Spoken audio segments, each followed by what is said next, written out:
士万师们，大家好，我是解说02。Hey everyone, this is Jipu. Hello， 大家好，我是成都一超的 Cat。Hi everyone, I'm Bai. Hi guys, my name is Shafiq Aiman. 大家好，我是 Novel。很开心再次能够回到 KIC 的舞台。很开心再次回到 KIC。I'm really happy to share that I will be attending the KIC2025. 这次我将以一个新的身份参与在菲律宾的 KIC 表演赛。And I'm very happy to join KIC 2025 this time. And I'm really happy to share that I'll be going to the Philippines for KIC 2025. And I'll be participating in the show match as well. And I will also be participating on a show match. 期待在表演赛的舞台上见到更多的国际朋友们。这一次在马尼拉要和大家打一场特别的表演赛，能和这么多海外的朋友们一起打比赛，是一件非常有趣的事情。And I will be making appearances for all 3 days as well as participating in the epic show match 5v5. Guys, kita-kits tayo sa 28, 29, 30 sa Ayala Mall, Manila Bay. Sa 30, kakandang SB19. So, abangan nyo yan. Tapos, syempre, supportahan natin ang Boom pati Blacklist. Make sure to watch KIC 2025 and send your support. 我们马尼拉见。See you there. 我们菲律宾见。不见不散。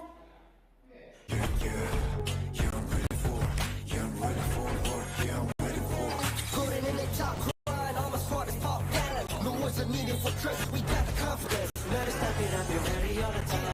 Now, take a breath. Share my plate is colder than ice, you don't pay the price. Sit and grab. Got my bodies in the back, you better think it twice. Come on, never. Casting off the shadows, yeah, I'm on my way. Stand against the fate, we won't be the same. Deep burns, never again. We're gonna dream it up high, to live in the sky. You can never stop me fighting on the edge. Every time we fall, we can take again. Chances we're taking won't let us fade out. Now it's prime time, we're ready for the win. I'm a warrior, burning up the flame. Rebel, won't be tamed. Burning up the fire, and I'm reaching for the sky. We gonna burn it. I'm a warrior, ready for the game. Make it glorious, running for the name. Yeah, we're putting up a fight, 'cause we kids will never die. To the sky, we gonna bring it on it.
Tidak ada kata menyerah di kamus kami.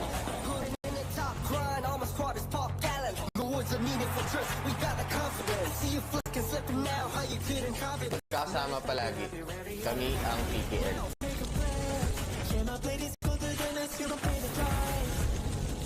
Já caminhamos uma longa jornada nos campos de batalha de Honor of Kings.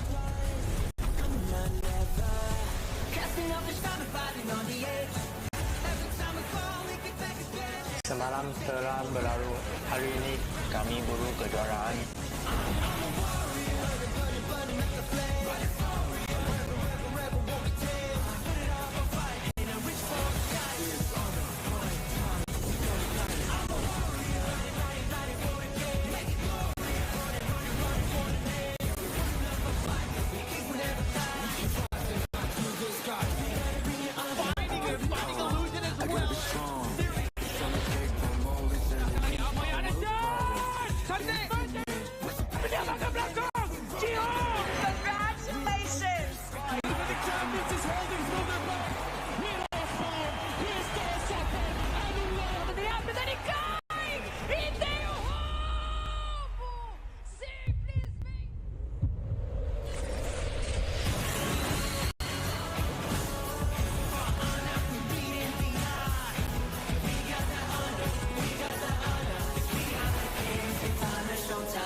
Hey, Car, something? Oh yeah. Hi. I'm gonna show you to my room. Welcome to car. Hi. This is Car's vlog. I'm gonna go to my room. I'm gonna show you something. So let's go. Let's go to our room. This is Miggy, my roommate. So please. Sorry guys, our room is messy, you know. Because we're both, boys. We're done preparing because we have a match against APG in the lower bracket for KIC 2025. We're very excited because, we didn't expect that we're gonna make it until top 6, playing our game, showing what Filipino can do. So yeah, I'm not expecting for anything for this tournament. I'm just, I just want to showcase my talent to the other regions and my team especially. Like, we want to, to prove that PKL is closing the gap to MKL. So let's ask Nicky also. It's sleeping, bro. Bro. Uy. What's your hope for our tournament? I hope that we can prove what PKL is capable in the tournament. So yeah, I'm very happy that I'm with my teammates, especially now in this tournament. So yeah, we're going to the venue now because we have a match. So let's go.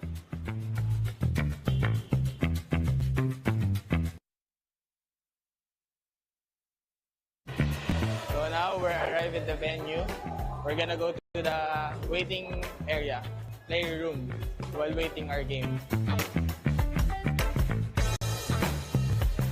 So hi guys, we're here in the carnival. So we're gonna try this Luban's Barrage. So let's go. Hello po, boss. Hello po. So paano po yung laruin? Target series. Siyempre gagamitin po natin yung Lubans, pa rin po nito. Nanalo na ba kayo? Yes! Ay, nanalo na sila. Go, Carl! Go! Kaya mo yan! Let's go, Carl! Pabaliktad! So 1.9 kuya. Okay. Meron pa. Sayang. Isa pa. Meron pa. 4 bullets more. So ngayon tapos na tayo dito kay Luban. Tatanungin natin kung ano experience nila. Ikaw kuya, ano experience mo dito? Yung pagbaril mo sa Honor of Kings na badge, yun lang. Masaya naman. Oo, masaya naman. Ikaw kuya? Ayun, katulad nyo, masaya and syempre, thrill yung laro. Nakaka-enjoy po. Enjoy it. So, ayun guys, tapos na tayo dito. Nag-enjoy naman ata sila. So, ayun. Thank you po. Salamat po. Thank you po. Ingat po kayo. Thank you po. Ingat po. Salamat po. Thank you po. So, we're done with Luban's Barrage. For now, we're gonna try Yishing's Boardmaster. So, let's go. Hello po. Hello po. So paano po siya laruin? So, dito po sa Yishing's Boardmaster, para lang po siyang color game. Okay. If familiar po kayo. So, bibigay ko po ito sa inyo. Then, pili lang po kayo ng isa.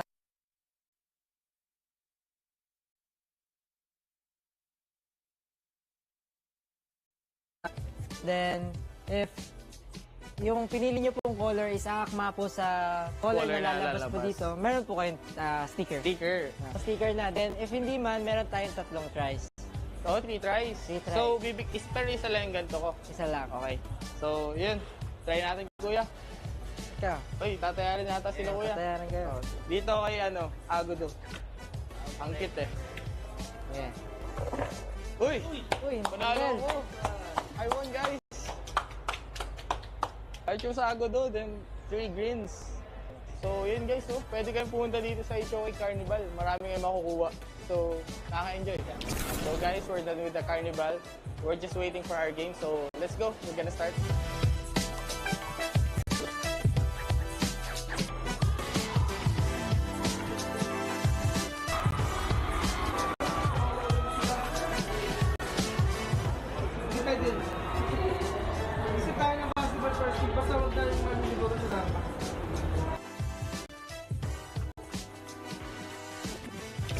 sadly, we lost the game against APG. They're really good, but for my teammates, I think we're gonna do better for the next time. Like, it was a big lesson for us.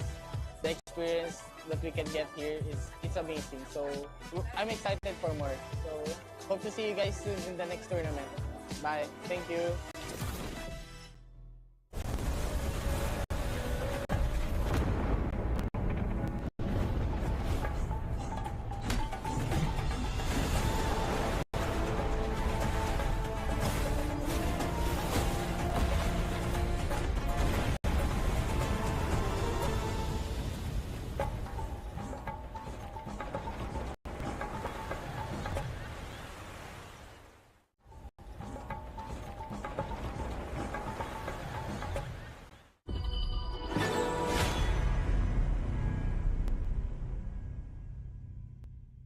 各位障碍师们，大家好，我是解说02。Hey everyone, this is Jipu. Hello， 大家好，我是成都一方的 Cat。Hi everyone, I'm Bai. Hi guys, my name is Shafiq Aiman. 大家好，我是 No Player。很开心再次能够回到 KIC 的舞台。很开心再次回到 KIC。 I'm really happy to share that I will be attending the KIC 2025. 这次我将以一个新的身份参与在菲律宾的 KIC 表演赛。And I'm very happy to join KIC 2025 this time. And I'm really happy to share that I'll be going to the Philippines for KIC 2025. And I'll be participating in the show match as well. And I will also be participating on a show match. 期待在表演赛的舞台上见到更多的国际朋友们。这一次在马尼拉要和大家打一场特别的表演赛，能和这么多海尔的朋友们一起打比赛，是一件非常有趣的事情。And I will be making appearances for all 3 days as well as participating in the epic show match 5v5. Guys, kita-kits tayo sa 28, 29, 30 sa Ayala Mall, Manila Bay. Sa 30, kakandang SB19. So, abangan nyo yan. Tapos, syempre, supportan natin ang Boom, pati Blacklist. Make sure to watch KIC 2025 and send your support. 我们马尼拉见。 See you there. 我们菲律宾见。不见不散。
Tidak ada kata menyerah di kamus kami.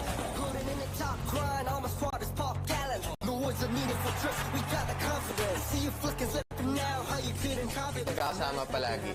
Kami ang PKL.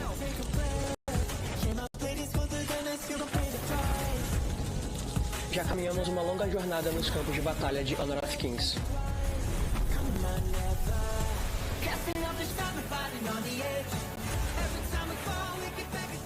Semalam telah berlalu, hari ini kami buru kejuaraan.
Hey, Car, you need something? Oh yeah. Hi. I'm gonna show you to my room. Welcome to car. Hi. This is Car's vlog. I'm gonna go to my room. I'm gonna show you something. So let's go to our room. This is Miggy, my roommate. So clean. Sorry guys, our room is messy, you know. Because we're both, boys. We're done preparing because we have a match against APG in the lower bracket for KIC 2025. We're very excited because, we didn't expect that we're gonna make it until top 6, playing our game, showing what Filipino can do. So yeah, I'm not expecting for anything for this tournament. I'm just, I just want to showcase my talent to the other regions and my team especially. Like we want to, to prove that PKL is closing the gap to MKL. So let's ask Miggy also. He's sleeping, bro. Bro. Uy. What's your hope for our tournament? I hope that we can prove what PKL is capable in the tournament. So yeah, I'm very happy that I'm with my teammates, especially now in this tournament. So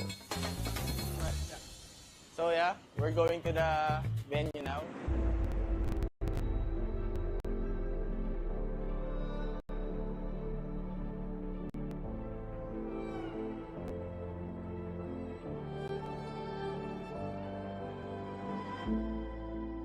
Strangers to the fallout, it's what got us here.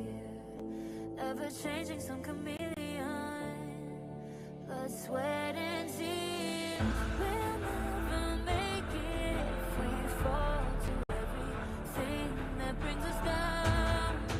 With a comeback is now. Blood, sweat and tears. Fight for what we want.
it's time to decide who is the final team that will march towards the grand finals to meet HomeBois Blacklist Esports. But the news right now, MKL's team's absolute domination in this tournament, taking on top 1, top 2, and top 3. But journey's not over yet. We need to find out amongst Nova Esports and Alpha Gaming who will become victorious and who will take the plane home. My name is Sagi HOK, your desk host and analyst for today, and with me is the caster line of the Voices of the Gorge. We are having Blam back to the broadcast and also Kindofu. Welcome back.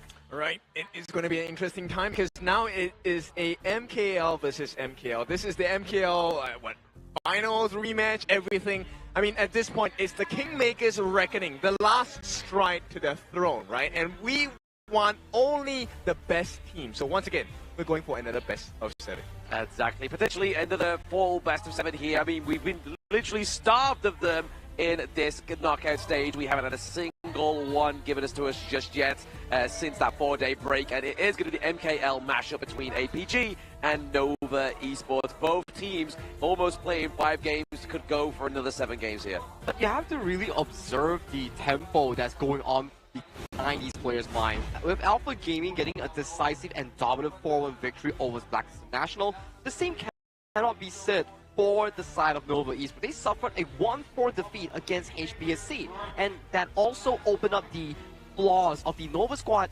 from the side of HBSC. So that is an exam paper with the answers given over to the side of Alpha Gaming. I would even go as far to say they got a big whooping over there, and we'll take a look at the stats here. Still pretty close between the two teams, but you know, Alpha Gaming did fall quite a few times, so they have a little more average deaths per match. Yes, here, obviously, it's very neck and neck here. Obviously, there is not a lot of difference here, like you were saying, Kim, but obviously, average deaths do go over to the side of APG. Maybe something not to be too proud of, considering neither of these teams play the Athena. That is true here, but so far in this tournament itself, the Athena has shown signs of defeat, where before the 4 days break, we were seeing like, okay, Athena is pretty damn strong. What are teams going to actually do with it? But today, Nova Esports, they did decode one of the strongest Athena users here, known to be HBSC. Yes, and that's going to be quite an interesting point to pick up, right? So, Athena, there is a potential to take it away. Yes, taking another Athena away has been one of the common bans so far within the knockout stage since we've resumed, but head-to-head is going to be none other than CY and Yulong in the head-to-head mashup here. Obviously, Yulong with the objective securing being about 4% more on average, but the damage coming through here is definitely on CY's favor. But overall, less damage, but more kills. And I do think that these two players share about the same hero pool. They both really value the picks, like the Luna, such as the Pei, and also the likes of the Musashi and the Tachibana here. So I'm very excited to see what kind of priority will be given over to in this first game draft.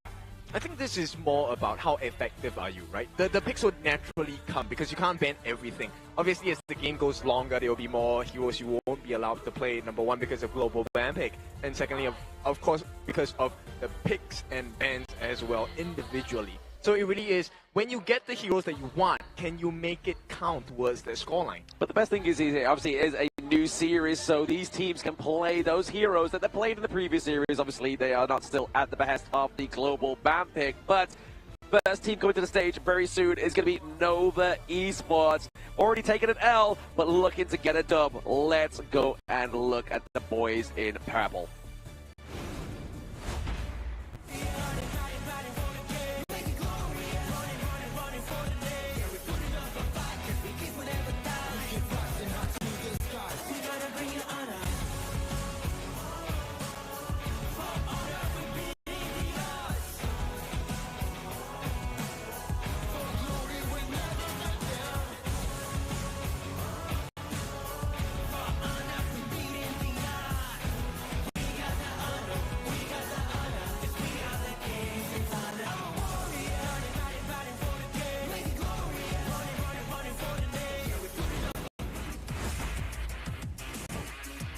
First player to the stage once again is none other than Nova Schwan up into the clash lane.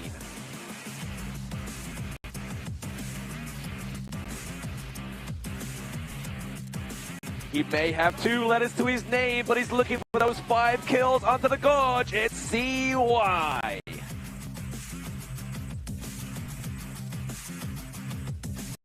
It's not wet and windy, it is Wendy, the Fire Ninja main in the mid lane.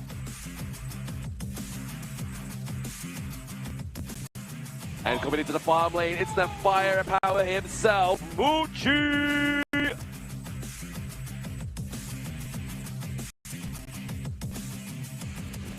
It's not your favorite kind of pit stop, it's way pits into the roam. He is the beast monster. And here they are, Nova Esports for the second time today, looking to get a dub onto the board, throwing up the Vs for victory. Let's see APG.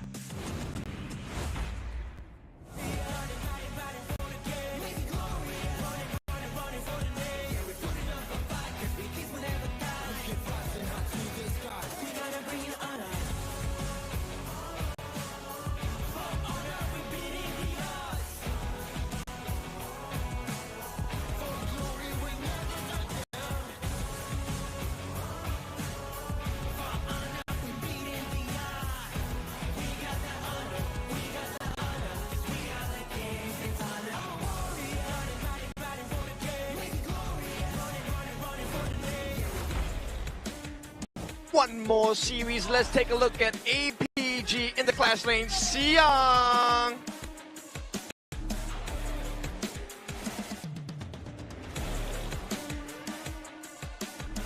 Putting up the challenger in the jungle. It is going to be Elong!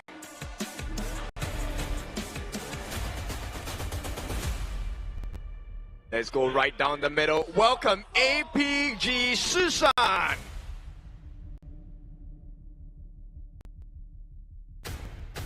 And time to get all the gold. It is APG Sun.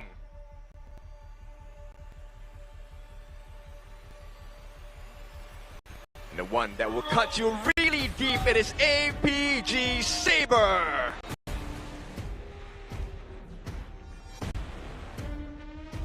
Welcome the roster of Alpha Gaming.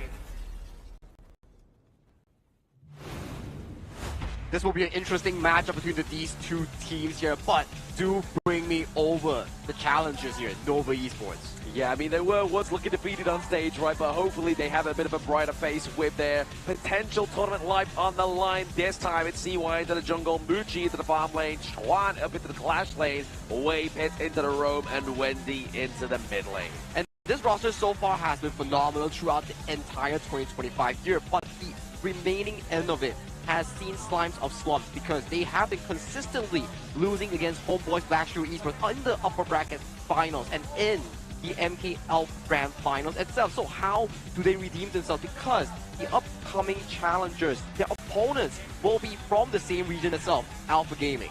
I mean, redemption is definitely necessary, but the fire plays coming from APG, Sun Susan, Yulong, Saber, and Siang. This is not going to be an easy one because they are on a complete different story, complete different trajectory. They have gotten here with a 4-1 win, the complete opposite of Nova. So do they take that momentum, bring it into this final series of the day, a best of 7, and give them another 4-0 defeat? I mean, that's the thing, right, as well. They've already played for Tournament Life already once before, so they know they can perform under pressure. APG coming to the stage for the second time. If we revisit back to the upper bracket semi-finals that they really played against each other, that was really systematically for the side of Nova Esports to debunk the playstyle coming in from Alpha Gaming here. So I do think that remaining of these two teams, whoever goes towards the grand finals, is no longer about the team identity. It's about who brings the more so of the consistency coming in towards the series. And who lets pressure get to them. This Correct. is where you really get to see the true colors of a player, of a team, because the times will get difficult, right? And this one has to be the most difficult time because the difference between winning and losing is about $70,000 USD. Oh, that's a lot of money here. And I also want to put in a perspective for you.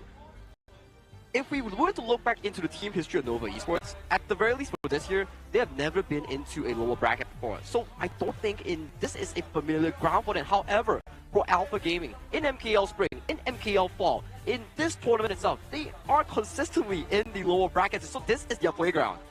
It is their playground, unfortunately, for the side of APG, but for Nova Esports, like you said, it's an unfamiliar scene, and that has already been shown that the pressures are starting to show here with Nova Esports. Obviously, they did lose 4-1 to HomeBois, Blackshire Esports, and they've gone for the blue side once again, which did not bear them much fruit of favor. But it's still a Nova selected side, right? Whereby if you see blue side, they will oftentimes prioritize a pick such as these fews, Guan Yu, the Arlie, or even the likes of the Mai Shunui. All these are priority picks here coming in from Nova. When they get their hands on these picks, it's how they formulate the suitable draft for their specific players. But I think the biggest difference here is the fact that, look, I think we've watched Nova today.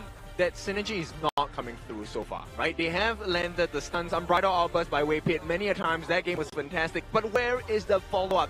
This needs to operate on a team level. And APG, right based on the results of the previous series, APG is looking a lot stronger. Very strong indeed. APG were very dominant, very clean as well, right? Obviously, they were the team to take down the final PKL representative, unfortunately, for those in Manila Bay, but there's still people in the audience, still believers within these two teams. And also you can see HBSC players sitting there. They want to know who will be the eventual opponents of them coming into tomorrow's grand finals here. But without further ado, this is the lower bracket finals here. Winner of this series will be sent straight up to that grand final spot to face up against HomeBois Blackshire Esports. And loser goes home. Once again, I don't know, I've said this so many times today. And with this being said, nobody gonna start the bans first. The Dharma not allowed for Xiang. Xiang has been on fire today, finding many openings onto his opponents. And APG, they respond in kind. The lone pick is not going to be opened up, which means that there is a potential of an Arnie going to the hands of Muchi. Ali coming through for the side of Nova's Muchi. I mean, we've seen some dominant performances with the Parasola so far within the KIC 2025, and it's definitely still one of those T0 picks, but APG not giving over that War Saint, the Guan Yu, over to Xuan. One of the best performances so far in this year has been Xuan on that War Saint here, so removing that makes a ton of sense to mitigate that tempo here, but you do give over the Parasola early towards to Muchi in this game. Number one here, for APG, you have a lot of angles you can explore. The Direnjie, the Mai Shunui, all these are available options coming in towards this game. Yeah, right now, game number one, the pool is so open. Or as you like to say, Blam, the ocean is very deep for this one. And APG, they straight away snap pick the Mai Shunui, the Fire Ninja, along with the Spark Mace. These are the two combinations that the RD is really scared of. This is very comfortable draft thus far coming in from Alpha Gaming here. But you know Nova Esports, you give them the early, they will come in with the All-Run and Diadea. This is their go-to strat every single BO7. This is also a repeat of what exactly happened in the series of themselves. Yeah, see why get that All-Run is pretty crazy, right? With the Diadea as well. Obviously, a lot of sustainability here for the side of Nova Esports, but APG are going ferocious with the Byron, with the Mai, and with the Yukio Tachiyabana. He's definitely feeling it. He was the one that made that insane outplay in that Clash lane just now against Blacklist International. So bringing that momentum in towards this series, definitely a good sign of confidence for Alpha Gaming in this game one. I like this. High risk, high reward, right? Ukyo Tachibana, the Swift Strike, we've already seen. Damage output, insane. Lifesteal, insane. But once you CC him, he is a goner. And right now, that is the one thing that Nova doesn't really have in terms of shining. You want the idea to lock onto him, but who is then going to handle the Mai Shiranui? Exactly. We're not talking about CCs in emails. We're talking about that crowd control here onto the side of APG. And like Sagi was saying, that outplay onto Blacklist where Just Chi went back in to re-engage and that triple kill came through was scary, but then you've also got to be looking out for the Fire Ninja as well as the Storm Mace as well. But APG are looking to take a little bit more control of the board here and take the board master off from Nova Esports. You definitely see these two teams playing towards their comfort draft in this game alone. Of course, that Alpha Gaming here, no one is how is a stranger towards Shizan on that Fire Ninja Mai Shiranui. He's been one of the best performers so far on the pick, sharing the title with Wendy. So these picks coming in towards this game is already looking very spicy for these two teams. This wins? Not for this game. This is about the late game. Right. I'm talking about late game of the series, right? They are inviting the channel pick. It doesn't matter if it's an unfair matchup. The main important point is we get rid of the consort because we want you to use that later on in the series. Yeah, speaking of later on in the series, the Cosmic Yumi, Bandar Air, the Woodland Ranger, but then also obviously the Motsu here coming through as well. Still, obviously, really good setup against the Orgrin here. Soul Guy, the Peacebringer, is definitely using those cannon blasts to make sure they come from the bar, but it is going to be one of those counter picks into the mid lane. If you want to keep the Maishernori checked in, it's the Milady that you are wanting to cast here. Well, Mecha Boss being locked in here. This is also one of those signature matchups that Blam has featured so far. So, with all the Mecha minions that you spawn, the Maishernori has actually one of the worst wave clears in the mage roles itself. So, you're essentially locking him in lane and making sure that Shisan, you want to roam, then say bye-bye to your tower.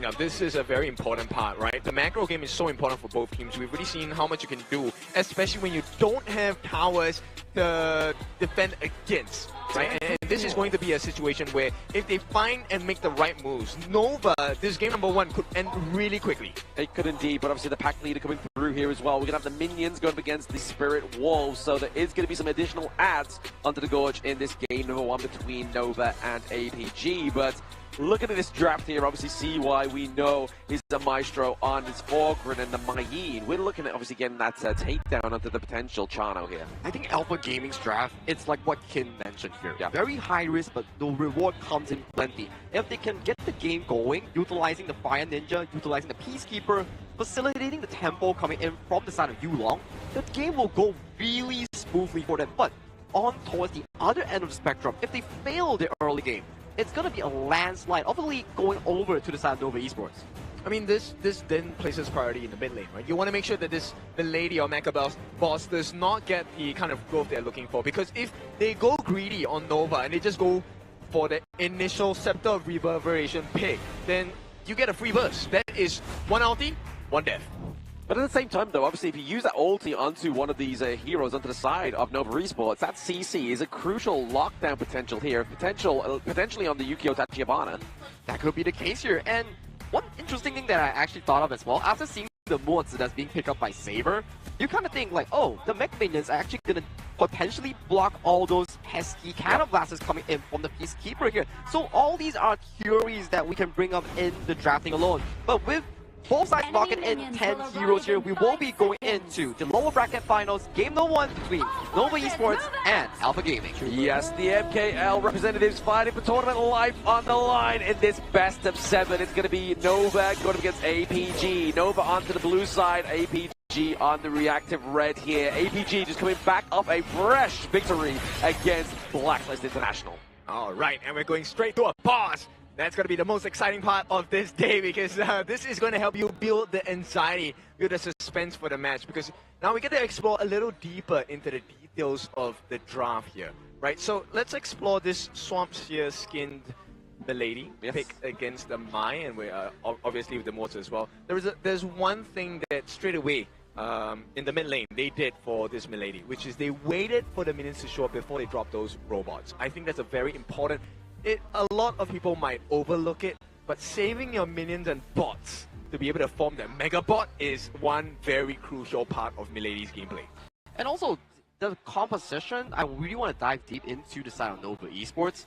Yes, your late game early isn't as strong compared to the likes of the channel here, but that's only if the channel is given the opportunity to scale towards that 4 or 5 item power spike here. If we were to put our focus on towards our Nova Esports draft, is looking very sharp and consistent, and this comes from a few things. You have the Orgrin Diadea. This is already a very strong early composition to snowball that game for you and for the early. There we go, a very small tech pause there, just to build up the ambiance in the stadium between these two teams. But obviously CY trying to contest those balls, but then Sabo's just like, hang on, have a raid check, baby, those balls are ours.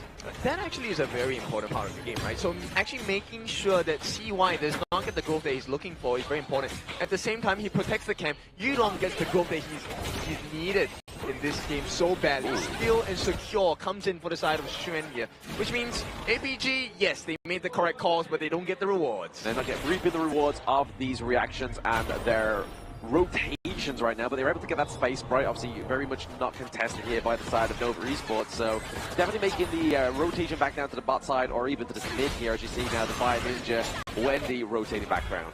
Right, I want to take a look at how this rotation will impact. Wendy coming in. Now, this is not the usual Wendy hero that we see, right? Normally, he's very aggressive with the Mai Shiranui, the Fire Ninja. He's making this aggressive plays as well. But that risk is a lot higher with the Mecha Boss pick, right? The Milady, not very mobile. A lot of risk taken when you dive a little bit too deep. Exactly. If you are lost into the source on this pick, it's definitely going to be at your own despair or even demise. But here comes Xiang swinging with the Storm Mace. Wow. They get the CC. They get the lockdown already, and CY gets taken down. And APG, I think they're still fresh off of that series win against Blacklist International. They're taking that momentum, bringing it into game number 1 of this lower bracket finals BO7. That's what I was really scared about, and even more, Muchi should be scared here as well. Obviously using the parasol back to behind that T1 safety now, but Saber with Shishan here, getting caught out to that brush, going to die here, using that bit of farewell, but at the same time, Muchi looking pretty low. The wolves coming through, but they answer the call, they get the trade. Can they get Saber as well? The Peace Bringer may actually end his maker, and it is the takedown for Waypits. Important win for the side of Nova here. The trade was absolutely necessary, but even with that, APG still lead by about 1,000. And this is going to be very important for the side of Nova. They need to match the pacing on the side of APG, because if they don't, this Mai Shiranui, especially for Shushan and Yulong on this Swift Strike, is going to snowball out of control. That recent CD key really threw me up there. I thought it says we goop, but it's actually we go up. So if you put that into game, it's going to give you gilded skin here for Jing. We're back into the action right now. APG actually only ahead by around about 500 gold, which at this point in the game is not the difference maker. And you know what? The formula is gold sharing, right? This is the reason why so many members actually group up in the lane. This is to be able to share the gold that is given to them, as well as the EXP. So APG, they're pulling ahead. They're trying their best too, but Nova, because they know what the strength of the competition is. Look, the blocking of Cannon Blast so effective, slows down the push potential. They get that group up, share gold, share EXP, they keep up.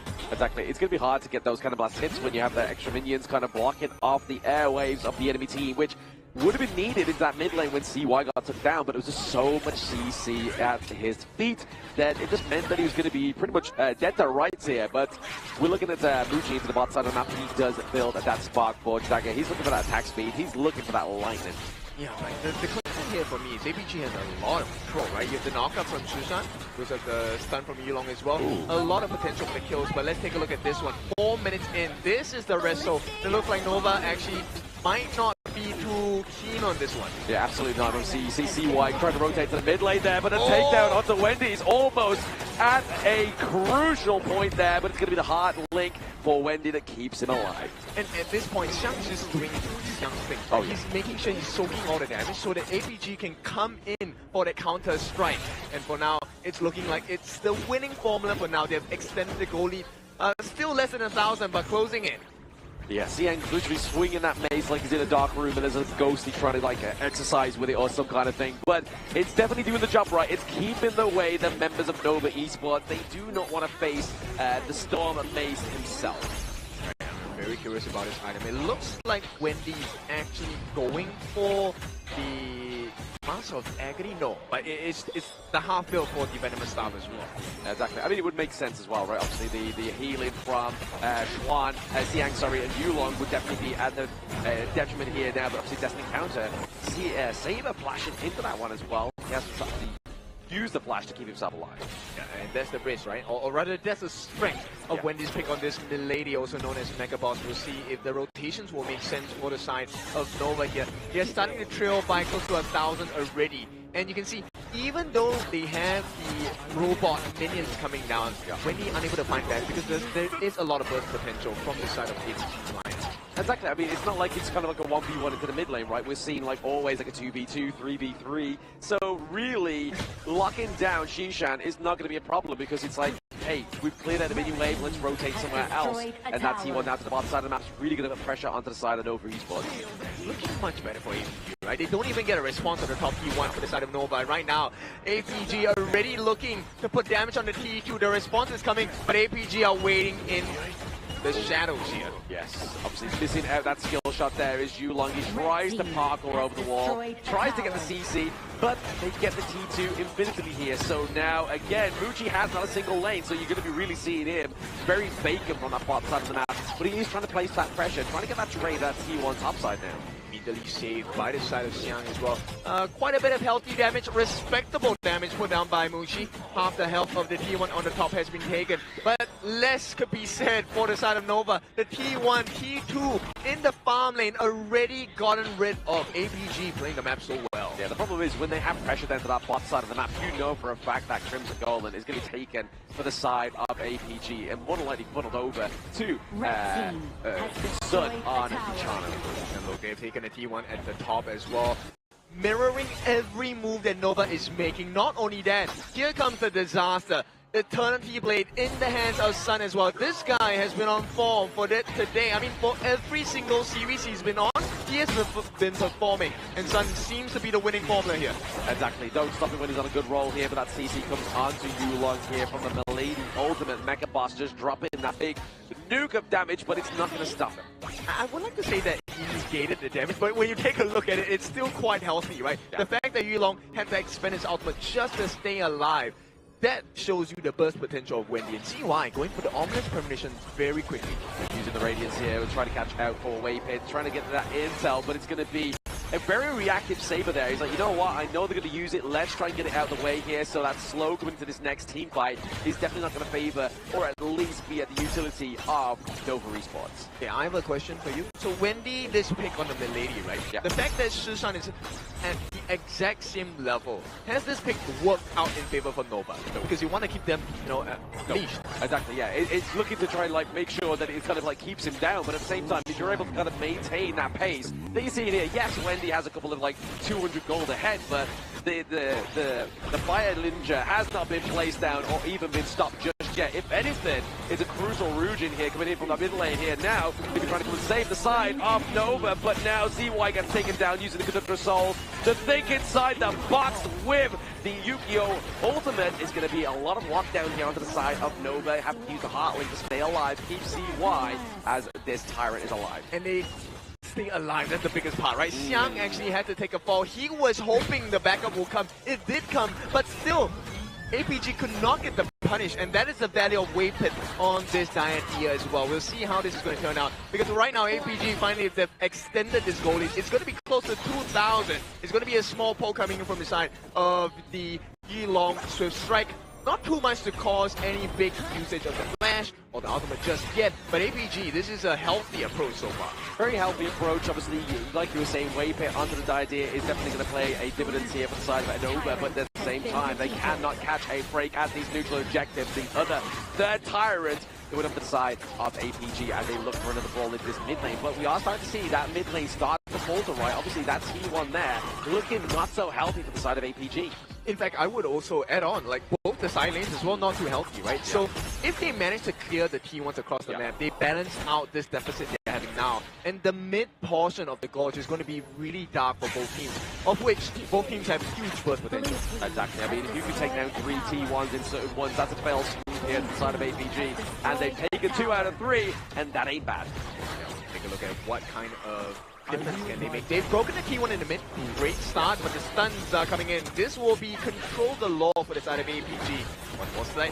It will be, but I mean, are they going to get CY off the gorge here? And the answer to that one, probably no. They're just looking to make sure they keep this Azure Golem alive, because this is now the direct consequence of losing that T1 into the mid lane, is that your Azure Golem, as well as your Crimson, are all at the helm of your enemy team. So now we have to put a bit of pressure on to APG to make sure they're getting the clean clears into their jungle. But now CY looking to approach the Tyrant, the Shadow Tyrant that is, but Yu-Gi-Oh! Claims it. Yulong makes a long play to claim that second form Tyrant here, but now Xiang does fall down for CY and Squad. They're looking for a little bit more. They're looking for the Ruangin, but it's going to be the Heartlink that saves them, and now the Parasola.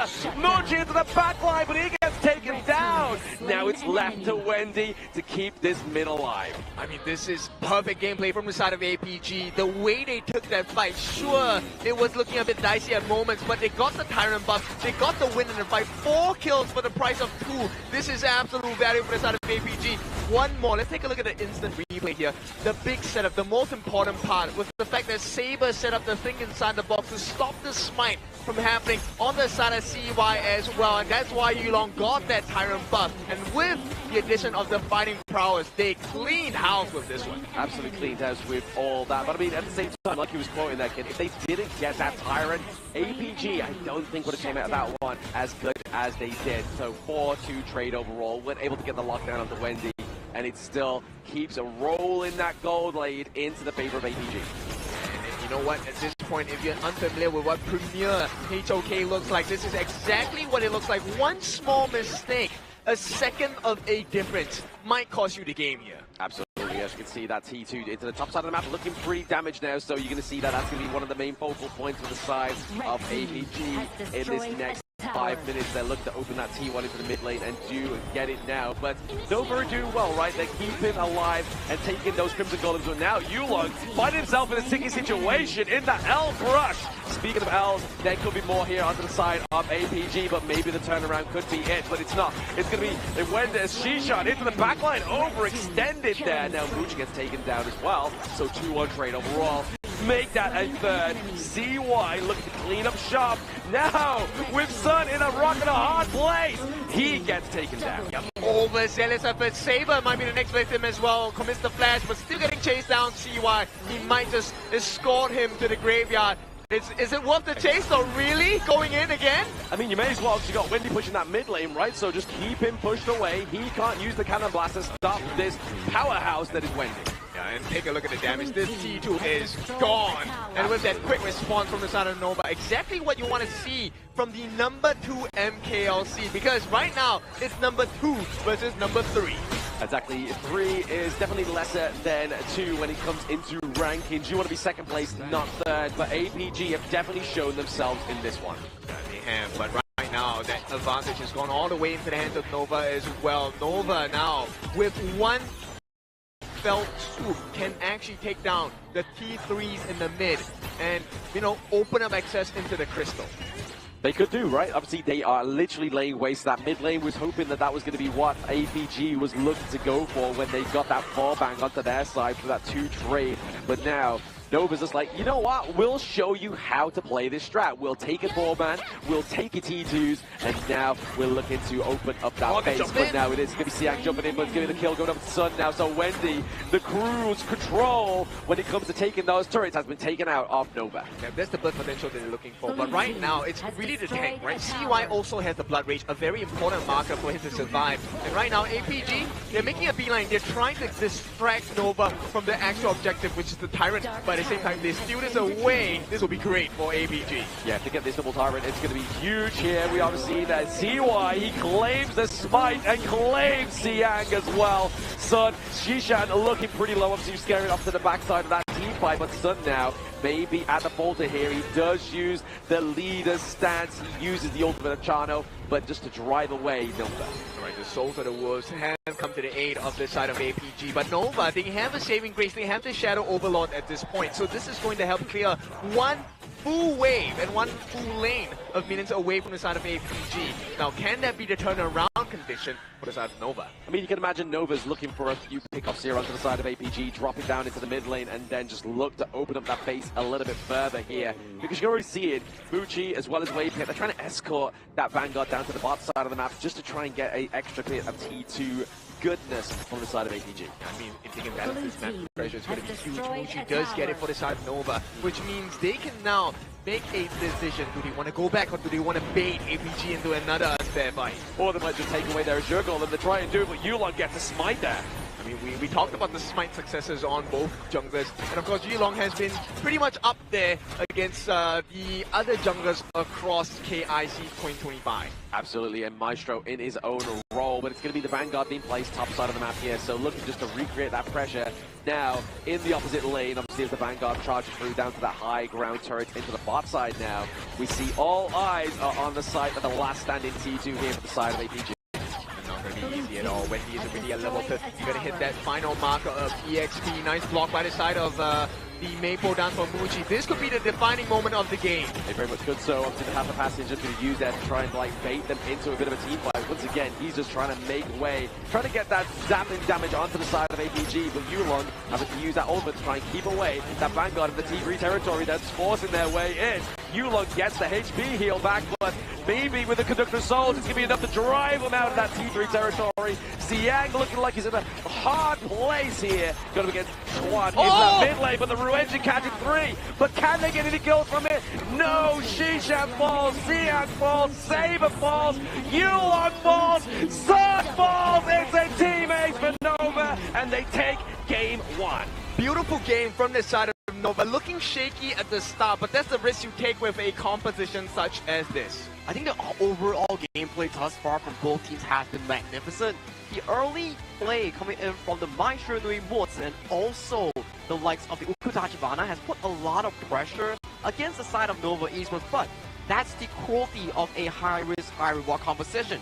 If you don't get a strong enough lead to get your ball rolling into a 3,000 to 4,000 goal lead, it's insufficient to combat a well-rounded draft like Nova. Yeah. So is it the ice cream that kind of saved Nova just now, during the break, or is this the fatigue setting in for the side of APG that is taking effect in this game number 1? I mean, that might be the case, right? Endurance is definitely an issue when it comes into Honor of Kings. I mean, it's one best of 7. You managed to finish out in 5 rounds, but now you have to try and finish this one even quicker if you want to keep yourself going. And unfortunately for the side of APG, they lost game number 1 after a defiant early game. And sometimes we talk about scrims, right? Like, scrim doesn't matter everything, but scrims also trains your endurance, but that only trains you of how many games you can play in the stress-free environment. But this is audiences looking at you, big muffles on your ears, so it emulates the experience that you are under super high pressure here. So I don't think these scrims really give you those sort of high-stake moments for you to really train the long-term, long series endurance. Yeah, and here is the difficult, but the bare minimum for them to win this entire series, the shortest way to do it is a total of 9 games. Right now, because they have been given the first L in this best of 7, it is still 9 games. So we take a look at the itemization coming in here. The one player I'm super curious in is Wendy. So yes, he did go for the Mask of Agony as well. This is to help deal the percentage health damage, which coupled with the Venomous Staff is actually a very damaging kind of itemization against the likes of the tanks like the Byron and the Morton. I think the Byron coming in from Xiang actually found a lot of successful moments in catching out members like Wendy multiple times, and also one of the few times was actually onto CY, which allowed the side of Alpha Gaming to push their strong early game lead, but they couldn't really capitalize more of that snowball. Yeah, so I think this game is all about Wendy, right?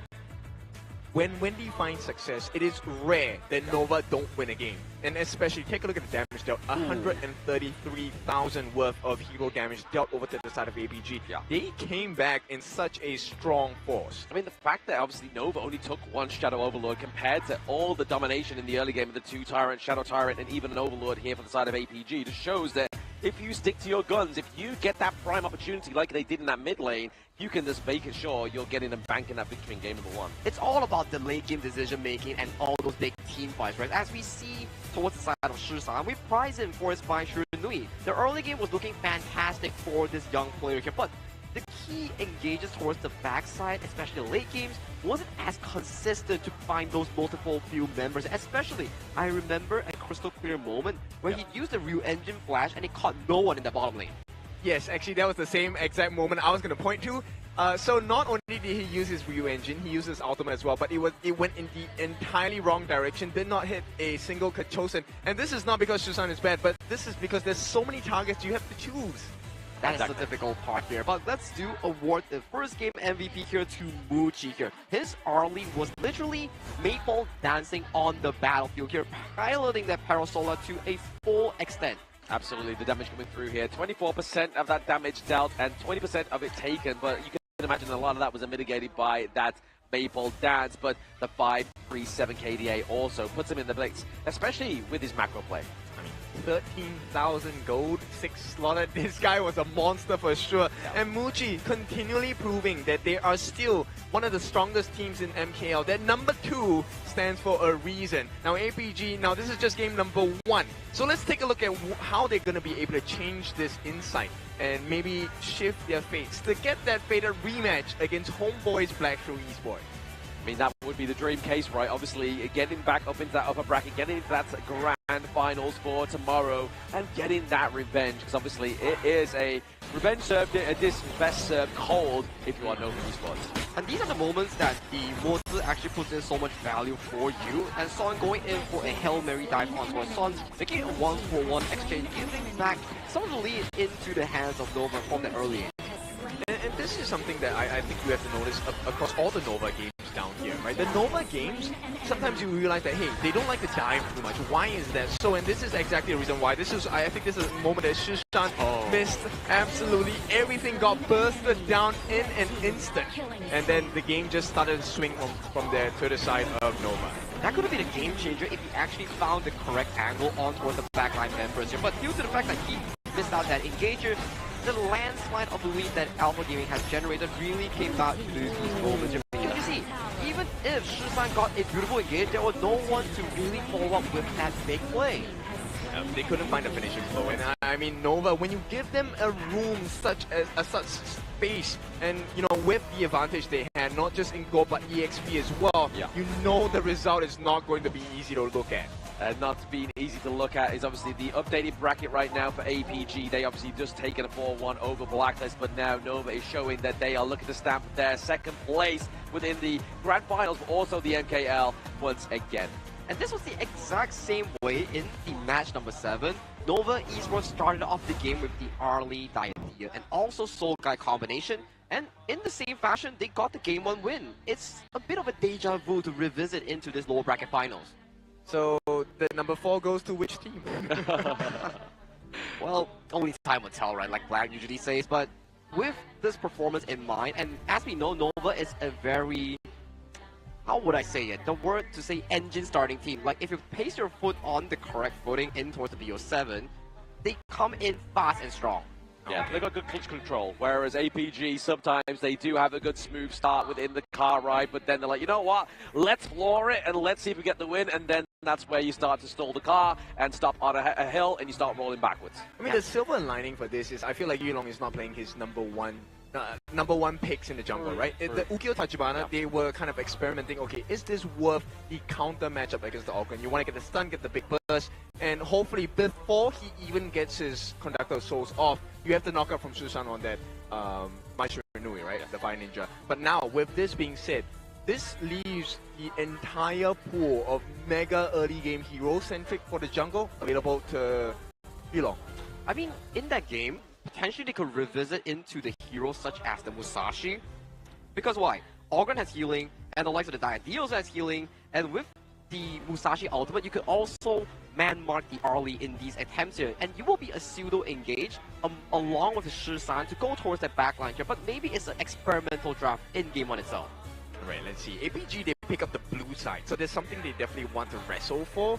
Now, is it going to be the Arlie? Is it going to be allowed, right? Or do we just focus on the jungle, give the dangerous pay that we know Tigress into the hands of Yulong and let him tear the team to shreds? Yep, let him cook with the Tigress could be the potential pickup here for APG onto the blue side. But I mean, we've seen some Dolias come through today. It's actually not been the most devastating in terms of combos, and it's actually been expanded pretty early within the drafts as well, right? Well, within the series, shall I say. And then we actually get to see when the Dolia comes through, we see the contestation of the Yang Jian, so that combo does not come through in its entirety, and we're still yet to see the Dolia and Nutsa combo come through. I think we saw Dolia Nutsa in the previous series on the hands of Blacklist International. Didn't work the best of the magics, which it's the same case like you mentioned here, Blam. Like the Dolia hasn't really found much success in today. Maybe they need a deeper pool, you know. But with that being said, it's going to be the Maishiranui as the prior ban for the side of APG.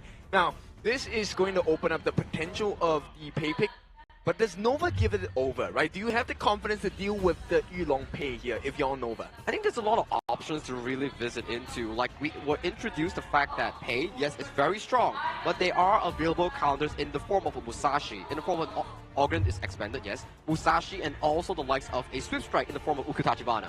Ooh, okay, so betting out, obviously, one of Wendy's big picks, one of Schwann's big picks here as well. Obviously, the Byron for themselves. But now they're looking to obviously put a bit of an aim here back onto maybe even Shishan with the Kunming. Okay, so they pick up the pay. The Tigers now looking strong for the side of APG. Will be locked in. Do we get the counter pick Ukyo Tachibana, or do we get the Jing as well? I think Nova. Oh my god, there we have it. It's gonna be the Athena, Rome, Hubbard, and locked in for the side of Nova Esports here. So interesting enough, this will be a fascinating one coming in towards the series itself. Oh, very fascinating. I mean, even in the introduction, I was like, hey, neither of these teams played the Athena, and then Nova's Exactly. like, all right, bet, we'll pick out the Athena for you here. Blam will show you how we do it in Nova Esports. But again, it's Muji getting the Lung here, which we've seen, obviously, a lot of promise from him with previous series. But also, if you're Alpha Gaming, the way you view the game itself of how Nova Esports beat HBSC, one of the best Athena Rome users in the tournament, you start to have a general idea. Get that double smite in for your jungle and Rome, and pick a utility mage in the form of Shi or Lady Zen, and make sure that all the gold is funneled back into the pockets of Yulong. I like the answer to this, because if you get that Silky imprint from the Shi second Wow. skill onto the Long, it can potentially force out the infinite faster. That's a very big ultimate to waste on a second common skill. But Nova, I like this answer, like the Luna pick. Is it going to be enough though? It's very scary. Obviously, we've seen CY actually demolish the Athena in the early series, but now he gets to pair it up with the Boom Blade itself. So will we see a little bit of the same story of the last series, or will APG overcome this Athena? It will be a very interesting early game at the very least, because if, let's say, your jungle is in the control of Wavehit's Athena, it means that Pei and also Saber on the Beast is just going to be rampaging in towards your own jungle. So it's a trade-off of jungles and who gets damaged harder in the mid-game itself. So do we look at more control for the side of APG? Because Luna suffers against CC, right? And if you do get the knock-up, stun whatsoever, with the burst potential of the Pei, as well as the catch potential of the Shi, I think that might be more than sufficient to get rid of the CY Luna. Oh, we got some card collectors in the audience here. I mean, where are they getting these cards from? I don't have a single one of these cards, but I would love a pickup here. But speaking of pickups, we're getting the White Anchor once again. This has been the most in one day where the Arthur comes through here for the side of Nova Esports, so that's going to more likely go over to Schwann. Yep, another performance coming in from Schwann's White Anchor here, another debut pick coming in for the series itself here, a second time. And the Flowborn marks it a very early priority on towards the draft for the side of Alpha Gaming. I love this answer from Nova. Now you have two different members that will always be in the front lines to, kind of base Shishan. I want to take the imprint. Give it to me. I'm going to just anti-CC my way out. Speaking of anti-CC though, obviously we're looking for more crowd control onto the side of APG, so when that vote hits, maybe that Burning Sun arrow is going to be following quite close in suit. But I mean, on top of that, they have the Unbridled Outburst here from the Beast Junk Bay as well. So there is a lot of control onto the side of APG. So if we are looking at damage-wise, maybe they're looking for the prize pony, in better words, the Dragon Loom. Daji will be hovering here. So this might be a knowledge dem Daji, and the only usefulness that it provides will be on that spell 2 here. Anyone that leaps in, the Sun Tzu coming with the bolt, when he jumps off the boat, he will get stunned. The Page jumping in with the pounce will get stunned by the Daji here. So a very interesting Heart Seeker pickup here coming in from Nova. So you can see the focus is 2 players here. Muji and CY as the primary damage dealers here. Schwann and Waypit being the disruption for the team. Both teams, they're carrying a butterfly net right now, right? They're going to be swinging in the garden. Someone will catch air, someone will catch a bunch of butterflies here. It really comes down to which CC is more accurate, which CC is going to be followed up by their team members. So this really shows you in this game number 2, who is the better team. Exactly. I hope this CC finds you well. Is going to be the battle here between Nova and APG in game number 2. Obviously, Nova Esports currently up with 1-0 and bringing out some of those spicier picks like the Dachi, like the White Anchor, Arthur, as well as the Athena. As we pace ourselves into the lower bracket finals and grand finals of today, this is day 6 of the knockout stage, and we are starting to see more and more of the funnel strategy with the mid lanes being the knowledge gem users and the Rome picking up the smite here. Maybe this has been the evolution coming in for this tournament itself. I mean, they're teaching you how to maximize the gold value, right? The gold growth of your teammates. And of course, also tells you who you should be putting gold into, right? Give me auto gold, I can spend better, I can buy better items, I can look better than you, I can be stronger than you. But how do you prove you're better than your opponent than to really whip out your mechanics, your rotations in the Gorge itself? As we head on over to Game 2 between Alpha Gaming and also Nova Esports, this will be the potential upcoming scoreline. 1-1 or 0-2. Casters, let me know. Exactly. APG are looking to neutralize the scoreline here in game number 2 against Nova, who's currently on the front lead here. But if you are going to go for this series, you better dash for it, which is going to be your CD key to redeem and everything box here.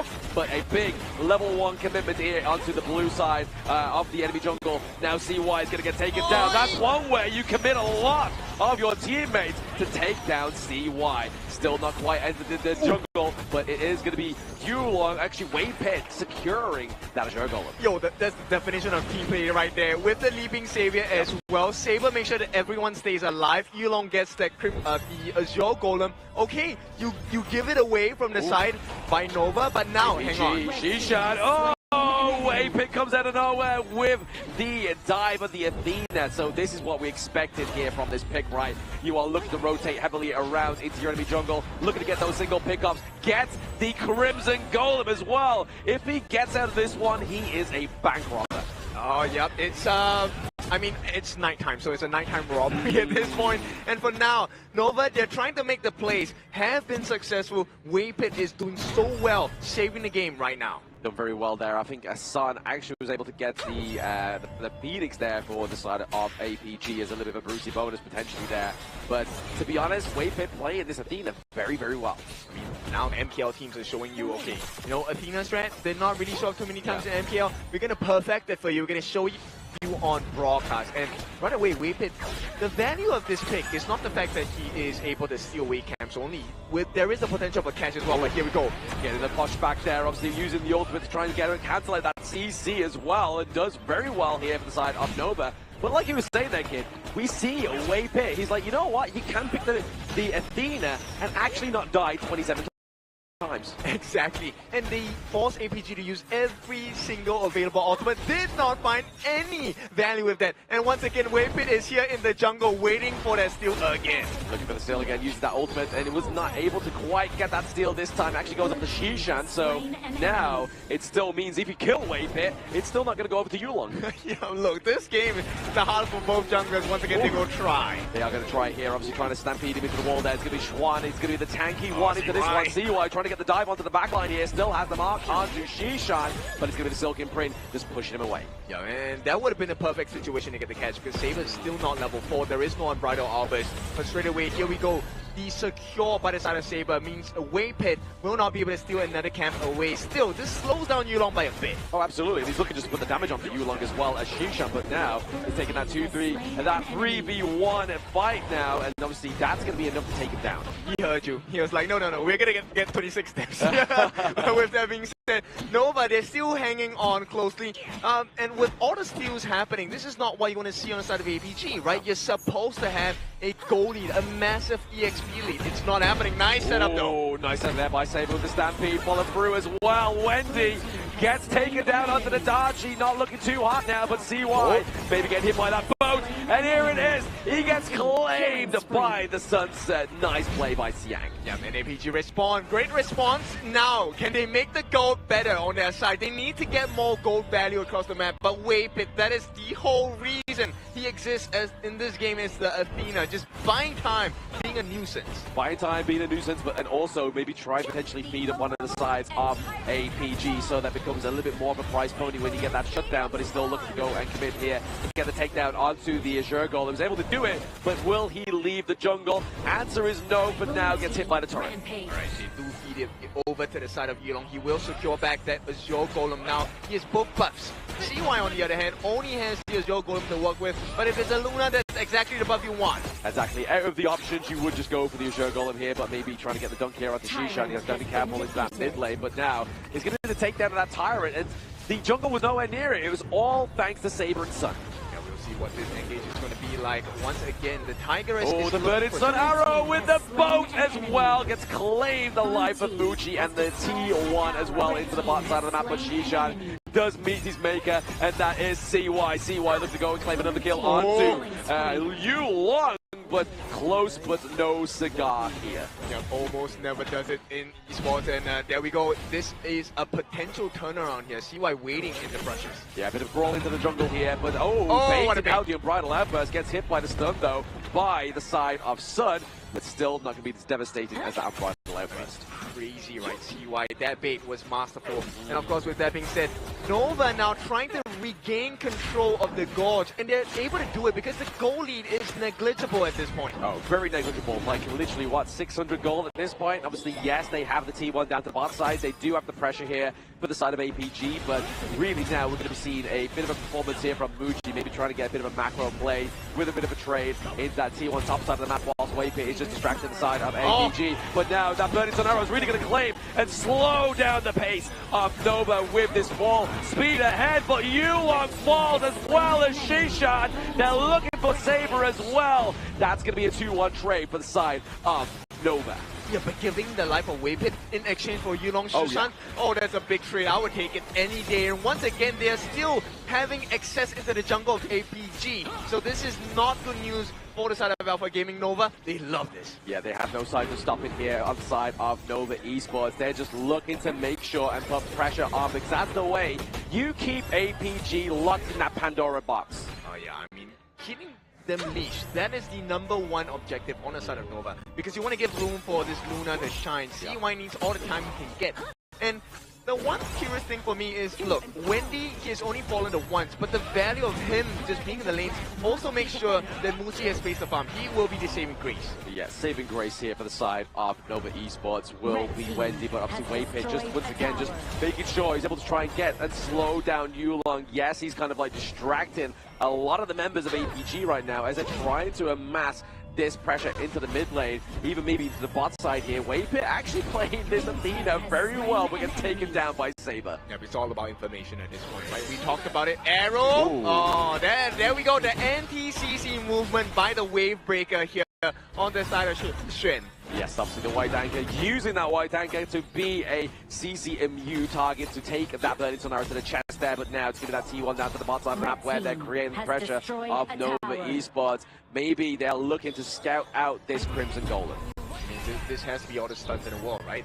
Xiang, he said Seal is going to be very important. They found their potential target. Now, what's the choice? Oh, APG committed a lot into this mid lane. They definitely don't want to lose their OT1 before they try and take the strike here onto Nova.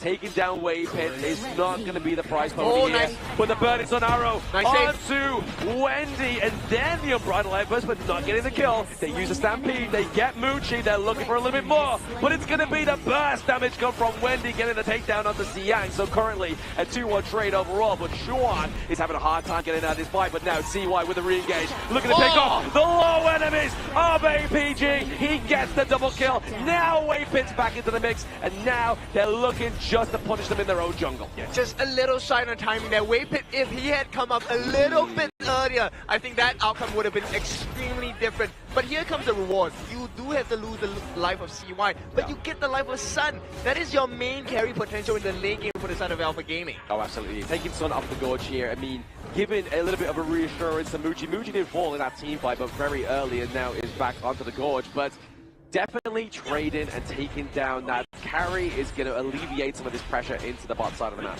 Yep, we are about slightly more than 60 seconds away. Waypit steals it. He does, but he had to contest 2 smites, right? Obviously, Yulong was like, hey, I may try and go for this. Saber's not quite here. I don't have that same advantage. Yeah, I mean, this is still an L for the side of APG. L in the form of learning. They have to take a look at the timing, and now looking for an opening. Muji does get quite a bit of burst damage onto the life of Shishan here, and that's going to be a little bit concerning, because if you take a look at what kind of buffs you want to filter to the team, Shishan wants to have Sun given the Crimson buff, and right now it's not going to be looking good because Nova, they do have the lead in terms of both CY, top of the table, close to 2,000 ahead of his counterpart. Yeah, almost 2,000 ahead of Yulong there. Is definitely not where you want to be if you are APG, but I mean, they do have Sun quite close behind, just a little bit ahead of Muji at this moment in time, but that could all change with a turn of a tide here for the side of APG. They're behind by around about 1k gold lead now, and looking to get into this shadow objective territory. All right, that's 10 seconds away. every single heart thrown out by Wendy is going to be one that really hurts them. They're looking for the backlash and looking for an opening, but Xiang as well taking the split push. Yes, he's looking for an opening, but in a different respect here. Looking for that T1 opening there, top side of the map, but obviously trying to get the Silken Printers land onto Waypick. Can they get that control? Can they get that damage? It's not going to be quite enough here. He's going for a bit of a re-engage right now. Saber taking the brunt of that team fight. It is actually going to be Waypick being taken down there. The boat does connect onto Chuan. They're looking for more damage. It's going to be on Bright Lembers that separates Moochie from the rest of the clan. But now, CY, he's looking for Shishan. Shishan is on the run. He has very little health, but really, Yulong is the target. He escapes and prowls over the wall. Oh, he does not get the reset. CY, they've changed the targets now. Saber tries to TP home. They know he's here. It's in trouble for the Beast. He has no unbridled outburst and no rage. That means it's going to be bye-bye night here for Saber. Yeah. Easy and straightforward kill, but APG, look at the response. They go straight for the Shadow Overlord. Yeah, feint of hand here for the side of APG as they go for the Shadow Overlord, but now we're seeing that Nova are going to go for that Shadow Tyrant as well. As if they do need any more damage going to these team fights, they're going to get it anyway. I mean, I think they might. Right now with the Shadow Overlord, APG can definitely make a big push onto the T2 on the top. And that's going to open up the potential of a T3 crackdown on the top side of the map against Nova Esports. But respectively for the side of APG, I mean, their T3 down to the bot side is looking like that is very unhealthy now. So really, looking at opening up that base is going to be Nova. Look at the focus and get some more pressure down there, but the Vanguard does meet them. They still have the Shadow Vanguard to be popped down onto the side of APG. Yeah, this is a perfect positioning. He has baited them out. They don't know that he's there. And I mean, if he had got his hands on CY, this would completely change the game in APG's favor. Oh, absolutely. Getting CY off the gorge here means that your backline is now safe. Unless Chuan gets in there first, or Waypit, and then obviously there will be a different tale for another day, but obviously the Crimson Golden coming up in around about 6 seconds onto the side of APG. Will this be a point of contention here? I'm not sure, because I think APG, they found a bigger target, which is T2 on the top as well. Can he get the steal stolen by the side of Moochie as well? Yes, Moochie getting some more of that damage into the Crimson Golem, but like you were saying, top side of the map has been opened up a little bit more here. Setzel connects on the Waypit, but if you're going to sacrifice somebody into this team fight, it's going to be Waypit, not CY. Oh, they got him. But all the crowd control comes through here from APG. They get the lockdown onto the Moonblade. They get Waypit as well. Damage really going to be reliant onto Wendy and Moochie here as Chuan takes the brunt of that damage, but he gets a takedown onto Siang, but that is not going to be a good enough trade here. They have the minions put into the mid lane. It's not. APG are the better team. They can break the T3 on the top. The defense comes through. The Howling Wind as well. They want to get a start. Can they finish the job? No, they cannot. Oh, no. Yulong stays alive ever so slightly, but obviously Waypit needs to come back now. If they don't, that crystal may fall here. We could potentially get a neutralized point here for the side of APG. We are going in. Wendy caught away from the team fight, flashed out as well, but only 2 minions to take down is going to be a saving grace from Nova Esports. Yeah, Nova survives. The fans are calling for the defense. Nova makes it happen, but at what cost? The jungle, Crimson Buff has been filtered, funneled into the hands of APG's son, and this guy has not really missed the mark today. He's not missed the mark, and obviously he has a little bit more of a tankier build, building that Succubus cloak towards the end, right? So looking at kind of mitigating a lot of that damage from CY and Wendy. It's looking a little bit crazy, Brev. 7-1-3 for this Sun. And Hoi late game is, I mean, Solara's late game is just a totally different monster to handle. Oh, absolutely. The late game, as long as he got the position in, as long as he got the front line, which he does have in forms of Saber and Siang here, he will be absolutely fine, just smashing that basic attack button. Yeah, and right now it's a 1.4 thousand goalie going in favor of APG. One more big win in a team fight, they should be able to do it. But that's only because they caught CY with the multi-stun collaboration here. He's not going to fall for that twice, surely. Like, that set sail coming through, then the unbridled outburst, then literally everything else but the kitchen sink being thrown at him there.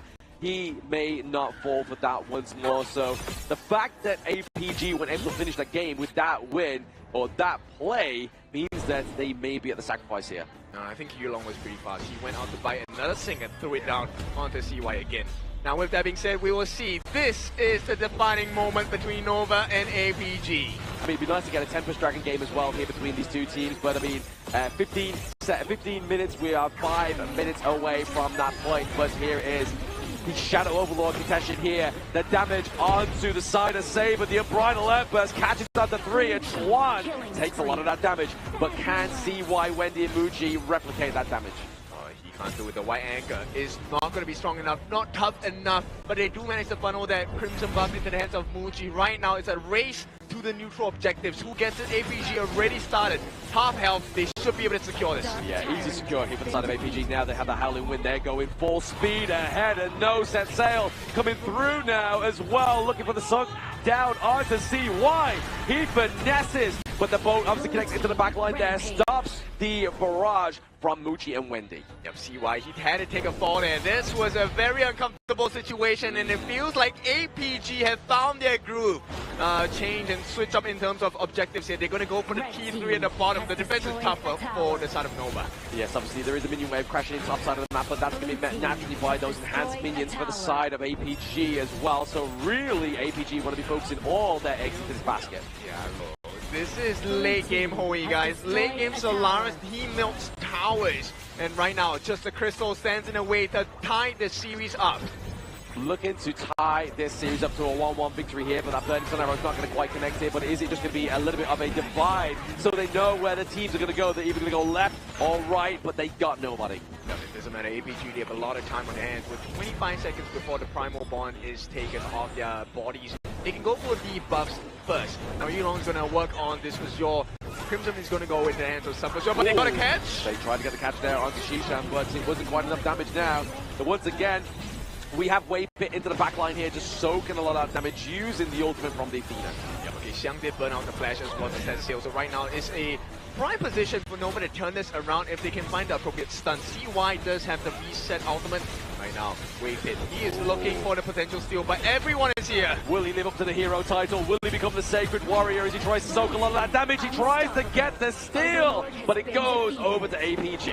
And this is going to be imminent pressure coming in. The arrow! Yes, it lands, but it's going to actually not land onto anybody because Shawan's able to get that CC immunity from that first skill. Yeah, I mean, he took it to the head, and right now they need more than that. They definitely need more than a headshot right now for the side of APG, and Nova are taking a lot of brunt. It's going to be Saber using that Unbridled Outburst to separating the members of the side of Nova Esports.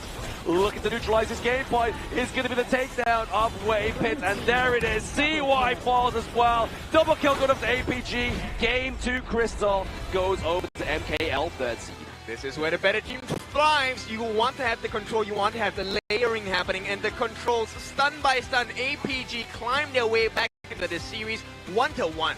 And I'm starting to see the flaw of the Athena roam thus far. If you cannot get a sizable lead in the early game, your mid game is just the Athena running through multiple members and trying to get minimal value here, just to get their HP bar. And then when you look to retreat, you cannot retreat. You're always in a 4v5 situation here, and that composition coming in from the side of Nova Esports puts so much pressure on the side of CY's Luna to overperform in multiple situations there, where in early game, yes, we saw a lot of CY moments, it was a CY show, but once you miss that one ultimate refresh, it's over. Yep, so does this mean we have found a solution to the Athena strat already, right? We just make sure that the goal gap isn't too big, right? And we work our way onto finding value of the enemy jungler instead. CY had a very difficult game. I think it's more of an experience ride rather than it's more of a shock factor, right? Like when the first Athena came through, obviously within the KIC 2025, that's where teams was like, oh, wait, how do we stop this? But then the more you become aware of this, the more you become susceptible to it, it becomes easier to actually overcome, as we've seen from today. Teams are more prepared in actually handling the Athena strategy. Like you say, the shock factor has been mitigated, and teams have went back to their drawing board to know and to really research, like, okay, the Athena role, what's the #1 core strategy? Okay, we need to start giving back the kills and buffs towards our jungle, and then our jungle will start to take a more farm coming in from our mid mage that is going for the roam item here. So these things come into a slow step where jungle resource stolen, the gold will be coming back from the mid lane wave that will be sacrificed by your mage. Yeah, and the value of making sure that your jungle has a big lead is the fact that Yulong down here dealing a total of 146,500 worth of damage over to the side of Nova. I mean, they dealt with the stuns, the Burning Sun arrows. Xuan took quite a few of them for the team, but it's not enough. It's not enough as well. I mean, especially when Hulong has almost close to about 150k damage as well, right? That's almost close to 300k damage just between two of those heroes, which, when you look at APG's roster, you have the front line, you have the crowd control. All you need to do is funnel it into Sun and Hulong. This game was a very back and forth game, I would say. The early parts of the game was looking very Nova favorite, with CY just dancing in and out in those fights, single-handedly manhandling the side of Hulong on that pay itself. But one mistake is what differs you from a perfect player and a pro player, whereby a perfect player under a top tier situation is a very tough task to actually pull off, especially enemies will actually react to when you dash and make sure that you don't get the ultimate reset from the Moonblade. Yeah, very good control coming in from the side of APG, right? Layering the stuns. We've seen the both set sail once that lands, you have the Unbridled Outburst, and then you also have the Silky Imprint coming in from mid on the side of Wendy as well. Susan, sorry, on the side of APG. Now, this all buys room for APG's stun, and he went full ham on the damage. GPM just slightly higher, 70 more gold per minute than Muji, but look at the damage. Almost double. Yeah, almost double there for the side of Sun onto the APG, but it's going to be Hulong showing us the shush when he comes through with this pay. Tigerus came through with a clear performance here, going up against a very hard distracted Athena. Obviously, he does get 11 kills, most of them being wave hits here, but definitely spread fine here. But the damage also 31%. It was a very well-played game coming in from the whole Alpha Gaming roster here. And yes, we do see Hulong as the prime MVP here, but I want to give props as well to three key members here. The Sun Ce coming in from the side of Xiang, and also the Rom here coming in from the side of Saber here. I believe their setup has been really beautiful in this game.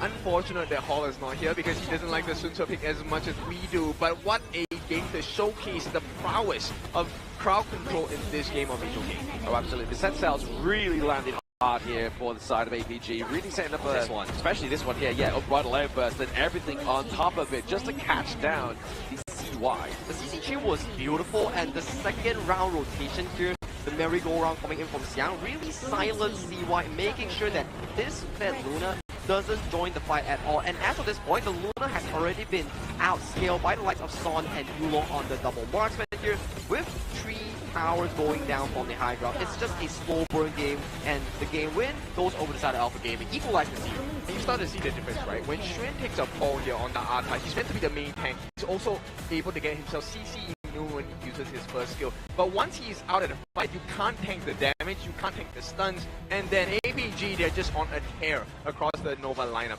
What a beautiful way to finish game number 2. Yeah, definitely tear in the score line right now. It's going to be 1-1 here between Nova and APG. Looking to try and be that second grand finalist right now is these two MKL representatives, but definitely a surprise punch here from Nova, from APG in game number 2. I think this is where stakes provide you the motivation, especially when you're Alpha Gaming. You do not want to back out in such a fight, knowing that you're MKL third versus MKL second here. This is your shot towards glory. This is your shot to beat down Nova Esports, who has consistently outperformed you in your local region. Yeah, I like that storyline because, you know, every time people ask, hey, okay, rankings, how do we get the better ranking? You do it by taking down the person on top of you. And right now, APG are well on their way after this game number 2. They're probably cementing their status as MKL number 2, at least in status-wise, right? It's not going to be in the books just yet because this is a different competition entirely, but this is the biggest one out of them all in KIC 2025. Yeah, this is the one that matters the most here as well, especially in terms of the prize pool, in terms of obviously trying to get that first FMVP skin within the global server, right? Like, this will be our very first one, and it will be a pride and a history marker whoever gets claimed that lovely bit of prestigious medal here. But now we're getting updated ban picks here, as you can see. Some expensive draft, others not quite as expensive in these picks. I would say that Alpha Gaming's draft, aside from the pay and also the Zhangfei, the game 2 itself is not that expensive compared to the side of Nova Esports here. With the Luna and both the pay being removed from the pool, I would expect that these two picks might not see the daylight coming into game 3 to all the way game 6. Correct. Right, so let's take a look at this particular series here. They have 1 minute to kind of work through number one, what kind of draft, but we'll take a look at the side selection first. So Nova going on the blue side. I think it's it's a switch up. Now it is going to be APG on the red. That is correct. And this game itself, we are at game 3. So if we were to think about the potential first picks coming in for the side of Nova Esports, they've expanded the early. They do not need to prioritize the Maestro Nui because APG has already selected it, which gives it the focus of either the likes of the Dharma or some of the top tier roamers in towards the pool. Top tier roamers. Do I hear Lapu Lapu? I mean, the Reef Datu is definitely a signature pick that is, very well versed in this KIC 2025. I think he has one of the highest win rates in terms of newly introduced heroes so far. Oh, absolutely. I mean, we've seen some massive MVP performances on the Lapu Lapu, the Reef Datu as well. So far within KIC, I mean, Saber is definitely no stranger to that pick, and neither is Waypip because it plays into their playstyle. They are known as the Zhangfei Maestros, right? But we get into game number 3 here between these two teams. Best of 7. We're almost at the halfway mark between Nova and APG. And there you go, the first ban Luna coming in. I'm not surprised if Alpha Gaming answers with a Maestro Nui or a Pei coming into this game itself. The question is, does Nova want to ban out the Athena roam or give it over to the side of Alpha Gaming? I'm not sure, man. Is this the game to pull out the Athena roam on the side of Nova here? I mean, Nova has already expended it last game, so for Alpha Gaming, it's really up to where they want to do so or not. Because, like Graham mentioned as well, the Athena roam has suffered few losses in only today, and teams have started to debunk it coming into the series here. And there we go. The expected ban so far, Lunar, Arlie for Nova Esports, the strong picks that they have expended in Game 1 and Game 2, and Alpha Gaming, similar to them, the Tigress, and also the likes of the Maestro Nui removed. Yes. So I think this one is pointing towards a potential Yangjian or a Nerza pick, right? At the same time, this opens up. Remember APG's answer to the Nerza? It was the Miyue, right? So the Ravenous. I want to see if that's going to be a potential here. You know what? They're very comfortable. They will give it. They may give it here as well. Obviously, they got the Hue one, but they're going to lock in the Yangjian as this second pick here. So they don't want to give over that Dolia Yangjian combo. But like you were saying there, Ken, it still opens up the fact of the Nerza combo coming through here. Or they can't even use the Lung anymore, right? Because they've already used the Lung onto the side of Nova, so you're not going to get that Dolia Lung combo either. Now, this brings into the question here, because you know for the fact that Alpha Gaming still have the Ravnus Miyue coming in towards the pool, you can see the fact that Nova, they give up entirely on towards picking the Nerza in this phase itself. If they do venture into the second phase, that's where they can slowly but surely decide if they want to go for the Wild Spark. And let me machine gun through this particular portion, because now if Nova pick up the Dun for the double D combination here, APG was one of Agudo, which is a perfect answer against the Dun. And then in the mid lane, you just get absolutely destroyed. I mean, do you see the potential of the Masashi coming through here with the Dolia, right? Obviously, we saw it quite a lot within the KME. There it is, the Masashi being Bando here. Yes, so, we do. No, we do not. They saw it coming. Well, we do, but it goes into the ban. Yeah. The players definitely agree on that specific statement here. They do not want to see a Musashi jumping onto you, and especially when you have the Yangjin and Yu Huan, these two are heavy healing picks that you do not want to be facing against Musashi here. So that leads to the question here. The pool is dwindling down for heroes that could realistically pair up with the Dolia here. Potentially we may look into the likes of a Nuamin or Gaia Moment. That's true. Burst damage is definitely going to be essential here. The question is, does Nova pick up the Nerza? Because I don't feel like that is the best solution here. There is the heals coming in, a lot of sustain coming in from the side of APG. I don't think it's ideal to pick up the Nerza here, because you see the way that Alpha Gaming is drafting, the Yangjin still remains as a flex pick, which means that it can either go to the jungle, or they can save it up for the Miyue jungle that they are preparing in case of a Nerza. Exactly. You don't get to pick that anymore. Nova, they're going to try for the double freshly forged couple blades with the Dune as well. And APG ban out the Agudo, no! Yep, so they were maybe trying to be like, okay, maybe they go for the Agudo, maybe they go for that little bit more of a faster early game, a little bit more of that sustain onto the side of Nova Esports, but it was like, Nova was like, checkmate. We wanted this Dune, the double Ds do come here through for Nova in game at number 3. It looks very comfortable thus far coming in for the side of Nova Esports. You have the early game being funneled by the side of the Magistrate and also the Dune here, but they still, in fact, go for the Miyue Ravnus here. There's still an option for this to go towards the Clash lane here, because we've seen before Xiang play this pick, but still, it's really up to how they want to shuffle this, and in the end, it will go to the hands of Yulong for the second time in this tournament. True, but what happens when the Nerza comes out? Exactly. What is your answer? Maybe they have a different answer, whether we don't know about yet. Potentially, yeah. You know, they have all these interesting pickups that could really counteract these drafts, but there's also a consideration. Without the Dolia and the Nerza combination here, I do feel like it's not as strong, and you don't need a direct counter like the Miyue.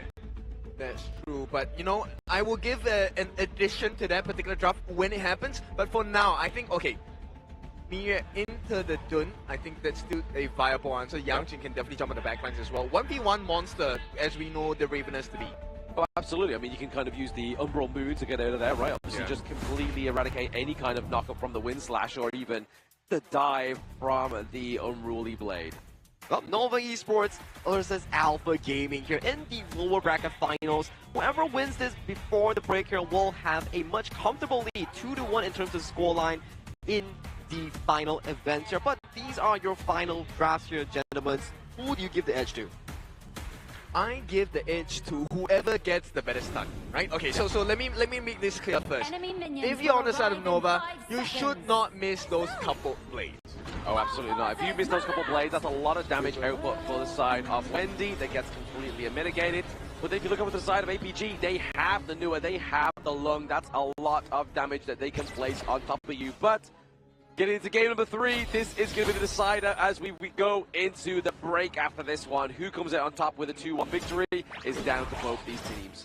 This is going to be a very scary, intense situation. APG looking to prove that Delta is wrong. Nova wants to come back into the series, and Xuan already facing a difficult time in this first minute of the game. Yeah, just looking to gain that pressure and leeway into top side of the map here. Maybe even try and go for that space right once it comes through, but they're looking to steal away the Spike-tail Beast for now.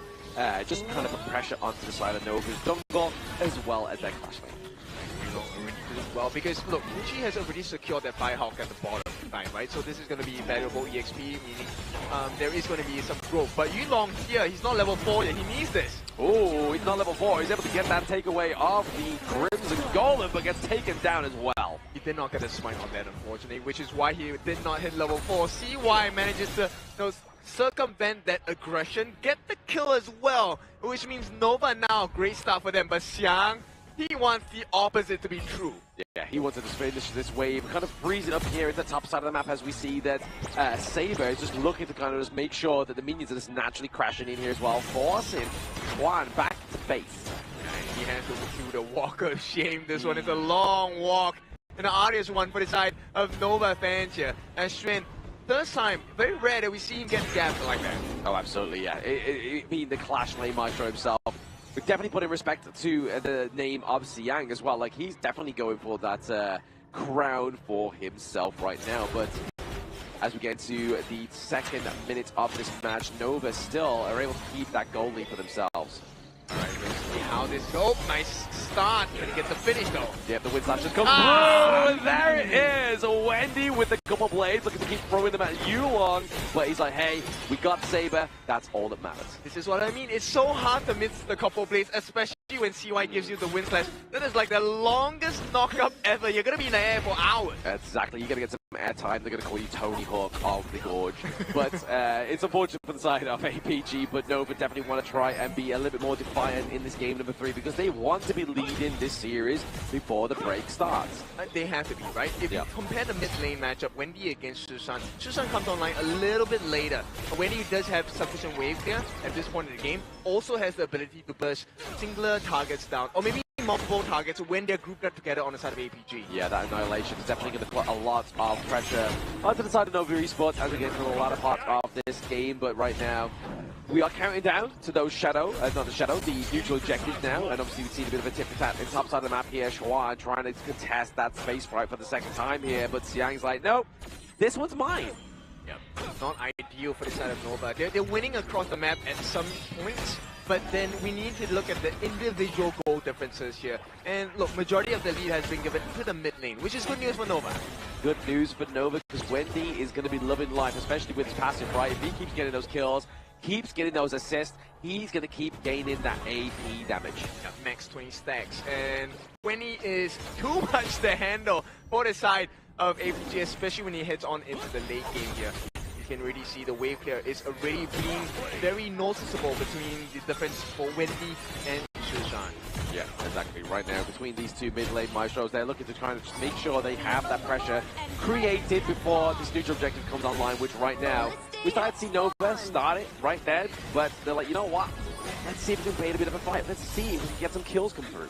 When he gets it, right? There's no way. Oh, he does. He gets the snipe there. Nicely done by the side of Nova Esports. Obviously, Yulong was nowhere around. He needs to get himself back into the mix, right? Because obviously Yulong right now, he's 3,700, but whereas ZY, he's about 400 gold ahead in that jungle.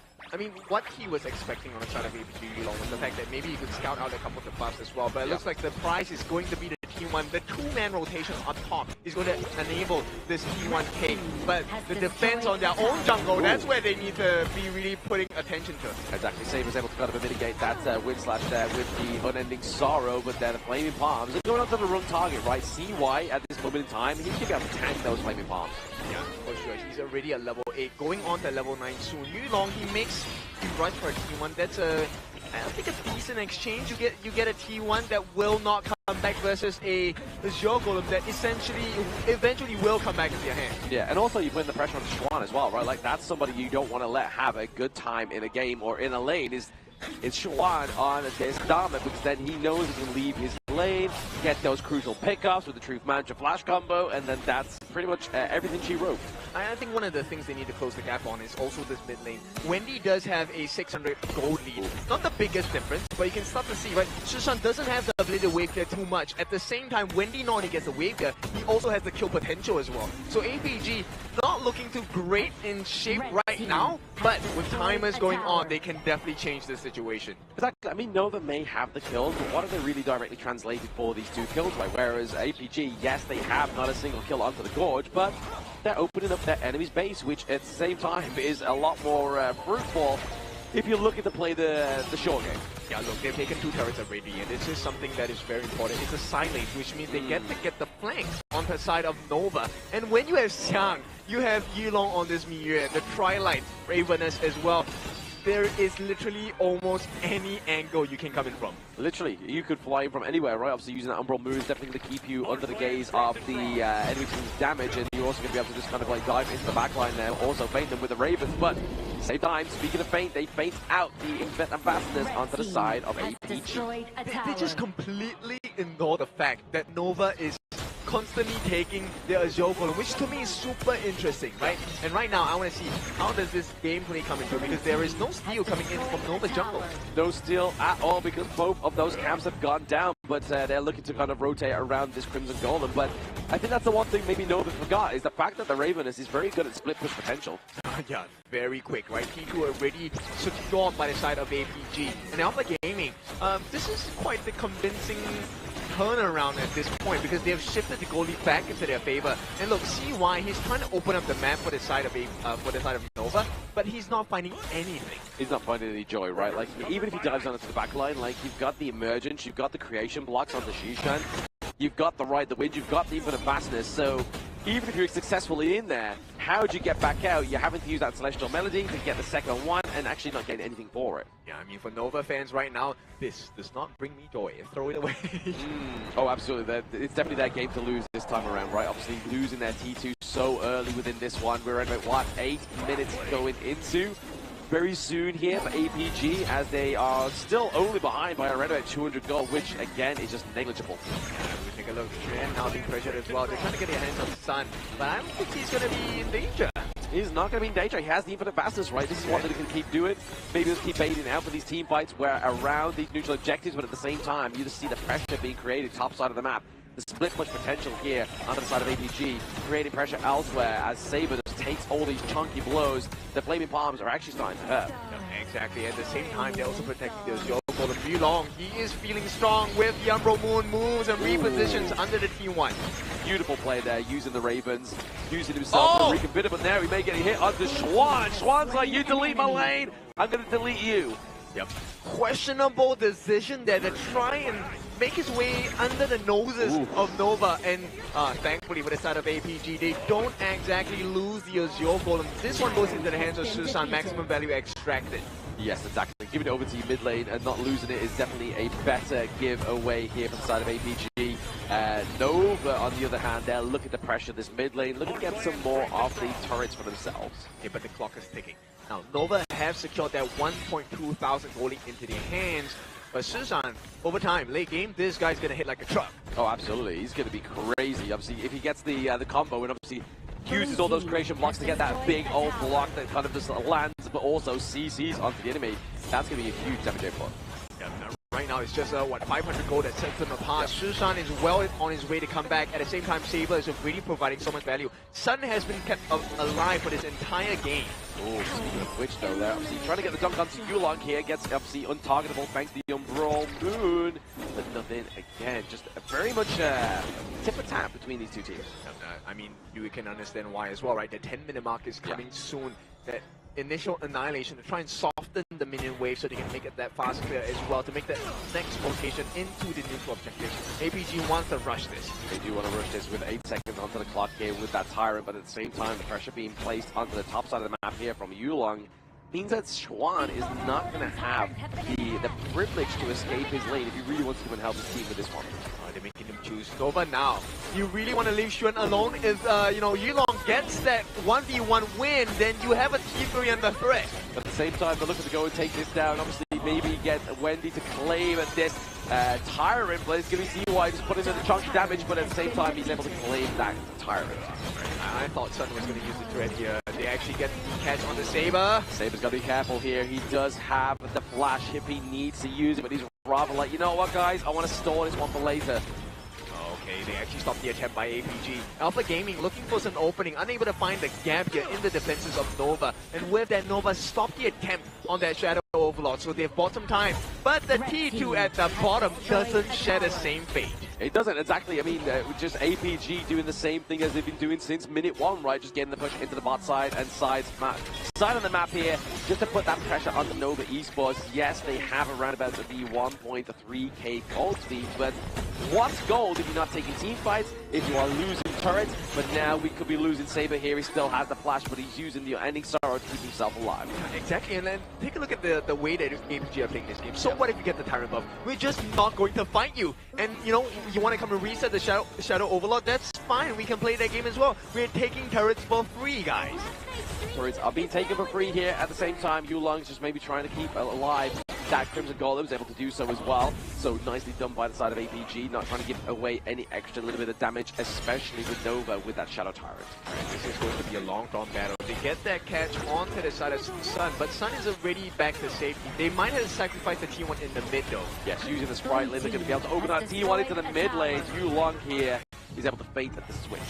Yep, actually looking for the catch, unable to find so. And this one, Nova, if they get this, I think APG, all of the effort will be wasted. No, absolutely. All of the effort around, all the effort could be wasted here by the side of APG if they lose this Shadow Overlord. But the Umbral Moon is available here for Yulong, but get a bit of a tip attack into the mid lane. 2v1 going against Siang, but that's not going to stop him using the Umbral Moon, fades out the way. But again, not going to be the annihilation that claims that Shadow Overlord. And now Nova are shifting the sands in their favor as well. It's still a 1,500 goal lead, but with the Shadow Overlord, this could spell disaster for the turrets. At least minimum T2 for APG's side. Yes, APG are going to be losing their monopoly in this game number 3. They definitely had the advantage early on, but now Bushi is a undrivable, unstoppable force into these T3s. Take a look at what's happening here. APG going to make their stance. Whatever value you find here without the Shadow Overlord is big. Yeah, I mean, CY still is holding on to the Shadow Overlord, so even if Yulong goes down there, he's going to just eradicate that wave down to the bot side as he has now done. He was waiting to see if he could fly under the radar ever so slightly. Yeah, and here comes the real trouble. Shadow Overlord summoned at the bottom. Nova, they don't want to relent. They want to take value here, and the T3s are still under pressure on all 3 lanes.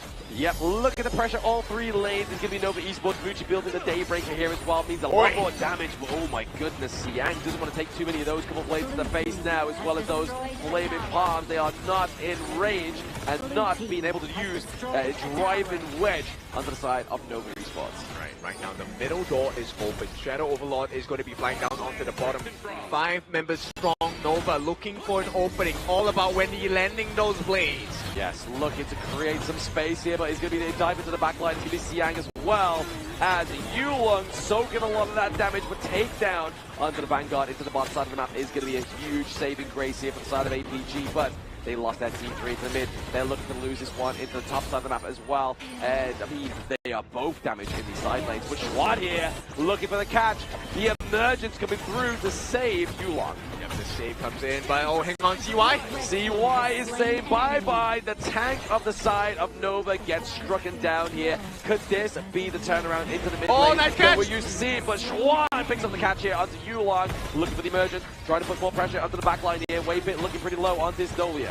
This is more damage limitation for the side of APG, right? They do get the T1 in the mid, but still, if you take a look at the situation, once the dust has settled, Nova have inflicted. Oh, Mucci claims, as well as Waypit. That's a 2-for-1. Yeah, APG, good job in making the recovery. They need to make sure they get this Tyrant though. Yes, Yulong is down, but they do have the potential to do it if they can keep Wendy at bay. Yeah, Wendy into the mid lane is definitely going to be a sure safety for the side of APG as they get that Shadow Tyrant for themselves here. The second neutral objective onto the Gorge here for the side, and the boys here looking to prove themselves to be bigger than the third seed. Right now, APG, they just need to make sure they have the wave management, right? They cannot allow those sneaky backdoors on the T3s. If not, that's going to be a barren base for the side of APG. Nova, they know this, so they're going to slowly edge towards the center of the map and see what kind of value they can extract from the Alpha Gaming members. Exactly. Nova's strongest lane here into the mid of the map, as well as APG's weakest lane, as they have no real estate, no turrets to run back to. They are looking for a full pressure, maybe just keep that mid-wave pressure off on themselves. Right, we'll see how this is going to be like, because we are nearing the 20-minute mark. Okay, not exactly too near, but there is going to be a potential here. 16 minutes on the clock, and if you take a look at the damage being offered by APG, you can tell it's not actually that, it's not sufficient yet. Yeah, not sufficient, but you have Siang trying to get the rotation from the side here, get the place of that first skill onto CY, so having to force anything for the fastness is going to be APG Sun. He's on the run, he's taking too much damage. Oh, no way. Yulong, he cannot be here. He needs to be safe. He needs to buy time. They're rushing it down on the side of Nova as well.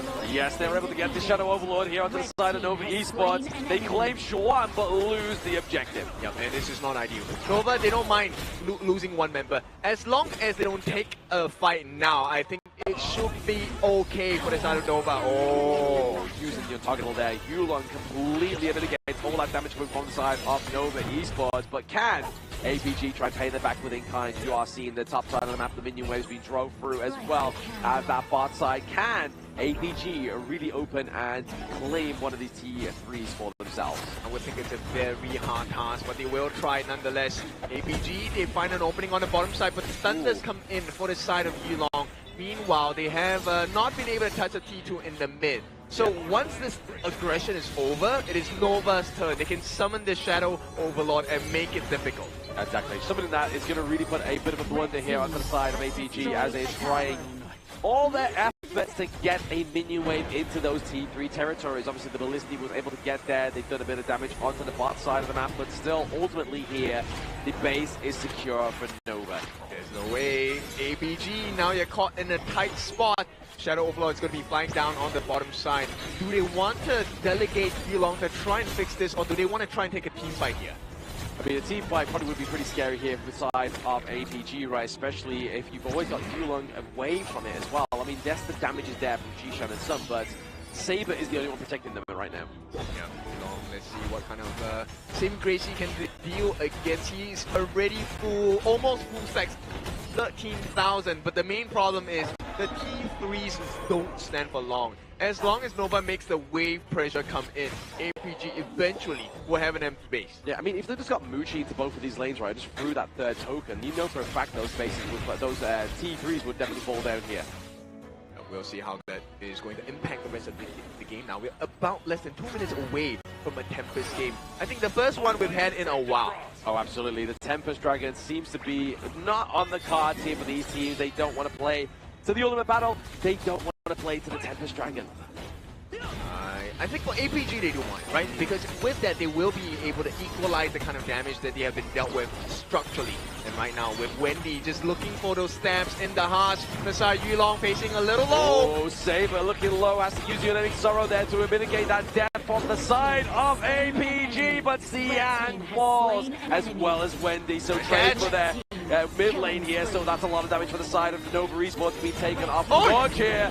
Now Sun is online, he has Deep in the Bastards, using it very aggressively. Triple kill for Sun. He gets Sage Sanctuary. He falls down now. Can they get the minion wave here coming through with Yulong into the bot side of the map? They are not looking to play here for that Tempest Dragon. They are looking to play for the win here. Yeah. Muji maybe falling. Back-to-back series here for Nova, for APG to come back in this series, and there we have it. APG 2-1. Big win for the side of APG. They will lead the series now at this point 2-1 before we head into the halftime break. It was a very back and forth game, trading objectives, trading blows on towards the Dragons here. And especially when we talk about the late game insurance here, you do have a lot in terms of Shisan on the Celestial Nua that's dishing out so much range damage against the Wendy, Gun, and Moke here. That was a lot of pressure being generated just by Shisan himself. It was such a tight spot to be in because Wendy was consistently looking for those little pincers and splinters into the health bars, right? One full combination of the freshly forged into the couple blades onto the different squishies, especially Sun on the Lung, it would have been game over because you did not have enough damage. Yeah, as soon as Lung gets taken off the side of APG there, the damage definitely gets kind of cut in half. And you saw towards the end there, the frightfulness of that Lung pick, especially with that triple kill. Oh, he definitely played that super duper well. He smelled the opportunity here and he immediately went for that game-winning push there. And you have to give props to Son. This is not his full season with the side of Alpha Gaming. He only played with them, what, this tournament only? Yeah, I think it's crazy, right? If you take a look at the amount of time he's had in comparison to the performance, this guy, maybe he needed that rest, right? Because he has been very consistent the entire game. 5-0-2, the probable MVP for the side of Alpha Gaming at this point. Yeah, and even Shishan here with a 2-0-5 as well with the Nua. But I mean, they are two long-range picks. The only person that was able to get into the backline was CY, but then once CY gets in, you're really just relying on Wendy to just be the driving force with those couple blades, and unfortunately, Muji has to be within close range and just wasn't able to get there. It was a very difficult task for the side of Muji and CY here. Every time that CY wants to go in, you will see Yulong playing really well and baiting out more of these members towards the side main here. Hence, they're stalling a lot of time to allow the double late game here, Shisan and Son, to skill towards those late game markers. And when they hit that late game, one annihilation immediately depleted Wendy's helper on the Ganemo. Yep, this is where timing is very important. We were 19 minutes and 21 minutes into this game. This is late game status for Shisan on this Nua. We talked about this. It's all about him fulfilling the win condition, which is just get fully animized, right? Get your full EXP. And you could see at the last portions of the fight, he was the main difference maker. Those creation blocks pushing the different members of Nova. And you start to see, this is where fatigue is starting to set in. They're making mistakes. They are. I mean, these are long series to play, and they are grueling ones as well, right? Especially when tournament life is on the line. But let's look at this head-to-head between Wendy and Shishan once again. But this time around, it's going into the favor of Shishan. I think Shisan played a very clean game thus far. The creation blocks, the annihilations has been super on point, and every single kill that he provided for his team, it added a bit of pressure against Nova Esports because they were essentially playing on a timer. Every time they are delayed off the final game-winning push, the top side and bot side high ground wasn't taken down at all, which led to Son, the final triple kill, going into his pocket, circumventing the side of this game to a 2-1 for the side of Alpha Gaming. Beautiful game coming in, no deaths at all. Once again, a 0-death run from the side of APG. Alpha Gaming Sun here, 5-0-2. The amount of damage that he was able to do, really squeezing in during the important times to get the flaming palms of death onto many different members on the side of Nova, changed the state of the game in favor of Alpha Gaming. Exactly, especially this end game push, as we'll see in the highlights very, very soon. But Nova definitely had their card in the race here, right? Obviously, they were able to open up the base of APG much earlier than APG was able to do with Nova, but APG Sun here with the aggression, just using the infinite fastness super duper aggressively. This was a very good catch coming in for the side of Alpha Gaming as well. And this was the final fight. Take a look at Saber here, flashing and stunning Wendy. And the teleport here coming in from Shisan, immediately forcing Wendy and executing. And as of this point, your long range reach is already removed from the pool. No Swan, no Wendy, and Amuchi and CY. It's really difficult to take on the long, big minion wave coming in towards the mid side. Definitely not, right? And with the Dread coming in as well. I thought for a moment this was going to be a little bit scary because with Muji he could definitely potentially have cleared the lane and give his life in the process. But of course APG looking for the finish. There's no way you allow one farm laner to change the state of the game before we hit into a break. That's exactly. APG definitely looking for this 2-1 victory with a smile on the face as we head into the break and as we head from APG's last game where they took a 4-1 from Blacklist. They're looking to emulate this one onto Nova Esports. It's obviously to the detriment of Nova when they come back from the break to see if they can take this to a 2-2. I would say they're in a very comfortable state thus far, knowing for the fact that they had a dominating fashion win against Blacklist International, now coming against Nova Esports right now. The hands are still hot and it is proven in the objective exchanges and the team fights in the game. Right, we'll see how this is going to be like because we've seen teams recover after the break, right? And at this point, the halfway mark for both these teams, it is still very close, it's still very tight-knit. And then we will go and explore, okay, what is remaining in this hero pool? I mean, it's at this point for both teams, hero ocean, right? We'll see how this is going to impact the rest of the series because it's still a best of 7. But then, it has been a long day so far. The players need a short break before they can actually continue the series here. Because this has been, what, almost 10 games played thus far for both of these teams? Getting a breather will be very crucial for both Alpha Gaming and also Nova Esports to come back into a better mental state thus far. Hence, grab your drinks, grab your snacks, come back in about 5 minutes and we will see the epic lower bracket finale between whoever between Alpha Gaming or Nova Esports heading to the grand finals.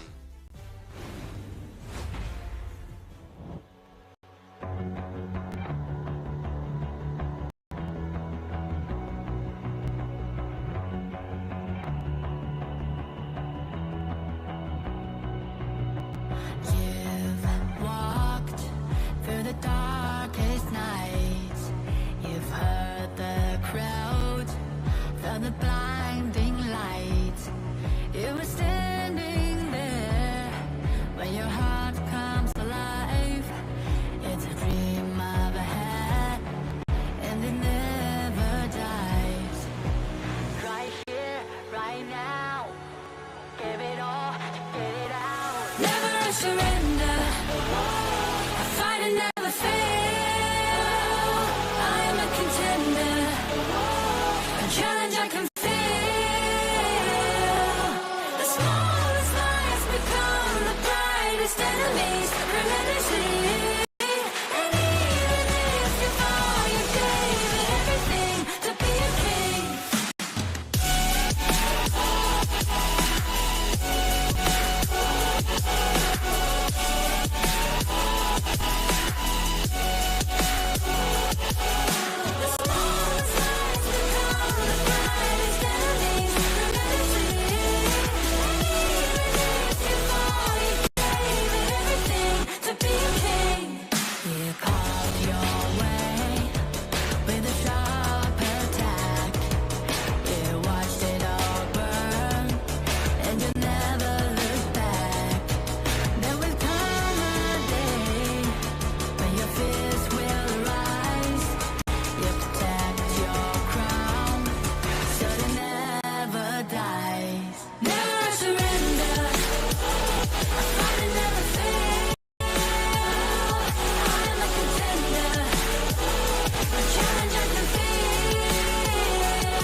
Dream my way, never a surrender.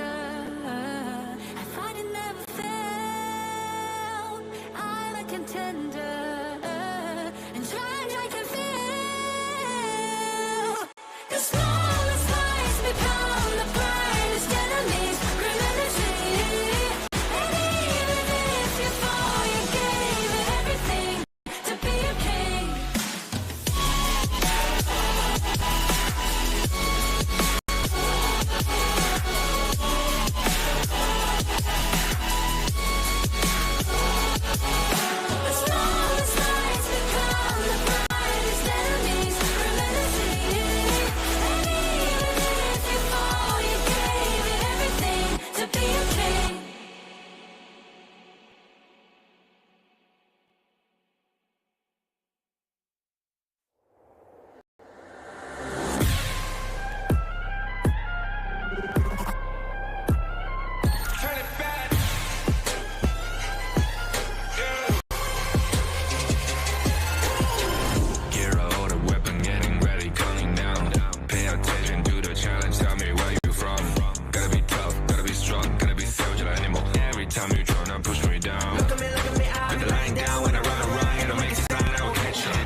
It's our honor showtime.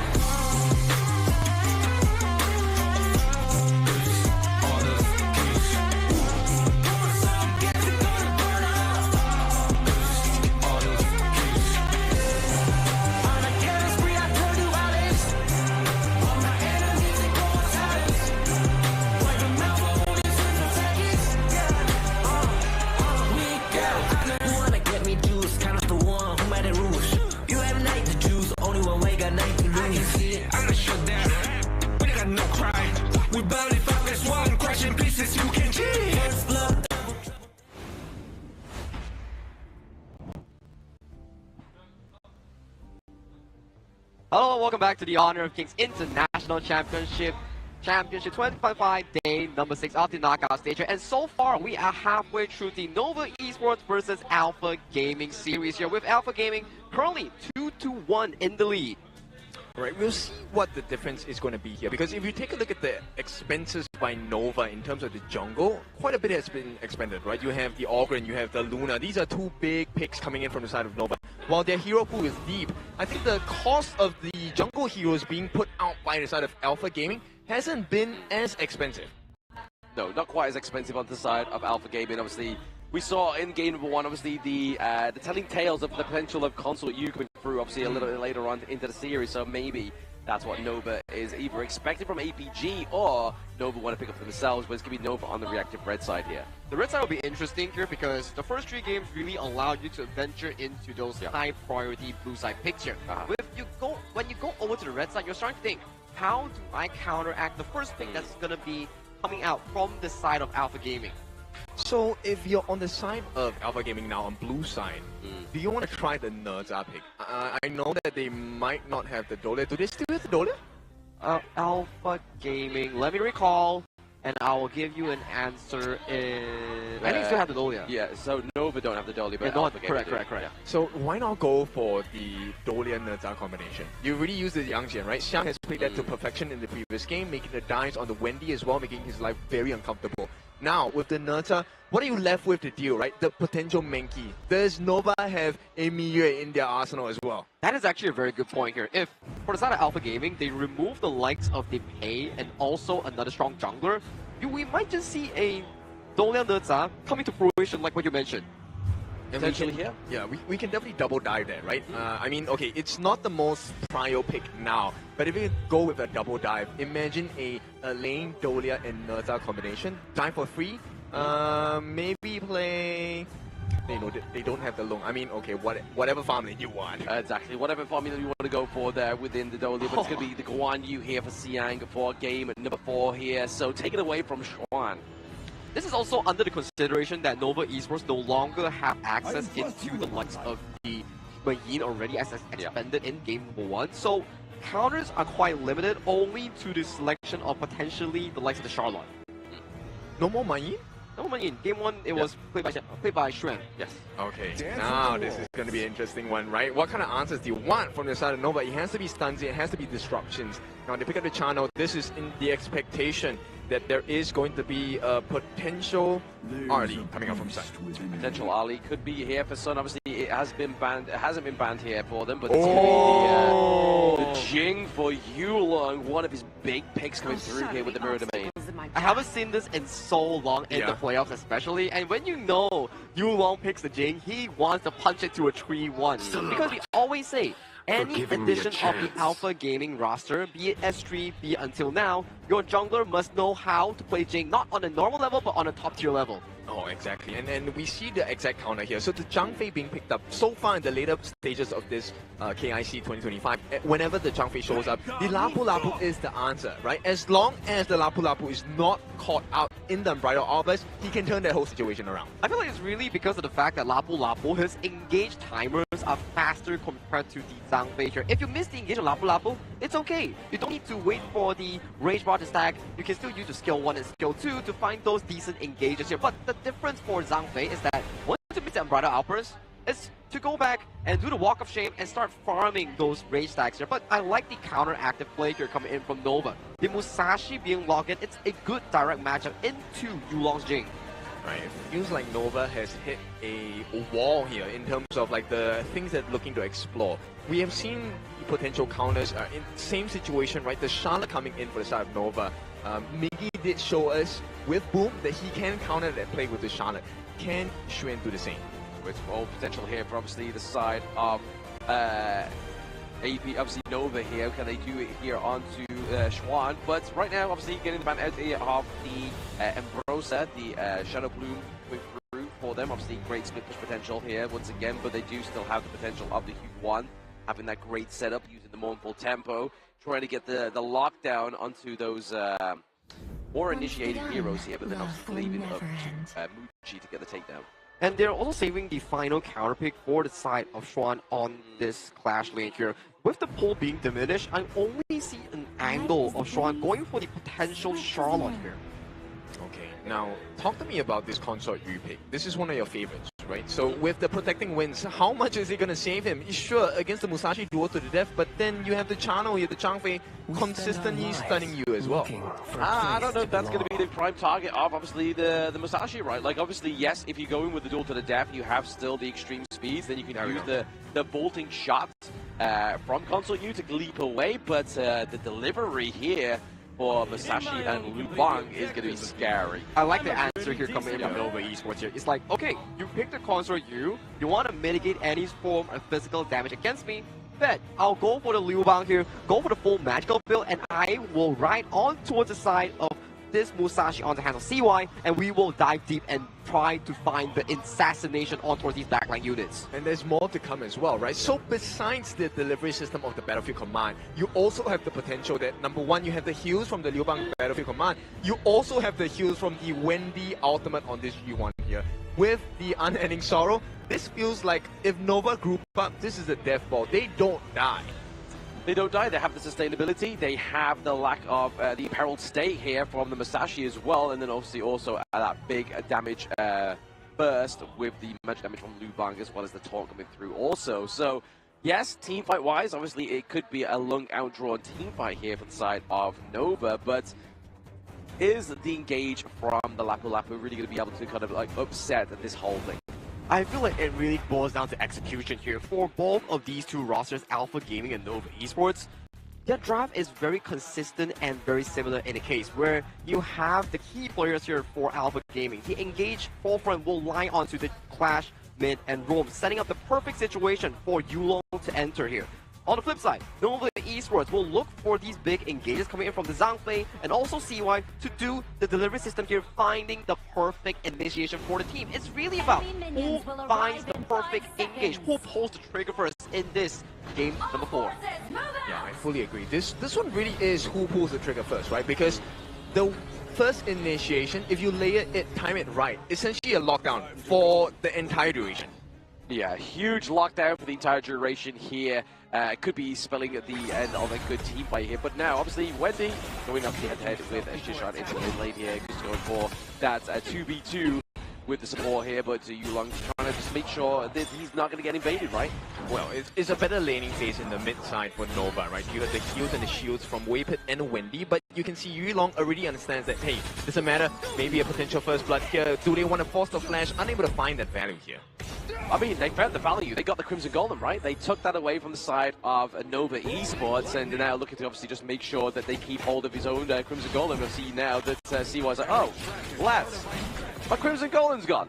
Yeah, and that's not going to be a sight that you are going to be very happy with, especially for CY. You need a level advantage to be able to pull maximum value, right? The higher the level is for CY, the tankier he becomes, and you will find it more difficult to take him down, of which then the combination of Wendy and Xuan really comes to fruition.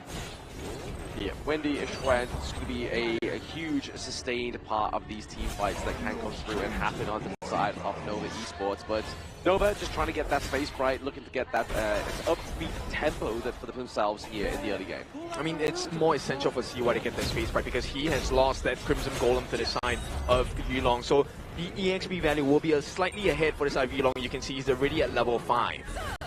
Yulong at level 5, already kind of outpacing CY into the jungle as well. He's going to already be kind of like a staple marker in this early part of the game, right? The APG are looking to be dominant and looking to make sure they claim a victory with Yulong's like signature pick.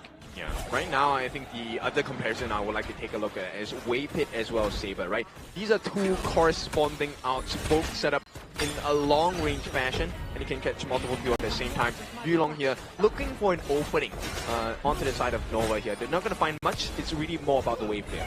Yeah, getting the wave play, getting that priority to the mid lane as we obviously heading into around about 2 minutes and 30 seconds now. So you can already still start to see that the second item for both of the jungle's items come through, and CY is able to reclaim his own Crimson Golem. So they know that where CY is going to be thanks to that little bit of intel, so they can kind of like go safely here into the top side of the map and claim that Azure Golem.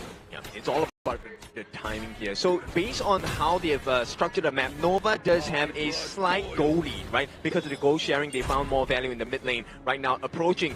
You take that invade on the jungle with 7 seconds to go. Nova, they don't take the risk. They don't go for the steal on that Crimson buff on the bottom side of the map. Yeah, there's no need to, because obviously they still have that Guardian Sprite as well, right? So they're going to do reduced damage as well, whereas Yulong is going to do a full 100% damage come through to the side of Nova Esports, but able to secure their own Crimson Golem is going to be a saving grace here for the side of APG's Yulong. Yeah, at this point I feel like Nova, they have the map control advantage, right? Because at any point of time, Xuan will definitely be able to rotate much faster with the Battlefield Command already. You'll see this first engagement, 3.5 minutes, both teams, you want to squeeze them out, this is the best time to do so. Yeah, you want to use that global ultimate to perfection here onto the side of Nova Esports, just putting pressure onto these team fights, but more importantly, keeping CY alive when he commits those big dives.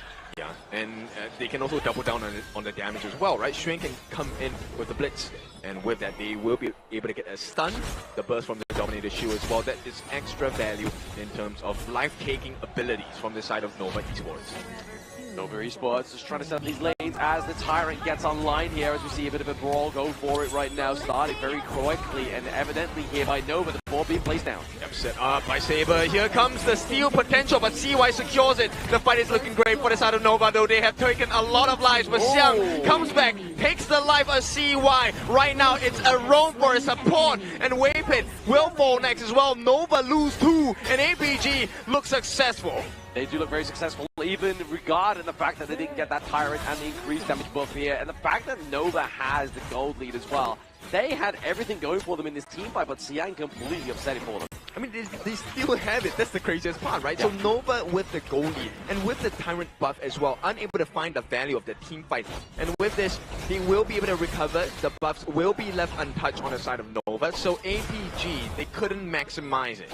And I mean, because of that direct consequence, we do see that Xiang's able to build that Blazing Cape as well. So that's going to be the anti-heal they need going into these team fights to try and curtail that self-sustain of the side of Nova's draft. Yep, I think, you know what, at this point, Nova, they're looking like they want to double down on the damage as well. Yeah. Damage and the heal values, because the stave of sorceries has been built into the kit of Wendy. And this is going to aid him not just in getting extra damage for every skill usage, it's going to increase his healing amount as well. Exactly. Heal amounts can be increased here thanks to obviously just building that staves onto the side of Nova's Wendy. But obviously kill up for them. They are literally ahead in the gold lead as well, obviously into the mid part of the map. Gold lead is going over to Wendy. Alright, I want to see the value that Shushan is going to be able to pour for his team. Every single board is going to be very important for the board master here. And at this point, Nova, they're holding on to the lead close to 1,000. So this is looking good, even though they gave away 2 pretty big kills over to the side of Alpha Gaming. Yeah, they're just trying to maintain that gold lead, right? They're just looking to keep themselves into this horse into the race for Nova Esports, because they are down 1 game point. Like, they have to make sure they put in every right foot forward into this game number 4. Yeah, I mean, over time, I still feel like Nova's draft is pretty strong, because on the pick of Yulong for the side of the Mirage, right, for Jing, you want to be able to land down your skills on the Muji. But with the shields, the Leaping Savior giving extra shields to Muji, the Battlefield Command coming down if it's necessary from Shen, I don't think you get that one-shot burst you're looking for into Muji. Oh, absolutely not, especially when you get that healing from Wendy, right? And also, obviously, the Battlefield Command from Trois, but it has to be used. Oh no, Susan, he's falling low as well, has been caught using the passive. He will not survive with the Battlefield Command. Wendy takes the credit for that kill, and right now it's a 4v5. Nova looking for more value across the map. They are. Obviously, Xiang was looking for a rotation down there to go and help his buddy Xishan on this board master, but got taken out. Obviously, not being able to use that flash thanks to that unbridled outburst. And this is a big deficit, right? Shishan was safe because he had his passive. Now, he's out of the passive for at least another 150 seconds. That's a long time. Nova can press for more. Yeah, very long time within Honor of Kings here, so looking to keep himself in a great position, or maybe just use those boards to zone out these NA teams. Is the potential here from Xishan on the side of APG, but they don't want to lose his T1 in top side of the map. Yep, they force the ulti from Wendy. Nothing too big for the side of Nova. Right now, as long as they don't take another fight, it should be a-okay. Sun, on the other hand, has other plans for the side of Alpha Gaming. They want to force this T1 down and look for the trade, but immediately Xuan makes that TP down. He's going to try and mount the defense. Unfortunately, not going to be in time. The rotation does come through. Nova, you can take the T1, but you survive the escape. Yeah, he doesn't want to take any hits from Sun, especially when he's got the Eternity Blade as well as the Shadow Ripper, right? Like, that's going to do a lot of damage, but then at the same time, you're able to kind of use that ult bolt to poke at a long range as well. Or even you can just try and go for the turret, take the shots, use the protective wins to completely get rid of it as well. Yeah, that's true. I mean, that's the value of having that second skill, physical immunity, right? You're able to tank a little bit more shots and put yourself in a position where you could serve as the bait. And then once APG has access to your backlines after you use that Battlefield Command, you find yourself out of options here. Out of options and out of mind is going to be top side of the map. Muji just trying to clear out the minion wave upside here to make sure they don't lose that second T1. They're going to try and go on the CY at this point. Nothing too big. They did have to commit Yulong ultimate at this point. So CY now in a better position. Border going to be laid down. They got the stun. Still unable to find it. CY secures the Tyrant for the side of Nova. And right now, they just need to maintain this lead. They still have a goal lead. They have the next buff for 80 seconds. Waypet and Wendy. These are your defensive structures on the side of Nova. Until you take them down, Muji and CY are going to be unstoppable. Absolutely, they're going to be safe here. CY, Muji are just going to be basically hiding behind Wendy and Waypet at this moment in time. Even Schwan as well, right? Like, obviously, that's a lot of defense you have on the side of Nova Esports. ABG, they look for the response immediately. Shishan helps to secure this, even without the presence of Yulong, and this is going to be valuable for the side of Alpha Gaming. They have managed to keep this gold gap to less than 1,000 at this point. And Nova, until they get that kill onto the important members like Sun or even Yulong, I don't think this is going to change.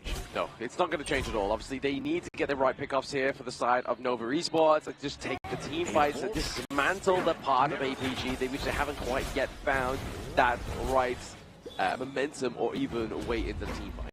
I think the biggest thing here is like Xiang hasn't found an opening as well. He does have the precision chance, which I feel is going to be pretty vital in the team fights, but I think it requires the usage of Wave Pit's ultimate, the Unbridled Outburst, to really find value here. Oh yeah, exactly. Try and get rid of the Unbridled Outburst, then go in, use the Fridge Charge, try and get the lockdown onto, say, like example, either CY or Muji there, but obviously Chuan took a lot of damage, used the Battlefield Command to get out alive. Right. Now with that being said, this is the 10-minute mark. This is the true wrestle between the teams. If you get this Shadow Tyrant buff, you win the fight. CY could be pushed back for a little bit. They will try to reset this Tyrant. In the meantime, you can see Xiang looking for an opening on this. Yeah, dropping down the Sprite List really stops it, kind of like resetting any further out of range of Nova Esports here, but then they clear out the Sprite Lens. They use Saber here to make sure it resets. Yeah, also using the mirror image on the side of Yulong to see if there's any potential catch angles here. So Yulong trying to work down on it. CY coming back here, both at level 14.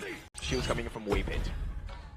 Wave Pit using the shield, keeping his teammates sustained in this long drawn fight for the Tyrants. Obviously Daybreaker being built here by the side of APG Sun is definitely just going to amass more damage. But look at those traps, man. They are waiting for the side of APG, maybe even Yulong, to proc all these walls.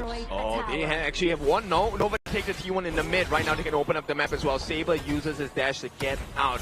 Nova, they are patient, and the patience might be rewarded here. It could be. Patience is a virtue here for these two teams, and they're looking to start to be a patient team around this fight of the Tyrant. Oh, they wanted the ball. They can see why they're trying, but a save comes in from Wave Pit as well. All the damage in the wall on the backline. Saber not gonna survive. Flash comes in from the side of Muji. They see the ending. They see the opening as well. And with that, 3 kills for the side of Nova as Alpha Gaming make a mistake. They made a huge mistake there to underestimate Wave Pit's Unbridled Outburst, which really upset the flow of the ocean onto the side of APG. Now they are looking to lose a lot of their jungle. Obviously the Boars as well as the Crimson Golden going up the side of Muji is just going to enhance the growth of this hero. And 1 minute in, this is the damage they've done structurally. Taking the T2 at the bottom, T2 in the mid looking, oh yeah, it's gone as well. So Nova now have done structural damage to the side of Alpha Gaming. And across the timing, you see T3s now are open on the menu. Nova just needs to strike hard one more time. Exactly, just get a break apart team fight like we just saw there. Take Shishan, take Yulong off the table there, and that is going to be a huge damage output taken from the side of APG. And the fact that Nova now climb further and further to that gold lead, right about 5k gold lead now. Nova's looking scary. Yep. And they have multiple sources of damage, right? Wendy taking another attempt into the T2 on the top. This is going to be secured by Muji, by the way. Both Wendy and Xuan have the Staves of Sorcery. They have extra magic damage. Sun does not survive this. It'd be very hard for him to survive, right? Obviously, he's going to have to use that protective winds very well, or even use that vaulting shot onto the right person just to kind of get him, create space even further for him. And the problems are going to get even tougher here. With 8 seconds to go, the Primal Bond will be taken away. And Nova start working on towards this Shadow Overlord. Yeah, so that means if any kind of push is kind of amassed here by APG, that when that Overlord gets taken down, they can just completely like, you know what? That's a nice try, but we'll use the Shadow Overlord to get that completely eradicated. As you can see, bot side of the map is just being controlled here by Xuan. Yeah, Sun is trying to use the Protecting Winds as an extra movement speed here, but the true target is going to be the T3 in the mid. That is the lowest out of the 3 available tier 3s for the defense on the side of Alpha Gaming. Unfortunately, that should fall in a short moment. Very fall. A short, very fall in... fall short in a very full moment, exactly as I was saying there. English is my best suit, clearly, but APG, they need to stack a good defense here. Yeah, it's looking a little dangerous, a little spicy for the side of Alpha Gaming. One more hit would do it, and I'm talking about the lives of APG members. The poke is coming in, they get some healthy damage onto the T3 on the top. There is no more minions to speak of, but the poke damage from Muji as well as Wendy with the help of the Staves of Sorcery. This one is so hard to handle. Oh, very hard to handle here for both of APG, right? Like, see, they have 2 T3s looking pretty low right now. They have the Vanguards marching through once again into the mid, into the top side of the map. This is going to be a hard defense. They're going to get some free damage as well, but they're unable to contain the different members. Look, the T3 in the mid is going to be pried wide open. Nova find that first gash. It's going to be a deep one in the middle of APG's Gorge. They always say the first cut is the deepest here for the side of Nova, and they're proving it into that mid lane. The T3 being taken down here. Vanguard, Shadow Vanguard, bot side of the map, still looking to put pressure onto the side of APG, but the pressure just not only from these turret games, but it's also from the gold lead here as well. Wavy has been very patient with his Bridal Albers as well. The beast needs to be unleashed at the correct time, and Nova knows this. If they can find an opening, it needs to be a guaranteed takedown onto the members of APG. Shishan does have his passive, but take a look at the wraparound potential here. They're trying to hide Xiang, but Xiang unable to find an opening just yet. Just yet into the backline, round about that Azure Golem as well. Maybe look for a big crucial fight, but at the same time, they have the minion waves into the mid lane crashing in, right? They have the enhanced minions. Like, what the playstyle here? The Unbridled Embers connects. Yep, they set it up onto Saber, but Xiang is wrapping around there. They call it the catch on the Muji. No, they don't. And this is going to be danger for the side of Nova. They have Prior over the Shadow Tyrant, and this is going to be 90 seconds of fighting prowess. Xuan has been making work at the top side of the map as well. APG caught out. CY makes a dive. The heals come through, and the kills might not, but to chase down CY as well. Finishing the job here. A great start. CY might have to give his life. No! It is going to be a trade. CY for 2 Yulong balls as well. When he comes in with the heals, with the catch, and Nova, they have found an opening. It's going to be game number 4 going into the hands of Nova. Yes, a beautiful finish there for Nova Esports. Wendy coming in with that flank there, getting a double CC onto the enemy team and just allow that damage to formulate and get that crystal takedown for game number 4. And so far in the story of this best of 7 series thus far, it's really about mitigating the loss in that early game and bringing into a 10th-minute mark. Whoever gets the best out of that 5v5 will dictate the game in a much bigger tempo here. And that fight was escalated at the front end for the side of Alpha Gaming, but in the end, it was the Musashi Liu Bang combination bringing in the escape route for CY, nuking anyone close to that Musashi. Yeah, just out-tanking, right? The heals, the damage coming in from the side of Alpha Gaming actually is pretty scary. But when you're dealing with like the Leaping Saber shields, you're coming in with the Battlefield Command heals as well. How do you deal with it? And Musashi by nature is already pretty tanky in the late game. Oh yeah, absolutely. I mean, especially when he's using the lifesteal, there's also the extreme speed, right? Like trying to catch him is very slippery, but then also using that duel to the death to get that imperiled state to stop any healing on your enemy team is definitely a hard one to counter. You can see towards the final few moments of the side of the Musashi coming from CY, his Swordmaster played it phenomenal. First thing, he marked down Xiang, the horse that is coming in from the backside here, isolating him, bringing in the ultimate coming in from the side of Xuan, the Liu Bang ultimate. And then, once they're taken down the War Saint, we thought that, okay, all the spells being dunked onto CY will result into an immediate burst. But no, the tankiness coming in from the pick itself allowed CY, before his death, to take another life from the side of Alpha Gaming, which was Yulong's Jing. And that's not enough, right? That's the physical damage, that's the heals coming out. And then you have the atomization coming in from the side of Nova as well. Wendy and Xuan giving the magic damage. This one was the one that really hurt players like Sun. It was. When you see these moments, right, Wendy went for the full magical damage route. He did not go for the semi-tank route. This is a late game U1 Tunecaster build that we are talking about here. So, for the side of Nova, they're playing with 3 core players and the advantage of the Liu Bang being the supplementary shield coming in for safety. Yes, Liu Bang being there just to be a pest for the side of Nova Esports onto APG, right? Obviously just basically using that shield, keeping their teammates alive, just being a great asset here. But I mean, to be honest though, when we're looking at Wendy, are we surprised that he's able to carry on this U1? Of course, this is always the go-to route for the side of Wendy here. When everyone is looking to play the semi-tank, the healer route, he's always going for the more aggressive carry route here. Hence, in this goal lead alone, as we talk about it, at the 10th minute mark, there is not much of a difference here. But due to the fact that you lost the 10th minute team fight here, the entire avalanche just starts piling down on towards the side of Alpha Gaming. And I want to highlight the difference between the playstyle of Yulong as well as CY. CY is able to dive into the entire team and get AoE damage, right, with the duel to the depth if they're stuck together. But Yulong doesn't have that kind of prowess. He can get that singular target burst, but it's not going to be enough. And he's not as tanky as CY. You see the difference there. Even with so much gold, the value they brought was completely different. Yeah, it was just never enough, unfortunately, for the side of Yulong on the side of APG, but Muchi, however, had a different story on this channel, right? He was pretty unstoppable with this one, always chilling towards the back line, not dying a single time, and dealing 37% of the damage, but only taking less than 9. That's an impressive number, especially when we saw in those moments there, where was the enemy team? They had a Yixing. They had a Guan Yu. They also had a Jinger. So those are a lot of backline access. And to be able to be deathless in the game with only 9% damage taken, this goes to show how well this player on the pack leader is essentially positioning himself in those team fights. It shows you why a good coach is very necessary, because you get to see now that every single option that APG wants to explore, you realize that actually Nova has one more save condition to be able to make life difficult for the side of APG. I mean, that's a bit of an upset for the side of APG, right? Yulong not getting a dub on that Jing is definitely going to be a salt in the wound here, as they were a point with the head, but they are now neutralizing once again thanks to Nova. But this, for Bridal as well, was fantastic. Immediately disengaging the side of Nova Esports and then allowing Xuan and CY to deal the final blows on towards enemy team. That lead led to this monstrous of a Musashi here, single-handedly diving toward the backline here, tanking again Yulong and assassinating him before actually falling here. And at this point, Wendy's trailing behind with the Morphle Temple, finding onto 3-man for the final moment here, which leads to this game to become a 2-2 all.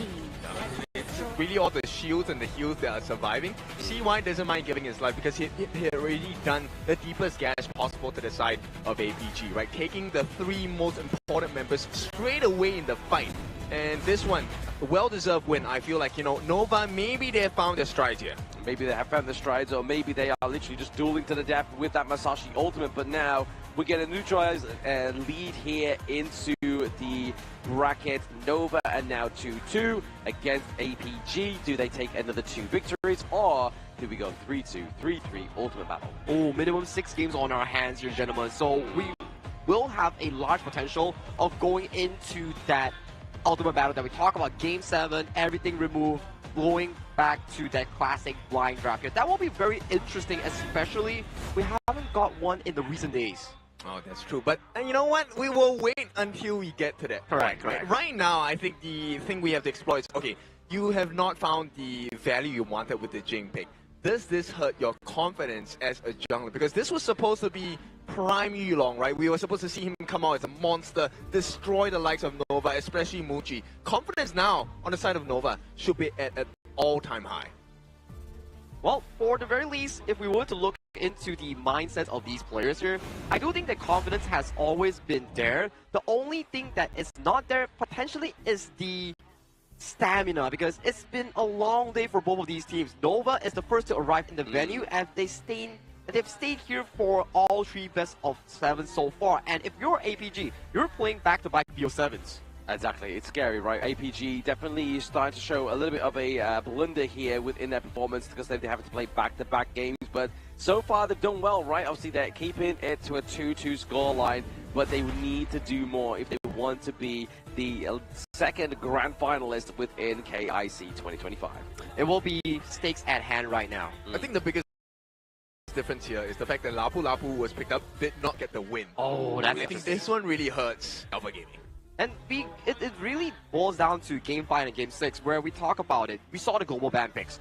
In Game 4, after the game has concluded, 20 heroes are now default banned away from both sides here. And once again, Alpha Gaming taking the reactive red in towards their pockets here. As we really talk about the BO7 setting, the first few games, it favors the blue side for the strong blue side picks, OP picks. When you go towards the red side, it's when you go into the Game 4, Game 5, Game 6, where the red side, it's an easier side to formulate a better draft. And this is where it comes to a situation where, look, the difficulty is going to increase. And you have to start looking past the old mistakes, right? If you keep hanging on for Nova and APG about, hey, you know what, we didn't make the full use of this particular pick in the previous games, you're going to be caught in the past. Right now, you want to aim for the future. I think they need to look at what is the next best step to kind of hurt the confidence, but also to be able to dominate the competition. I mean, to be honest, though, Nova has obviously now brought this to a 2-2 score, so I feel like their confidence hasn't been shaken yet. If anything, it's kind of just like a burnt it bright here for the side of Nova Esports.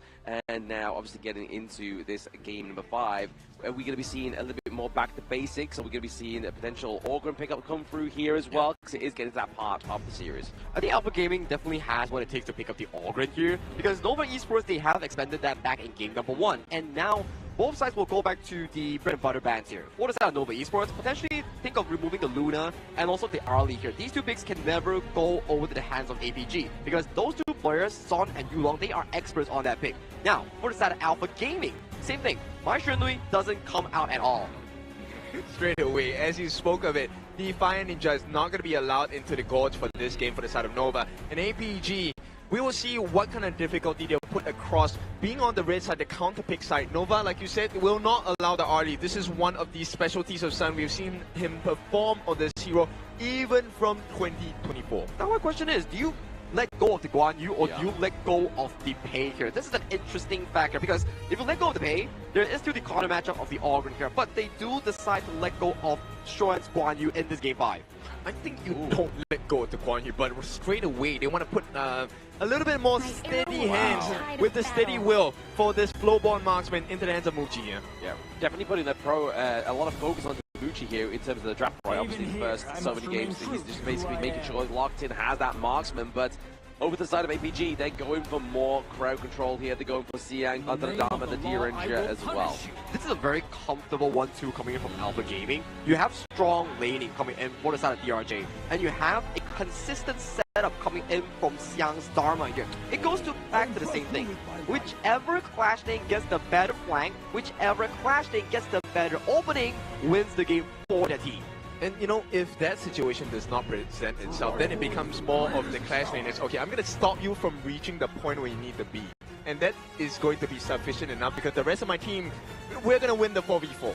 Yeah, the Motsu pick coming through here is definitely going to be able to stop that one. Oh, there we go. Uh-oh, Athena, the Sacred Warrior, coming through again today. This is going to be an interesting one, because so far, in today, Athena Rome has yet to find a singular win in the BO7 setting here. So I'm interested to see how Alpha Gaming decides to pull this off. As we know, the introduction of the potential counter of the Athena Rome there is a few prerequisites. Number 1, your Rome needs to be able to bring spine. Number 2, your mid lane should be a utility mage. Oh no, and okay, technically the Motsu can go into the mid, but you really want the Peacekeeper in the mid here? Probably not, no. I mean, you're definitely losing a lot of utility, or even potentially a lot of a carry potential, right? Obviously, we are seeing the ban out of the Newer as well as the Mai Shenui, so... And the Kongming here as well for the side of APG, and then obviously Shishan, he got the use of the Yixing, the Boardmaster last game, so banning this one out is just going to mitigate the control of the battlefield here. And surprisingly enough, in the recent pick and bans of this final lower bracket here, there is a surge of amount of the Kongming being the ban base here, and this is targeted directly towards the jungle Kongming. This is so difficult. Now, APG, they're going to pick up the potential Lady Chen. Do they go for the Orgrim pick with this? Or do you go for a little bit more of an assassin type to try and, ramp up the farming potential on the side of APG? I think Alpha Gaming, if they go for the Orgrim, it makes a lot of sense here, because it gives you a very comfortable situation that you can still consider full damage Orgrim. Yeah, I mean, that's a Blacklist approach, but they could definitely go for the full damage Orgrim here, but it looks like onto the side of Nova, they may lock in the Agudo here, and even the Xiao Chao, as we're seeing here, being placed for the side of Nova, so they're going to have that huge AoE damage. A little bit of a long-range poke as well, thanks to Xiao Chao. Oh, wait, there we go, Princess Frost. So that is the prerequisite. I'm still waiting for the lock. Okay, so it won't be Xiao Chao here coming in for the mid lane. So my question is, how do you realistically play the early game coming in from the Agudo? Because we know Agudo's first clear, it will be very beneficial if you can release the first jungle monster, be it the Spiketail Beast, be it the Crimson Golem here. These are the available options here. But if you have an Athena constantly harassing you, that's a lot of pressure being put on towards the side of Nova Esports. I mean, we saw one of the potential answers, right? Which is, let's ignore the Athena altogether. We just gank the hell out of the opponent jungler instead. So this one might be a little bit scary for Yulong here on the Fade, but at the same time, if APG finds success with the deterrence and irritants of this Athena, Yulong becomes so much more stronger because he's going to have the level advantage, he's going to have the gold advantage as well. And once you push against the corner, who's going to love that? Nobody other than Xiang.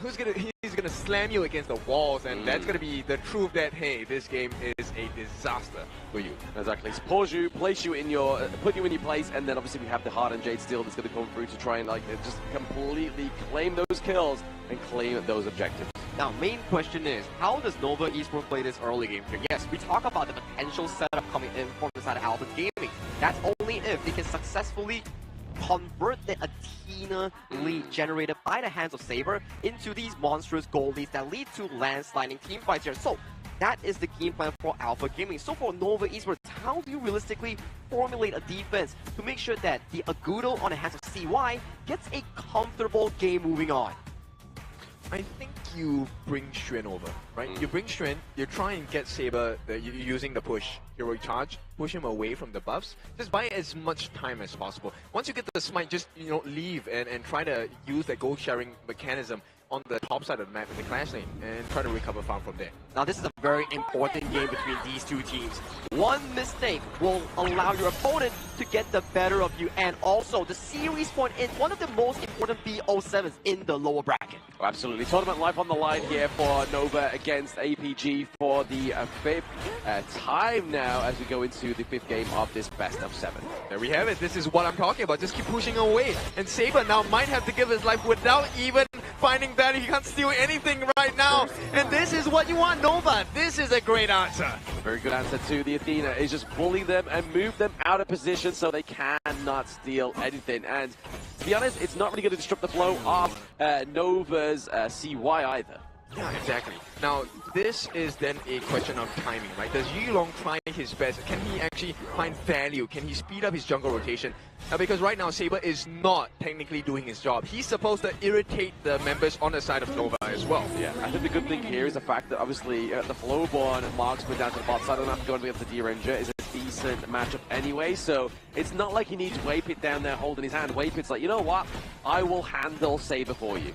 Yeah, and this is looking great for the side of Nova, right? And now Saber needs to find value here. Get a steal, get us something across the map. He only gets one camp immediately locked down. And now the entirety of Nova is showing why this Athena strat doesn't really work when you have the answers. Exactly. I mean, especially if you go to the ultimate battle as well, right? And you're not really expecting it, then obviously that's where we start to see it be a little bit more fruitful. But right now, into the global ban pick, when you are picking the Athena around about that third, second pick onto your team, you can really formulate and find a way around it. Yeah, and this is where I like the pick on Wendy, right? This Xiao Xiao, one of the most biggest burst mid heroes in the game as well. This is one perfect answer to deal with Saber right now. Oh, Saber, once again, just going to take it down more and more, but for those obviously watching who has never seen an Athena before, this is the Athena distraction strat, and the more you die, the less gold you get. Oh yeah, exactly. Full value though, Yulong. Oh, he's playing with his life for this one. Stun comes in, not going to be able to find value in that, but with the respawn on the side of Saber, he's going to be able to get the knock-up. Now, do remember, Saber, every time he respawns, he actually knocks targets up. Will be locked for the time being. Unable to buy a little bit more time, and Nova actually, even with all the distractions, they have a immense goal lead. 2.5 minutes in. This is more than 1,000 gold. It is more than 1,000 gold here for the side of Nova, especially so early. Yes, they got 5 kills, but it is going to all literally be for the side of APG Saber. So they are playing this one like as they are brawling. It's just basically Saber is offering himself to them. Yeah, exactly. And right now, I mean, the silver lining for the side of Alpha Gaming is Yulong is level 7. Once again, they can take the life of Saber, right? They don't really have to care about this at this point anymore. APG, now it's really about what other things can you do across the map? Because Saber is giving you the information already. He won't be able to do much aside from taking maybe 1 or 2 camps every few minutes. Which isn't going to be as kind of like demonstrable as he hopes it's going to be, right? It's not going to disrupt the flow of CY on the Zagudo, very fast clear in jungle in the early game, but Wendy getting a kill onto Shishan, didn't see that happen. Yep, off cam, and this is now the start of a potential problem for the side of Alpha Gaming. You need to have the goal lead when you're playing this Athena strat, and time again, Saber unable to really give value to the side of Alpha Gaming. But there is a potential turnaround, right? All these titles, the Rampage, Killing Sprees, if they get the shutdown on the different members on the side of Nova, then it could change. Exactly. Are you looking at shutdowns onto Wendy, onto CY, or even Wei Bit, right? Like he's definitely landing the cannon blast to perfection, like really stopping, and obviously the synergy with the knockup of Xiao Qiao as well. Yeah, we'll see whether that burst damage is going to be enough. Yulong trying to work down on this time, will get it here. Didn't have to commit. The ultimate actually uses his smite. He wants to make sure that this is not going to be a difference of smite ability for the Azure Golem. For now, Nova looking for a target. You know who they want. Ooh. It is going to be Sun. Everyone onto him. And even with the flash, it is still not enough. A killing spree for CY here. And the damage is not sufficient. Yulong, he may have the level advantage, but he does not have the damage. Yeah, but if we can pull it down to the bot side of the map, and Saber has now spawned into the backside of this team, he's going to do his best to try and keep, or at least get a takedown, and there he goes. Yep, one more catch. Xiang here looking for an opening. They get the finish. If he gets the call, it's going to be huge, and they get it! Combination unlocked here. Do they get the kill? They get one in the form of CY. They get Wei Pit as well, but the response is immediate. Xiang going to be taken down from the likes of APG. And is that the maximum value you can extract? Because the goal lead has not shifted at all. Not shifted one single bit, but obviously they are going to get the takedown of CY, which means that you know for a fact that the enemy's buffs or camps, they're going to be a little bit of a free ride. Okay, Saber did steal that one. Did funnel that into the hands of Muji. Still, nonetheless, not the biggest loss. They did buy some time on the side of Alpha Gaming. But the biggest issue here is that now you get to see the combination. You have to keep your eyes on Xiang. You commit 4 members onto Sun, you get the kill. So what? We can turn that fight around immediately. Which is a good call for the side of Nova, right? Like if they felt to Xiang's just amazing play there with the True Mantra, then didn't get anything single back, like no recall, no quick response, then Nova would be in trouble. Yeah, and the timing of which Nova chose to take that fight has been great, because you don't maximize the value of the Rampage. The gold difference, it's really minuscule. They have just cut it down by what, 400 gold at this point. Yes, exactly. They're just trying to like make Sun, he's gonna try, gets picked off again. Shen looking for the opening. Sun, he is caught in no man's land. CY finishes the job. T1 is the reward as well, and Nova are looking strong. Yeah, very strong Nova here, taking that T1 down to the bottom side of the map, but you are seeing a bit of a quick response here from APG Xiang. Getting that T1 top side, but do they have a farm lane left after this at all? I don't think they care. Look at the damage on the T2 as well. Nova is just making plays after plays. Alpha Gaming, they are the ones trying to catch up even with the Athena roll.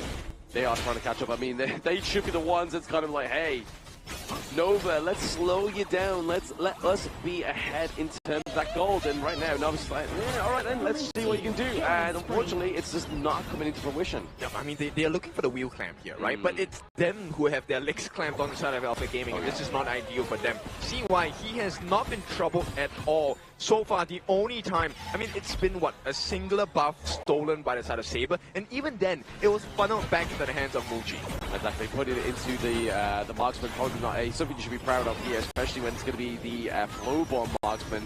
As you can see, Muji building the Doomsday already as well, looking very frightful with the itemization already. Yep, this is not ideal. I mean, okay, Saber, did he actually get that? He did, right? So he went into the hands of Wendy with that one. But Muji, this is the real problem for the side of Alpha Gaming, right? Muji, late game, he's going to be able to shred the members like Xiang and Saber really quickly. Exactly. You just shred them down super quickly here on the side of APG. Another Doomsday being built once again, so even more shred potential here for the side of Nova Esports as they're trying to get those catches, trying to get those cannon blasts onto Yulong. The Radiant's actually been blocked here. Right, all nice stun combination, not going to find the job here because Saber actually comes in with the finish. Wait, hang on, CY, he's down for the count. Alpha Gaming, this could be big for them, but it's a rampage for Muji, and with that, the T2 needs protection on the bottom side, will be taken down, and even when they lose, Nova win. I mean, that's a good time for, for CY to die, right? Like, you are seeing that the fact they're able to get the T2 down to the bot side of the map. So, with no neutral objectives up, obviously CY now coming up now as that second Tyrant here. Definitely a prime moment for him to die, if any. I mean, he resets that kill count. So, you know, the value of the gold for the kill is minimized. And with that, Yulong does get that take on the Tyrant, but can they find more? If they find a wave hit here, it could be huge. Nice block by Saber. He's going to give his life for this cause. It's going to be an unstoppable reign for the side of Wendy, which means gold could be valuable if they get the kill on Wendy. Very valuable here, obviously freezing the way top side of the map is going to be Schwan there, and making sure that minion wave coming through is going to naturally crash into that T1. Ah, this T1, I think it's gone. Nice, a knockup by the side onto Shishan as well. Oh no, what is Waypit doing? He had to expend the thing inside the box, a wasted ultimate at this point. A little bit unfortunate, but they are potentially going to get that T1 at the top side of the map, so they are still going to be able to get that prize that they were looking for, and the T1 into the mid lane is not looking too healthy either. Yeah, it's not, and that's one of the most important turrets in this game, right? The moment you have that taken down, it opens up the map for the rest of the members on the side of Nova. Your camps will be under pressure. Once again, they're going on to CY. He's going to use his role to get out to safety, but the damage has been done. Alpha Gaming, they can't protect this T1 in the mid for too long. They can't protect it too long here. Alpha Gaming are going to have to give it up at some point in time. Their side lanes are not looking too healthy either. Obviously, Muji's able to get that T2 down to the bot side also. He's just looking for that pain gain. That Arrow Storm is going to hurt. Yeah, it's starting already. He's at level 13. We need to take a look at his gold later on. Let me just actually take a look at that. He's at 7,000 gold already, halfway there.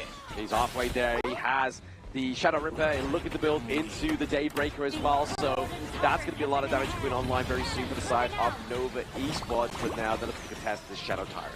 10 minutes in, this is where Nova wants to get the finishing blow. Nice stuns onto Saber as well. This is where Xuan has shined so many times, but on the sidelines, Xiang as well looking for the opening. They're going in. Can they find the angle? Xiang will be knocked back. They have him under control. Nice stun. It's going to be Saber giving his life, but Wendy has fallen. CY as well, and here comes the finishing blow. All they have to do is to finish the job. Waypit unable to land the stuns, unfortunately for him. And with a nice movement, they will not be able to find the kill, but the T1 is for the taking, and Alpha Gaming win big. Yes, a big opening here into the mid lane, not even getting that Shadow Tyrant. They was just like, you know what, let's commit to this fit. Let's commit to the fight. Let's get the takedown of Nova Esports, and that's exactly what they did here. Yeah, 10 minutes. This is such an important timer for both teams. Alpha Gaming did not win, did not take the Shadow Tyrant, but right now they secure it. And look at the structural damage they have done. T2s across the board, except for the one at the top, has been taken down. Saber looking for the steal on the Crimson Golem as well, will be successful. Alpha Gaming, they win big. 3,000 now in lead for the goal. This was definitely a quick turnaround. I mean, you could have blinked and for a moment's notice you thought that Nova was in for a clear win, but then APG was like, no, let us get that big play, let's get that fight, and we will take that victory. But you start to see the value of Muji as well. Look, he's melting Saber quite quickly with the arrow shower. And with that, Alpha Gaming, they need to be very careful about their positioning. So far, I think the biggest difference is that nobody has kept their eyes on Xiang. And I feel like this is costing Nova quite a bit. Oh yeah, they've completely forgotten that they have a Dharma in this mix of the fight up on the side of APG, right? Like, they are not expecting any kind of truth mantra, any enlightened mantras coming through. And then all of a sudden, just like a supernova, it explodes, it implodes, and then Nova gets taken down with that sort of like 3-1 trade, which is not something they can really afford at this point in the game. Yeah, because Yulong ultimate, once he's in range, it's actually an AoE ultimate, right? So the number of marks he lands, that's essentially guaranteed kills if APG finds the damage in that moment. Waypit, he did manage to find a couple of knockbacks on the Xiang, but that was clearly not enough. Definitely not enough here, but obviously we have the minion wave charging through top side of the map here. Waypit gonna have to use those cannon blasts to stop them in their place. Sun knows too well not to use that cleanse. He is clear. He has been caught, what, 3 times in this game, each one more punishing than the previous one. So Sun, I think he has learned his lesson. Right now, they want to secure the Shadow Overlord. If APG gets this, it could bear the deep fangs that will cut into the T3s on the side of Nova's base. Yes, the hunger pains start to set in here for the side of Nova. They are looking hungry for that gold lead once again, but unfortunately, it's slipping away by around about a 2.7k gold lead. Yeah, a healthy one, but we need to look at where this lead is going into. The scary part, it is all into the hands of Yulong here. He has a 3,000 goal lead against the likes of CY. And with that, it means he can get the insta-kill onto the members of Nova easily. And the fact that he's built the Demon's Bane as well, right? Like, they know that the trouble is coming from Wendy, is coming from Wave Pit as well, in terms of Cannon Blast, because they can hit if you're a squishy hero, like the Feather Fade. Yeah, and right now, I also want to place my eyes on Shushan. I feel like he has been getting immense value from this freeze states. Yes, the freeze states have been huge here with the Destructive Deluge. Definitely using its protection here, just kind of zoning out and making sure the minion waves don't pass that point of that team. Yeah, right now they're just trying to bait out the common spells as well as the items coming in from the side of Nova. One more hit, it needs to be a perfect one, an uppercut into the faces of Nova. The Arrow Storm used there just to kind of clear out the Vanguard down to the bottom side of the map the way it's meant to be intended here for the side of Nova Esports. But now, Nova just have to keep this defense up, and then maybe, just maybe, they can come back out of their base. I don't think it's going to be that simple, right? Right now, Nova, they have a big problem. Right now, if Xuan gets caught off, it's going to be an instant 4v5, and Yulong, that same problem exists for him as well. They will be looking to push on this T3 on the top. They're making the run for it. CY trying to put the Wild Growth down, but Xiang is there to put damage onto them as well. Yeah, trying to use a kind of blast into the backline, trying to stop Xiang with a re-access into that fight there, but the T3 takedown top side of the map is definitely going to be for certain here for the side of Nova Esports. APG, sorry, they're looking to just get even more, maybe even just chill a little bit, go for the Shadow Tyrant, have a lot more damage, and just go back in for a big team fight. Raid is going to be used onto Shushan. Just Shushan alone. In fact, Cannon Blast does not hit. I feel like the fatigue is setting in for Nova. Alpha Gaming, if they want to pounce, this feels like the perfect opportunity to do so. It would be. There it is. Waypit, Saber, trying to dive in with the Sacred Warrior there, trying to set up the whole motion. Yeah, they're all baiting, but here comes Xuan. He's looking for the catch. Can he find him? Oh no, he's being stopped. And right now, even with all that value, he has been caught as well. Xuan, the first one to fall. All the damage in the world will be available for APG. They didn't take a loss at all, and this is a guaranteed Shadow Tyrant. It is a guaranteed Shadow Tyrant, especially with that minion wave crashing through top side of the map as well. They know for a fact they cannot take that fight, and if they did take the fight, that minion wave would be heading to their crystal. I mean, the amount of stops they have, the disruption, this is so difficult for Xuan. He can't find anything. Nothing at all. He can't find a single crumb from the side of APG, and that's scary, especially when Nova was in such a position of power. Yeah, and late game, this is where Saber's going to have a lot of value as well. He, with his anti-CC movement skills, is going to be able to cause quite a bit of a headache for the side of Nova. 2 more lanes to break through. It's only looking very inevitable here for the side of APG as they're approaching the bot side of the map here as well, using that Arrow Storm to try and clear them out with a Destructive Deluge. Oh, but the damage on the T3, the bottom side is going to be taken down. There is no response from the side of Nova. Just pokes and prods. They cannot finish off any member on the side of APG. But APG is able to finish up that T3 down to the bot side of the map, right? That's basically what they came for into this little brawl, this exchange. And I've just noticed, obviously, HBSE are watching this match closely.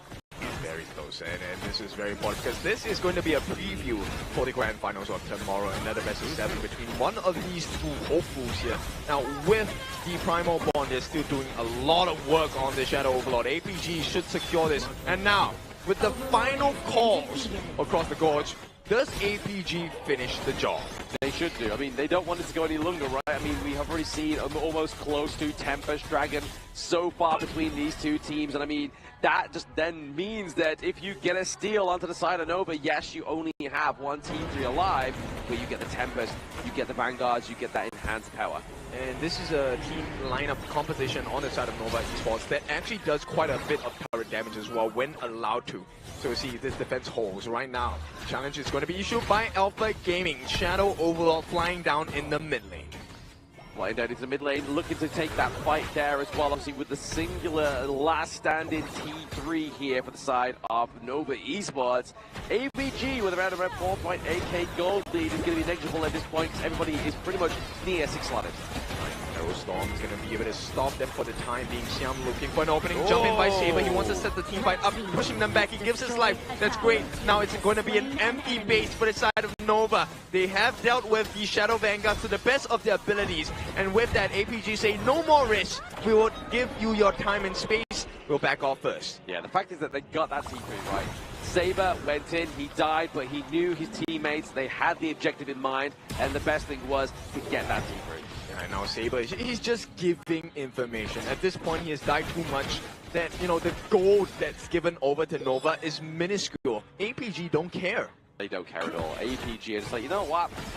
Keep getting these little bits of gold. Try and take this gold lead from us. It's not going to happen. They're just going to kind of amass all their bucks into their utility and try and go for a big team fight. Alright, they can't even catch Yulong here with the dashes. He's going to be able to get stunned off. But for now, APG, they have the Crimson buff in the hands of Sun, in the hands of Yulong. This is looking perfect so far for Alpha. Yeah, if you want to give Crimson Bus over to anybody onto the side of APG, it's definitely wanted to be going over to Sun and Yulong just for that extra tiny bit of damage before this next Tyrant comes onto the Gorge in around about a 10 seconds time. And do Nova try and contest this one?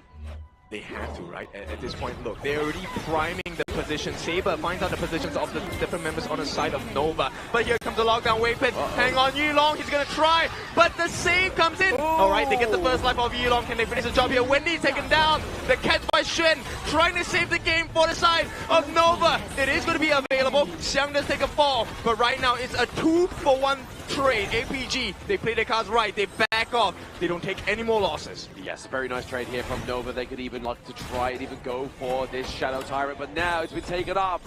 Tempest is up in around about 24 seconds. Right, Sun and Mochi, each of them have the Crimson buff. This is going to be true damage, burning damage available. Sun has had that right now expired. So we've seen the value of Shen. Can he get another frigid charge within time? No way. 20 minutes is in 15 or 10 seconds now. Exactly, it's very close to the clock onto the Tempest Dragon. As you see, the lights in the arena, they're shining orange, they're shining yellow. That's the Tempest Dragon onto the Gorge.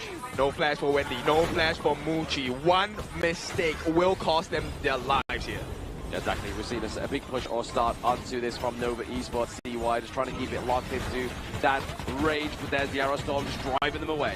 Right, Shushan is really low. He does not have the Sage's Sanctuary as well. They're trying to go in for this, but the flank from the back as well. Xiang has stopped that movement from Shen. Can they finish the job here? It's falling low. It is going to be less than half. The stuns do come in. All they need is a Hard and J mark. Who secures it? It is not going to be enough. And APG secure it, but they might not have the members. Saber is down. Xiang is down. Sun first life gone. Nova are doing it, even with the deficit. And with that, they're going to try and back off. At this point, APG needs to reset. They need to find some room across the Gorge and finish the job.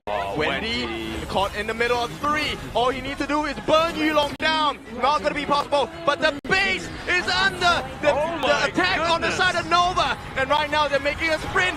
Nova, they actually get it. It's going to be 3 points for Nova Esports. Wow, what an absolute turnaround. We literally talked about this moments ago. If Nova goes to that Tempest Dragon, there's a chance they steal this away from APG, and that's exactly what they did here in this game number 5. Alpha Gaming, even though they secured the Tempest Dragon, the fact that the team fight was in shambles coming in from the side of APG, which allowed Nova Esports, Wendy, selling his life towards the enemy team, making sure that the cavalry was sent directly towards the mid lane and find that 1 in a million chance to make that grand comeback. That is definitely heart-shattering for the side of APG. Yeah, complete heartbreak for the side of Alpha Gaming because they were in control the entire game. Oh, yeah. And we talked about this, right? Okay, this is one of the most damaging turret-taking lineups, especially with the Agudo. So to be able to take this win away from Alpha Gaming, was it possible? Yes, it was. Was the chances slim? Pretty slim, but still, when you give them a chance, Nova rarely misses. Exactly, Nova do rarely miss with that one. I mean, even with the Hard and Jade Steel, they knew for a fact it's like, hey, yes, they're going to claim this one from us. It's going to be hard if we try and smite this one away. So let's just fight, let's mitigate the members of APG, and let's just push that minion wave that's coming through at right time in that mid lane. You can see the late game potential of the global marksman, those arrow storms, the first one immediately deleting the health bar coming in from the side of Shisan's ladies. The second one was the consistent DPS provided in eliminating these multiple members here. After this point, Son has dropped his State Sanctuary, Xiang has fallen from the fight, and then we see Wendy charging into the midst of all the remaining members, allowing the side of Nova Esports to go for that game-winning push.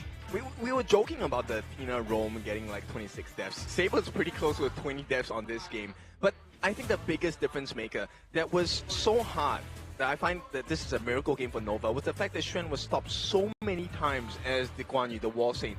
He flanked a million times. Xiang was there a million times as well. And even though they got that Tempest buff on the side of Alpha Gaming, it really came down to the wire. That last team fight made the world's difference for Nova. But this just shows the utility of the Arrow Storm from the Flowborn tank, from a marksman as well, right? Like, that's the real thing that put a lot of pressure onto the backline of APG, that sorted them away and deleted them in that last team fight. But look at that. Not a single neutral objective, but yet Nova wins. You need to think from their perspective, right? Alpha Gaming was in control after the 10th minute mark. Every single fight was in their favor, to the point where at the Tempest Dragon, 3 towers were all down for Nova, and Nova still came out on top of that. That is the absurd level that we're talking about on how Nova managed to find that comeback. Right, so we talk about the farm lanes, and this is the one that has the biggest difference maker. Let me talk about Muji, that Arrow Storm, crazy amount of damage. We'll take a look at the damage here, almost double the side of Suns, and this is the main difference, where range really helps Nova out in those big, messy team fights. Exactly, just sets a whole team fight up for them even before it begins, right? Just using the Arrow Storm, running down the health bars of your enemy team. Wow. Well, I don't know who's going to be MVP, but definitely Muji is going to be one of the candidates here coming in towards this game, but it will be awarded towards CY here. Without its consistent performance in towards the middle to late game stages here, we wouldn't have come so far for Nova Esports on the Agudo Wild Rider to find that game comeback of a push. He was taking quite a lot of damage for the team, but the most important part was the usage of this ultimate. It was always layered with the different members on the side of Nova, which allowed them to get the free damage and maximize the potential of the Arrow Storm. And you can see once Muji hits that damage point, it's so hard to fight against the steady will of a Flowborn marksman. Yeah, very hard, very difficult here, especially when he's just given the space, creating the space, and just using that Gorge mobilization just to take the brunt of the damage off APG. We can check out the highlights of what exactly went down in the latest of the game here, but after this point, it was still very much in control, and this was what Kim was mentioned about. Xuan finding the flank, but immediately, multiple levels of CC just stacking on towards Xuan here, making this Guan Yu inefficient in finding those flanks. I would have given up on life, man. The way that I was controlled as a Guan Yu here, the wall saying, yeah, very difficult. But there's one play later in the game that shows you the difference of a couple of seconds. And I'm talking about Wendy here. Wendy uses the Splendor or the Moon Goddess. It really saved the game because they have to pay attention to him. You can't leave Wendy alone because he will burst you down. Now, this is the fight, the final one. Yulong securing the objective here, and due to the fact that Nova Muji already shot down most of the health bars, this Hail Mary play coming in from Wendy, stopping the initial recall from Shisan, from Son, making sure that they cannot come back from this play, which allowed Nova Esports, despite a 10 of 5,000 goal lead, coming back from such a dire situation. And this is series point going into the side of Nova, MKL second seed. A very difficult situation to come out of. Now you know that it is series point. One more mistake will cost you the entire series. Not just the series, it costs you your tournament life. But not only that, if they lose this next game to APG, we are going to an ultimate battle, which Nova, coming out on top of this one, has yet to win an ultimate battle just yet. Obviously, HBSE are the only team to do it, but we know Nova statistically have been beasts in that ultimate battle. And one more thing that has yet to find a single victory today has to be the Athena Rome. Despite the fantastic performance so far coming in for the side of Alpha Gaming, this has been an unavoidable loss again for them. This will be a heartbreaking one. I'm worried, can Alpha Gaming actually come back from that heartbreak of loss? Based on the stats of the games we have had since match number 2 to this match number 10, I believe, or 9 or 10, we have only had 2 ultimate battles. Correct. That is very little. So if we're talking about the data based on the series we have had all the way here into the lower bracket finals, The answer is no. But APG, Alpha, you know they have the standards, they have the confidence as well. Can they make that a reality?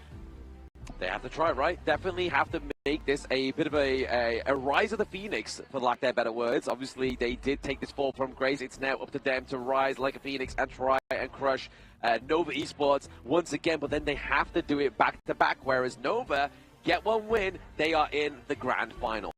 That's when composure makes so much sense here. That's why in that game itself, the way that Nova Esports actually managed to come back, if they weren't composed, if they wasn't really in a single line of thought process here, it will be very difficult for them to actually find that game-winning comeback here. But this is the updated global ban pick thus far, and we are going to Game 6 here. With 25 heroes default ban for both sides, it will be a bit of a headache for both squads. I agree. In fact, I think one of the biggest headaches here is there is still the young gen for the side of Nova. There is still the Nerza for the side of Nova as well. And this is a very scary potential coming in from Nova. Knowing that they're on series point, you know this is going to be the most expensive draft they will ever come up with. Absolutely. Very expensive draft just to try and get this point through to them onto the board here. And Nova, once again, onto the blue side. So APG want to choose that red side once again. Well, judging from the global ban picks that I have taken a picture of, so we do have Alpha Gaming still available with the likes of the Dolia, for example, here. So it does allow them to go into the situation where they need to play the Dolia lane, the Dolia Nerza. All these are available options coming in from the side of APG. And from the side of Nova Esports, they did burn through a lot of these top-tier farm lanes here. No Arlie, no Long, no DRJ, no Channel, and no Flowborn Marksman here. So they are very down the pool here for the side of Nova. I think they pull a page out of the HomeBois Blacklist Esports page, a book. Pick up the Sunbin, pick up a super tanky lineup, and just rush at your opponents. Yeah, I mean, but the last time, obviously, we got the Sunbin, the Time Bender. We also had the White Anchor, which has obviously been used onto the side of Nova Esports. So they have to be careful with this one. What did they pair with it? Did they go for the Bai Chi? Oh, we have not seen that. I like that. I like that. We haven't seen that in a while. Exactly. Yeah. That's a KME special here. So we do get on into game number 6 here between Nova Esports looking for that deciding win and Alpha Gaming looking to bring it to an ultimate battle. Alright, we'll see. This one comes down to the wire. APG have a chance to make history here. Lower bracket finals. Can they bring Nova deeper into fatigue, deeper into game number 7? All they need to do is to win game number 6. And what they won't do is allow the Luna or the Mai Shiranui to come through at this point in the game. And I can assume that the pay will not either. Yeah, as of this level in towards the tournament here, all these top tier picks here will be really renting a spot in the pick and ban spot itself. And there you go, Blam. They paying the Mai Shiranui, Arlie, Luna, consistently banned since, what, game 3 and game 4? Yes, absolutely. But it's going to be the Mighty Conqueror coming through for the side of Nova. Another big pick here for Schwan, but does it get flexed into the jungle for CY? Oh, that's a very good info, right? Because one of the junglers thus far, I'm not mistaken if it's Twisted Mind's Queen, he was the one who played the Mighty Conqueror in towards the jungle and had relevant success. Very good success, to be honest, but APG, they're kind of teasing us as, stop it.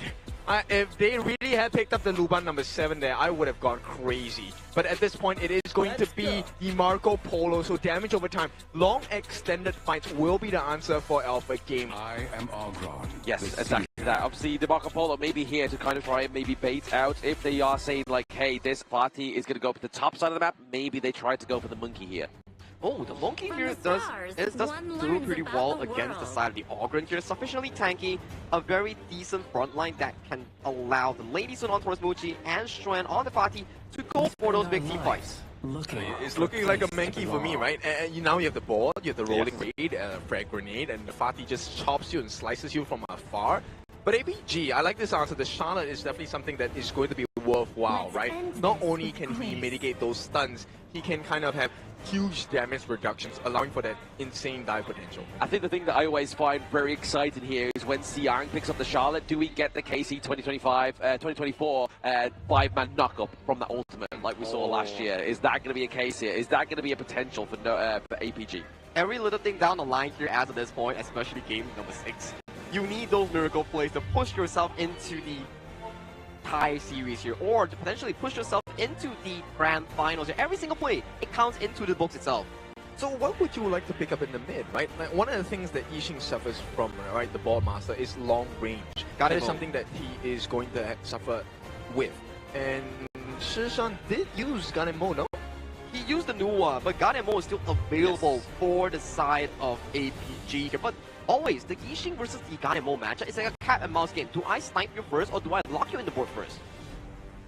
That's true. Okay, so Shishan did use the Ganemo in the previous series, so I'm kind of confused. Yeah, We do see a repeat of that. So yes, but they want to play the long game. They want to drag this out, but okay, Ganemo, Shishan, he found some success with it. Do they lock it in?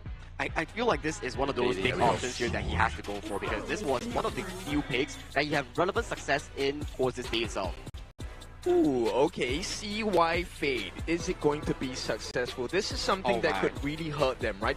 Our life bars on the side of APG are relatively low, and now they bring out the Lapu potential. This one is going to hurt.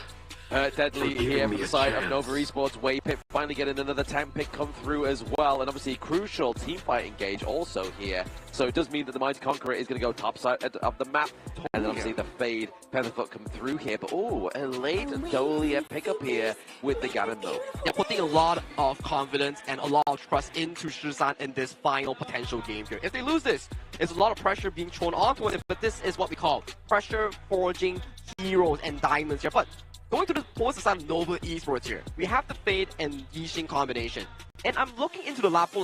Is Waypip gonna go for the smite approach and be the funnel?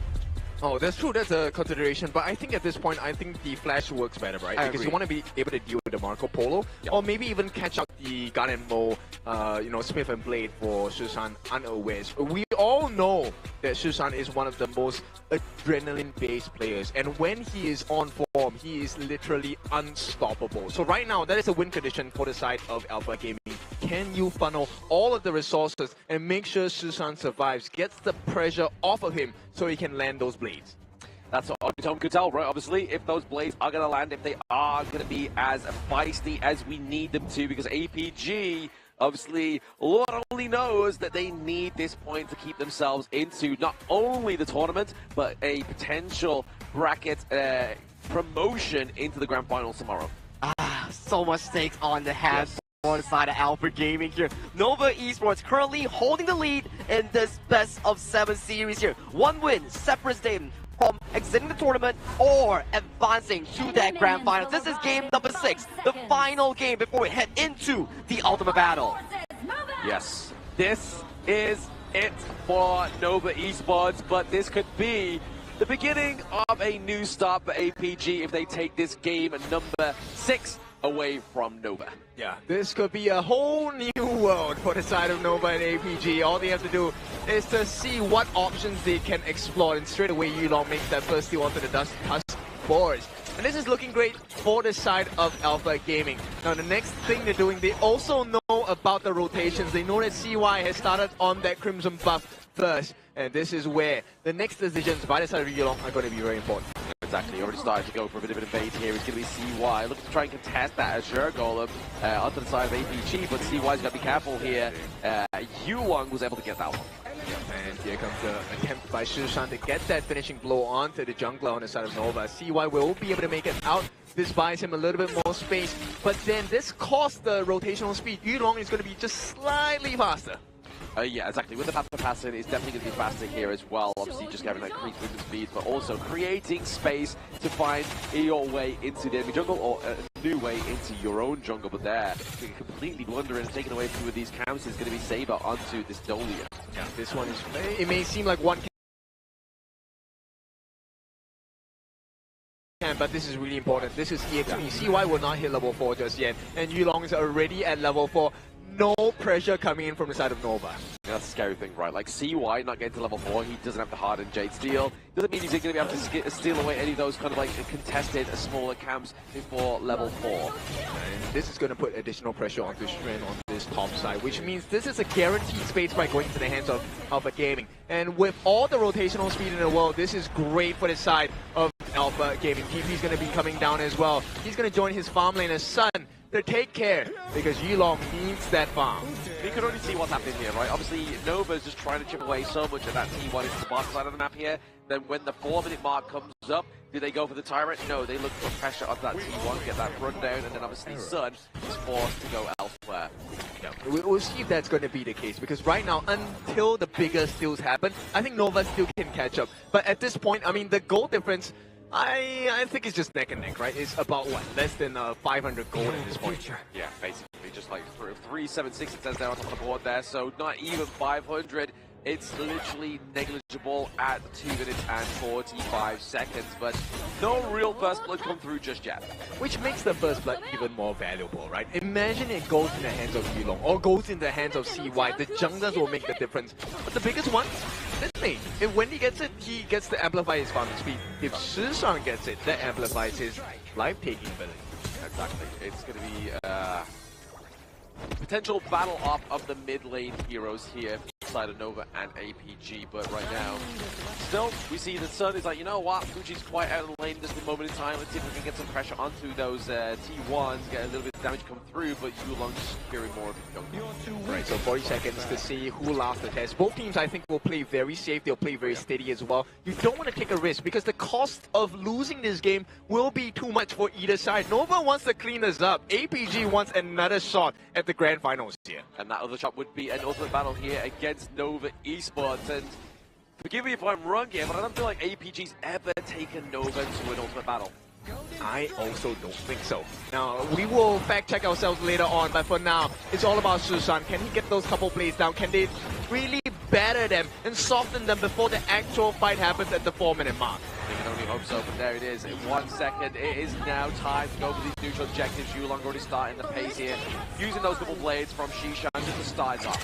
Yeah, it's all about making sure that CY is able to get it. The board is landed down. Crucial kills them. And right now, if they make it out, this is all to the benefit of Nova. And they have. Everyone is safe and sound. I mean, generally, Wendy is low on health, but he does have his passive to work with. Exactly. The passive is going to keep himself alive. Actually, no, he doesn't have that passive just yet. He's going to be careful with that one, but taking liberties just to kind of clear out this minion wave and even that sprite.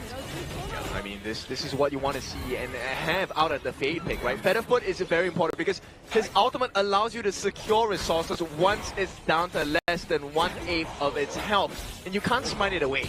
You can't smite it away, and just like we saw there, the Tyrant does get stolen away, so really good play from Nova. Obviously, still, you have to give props up to APG. They're still ahead with the goal lead ever so slightly. Still not being able to take that away from them is going to be Nova Esports. Yeah, you can see the mindset behind Yulong's build here. He wants to be the main tank for the team. Going for the Dragon Rage is going to be very valuable, okay, when he gets chunked down by quite a bit. And this is something that I'm hoping to see out of Shishan. Can he get those finishing one-shots?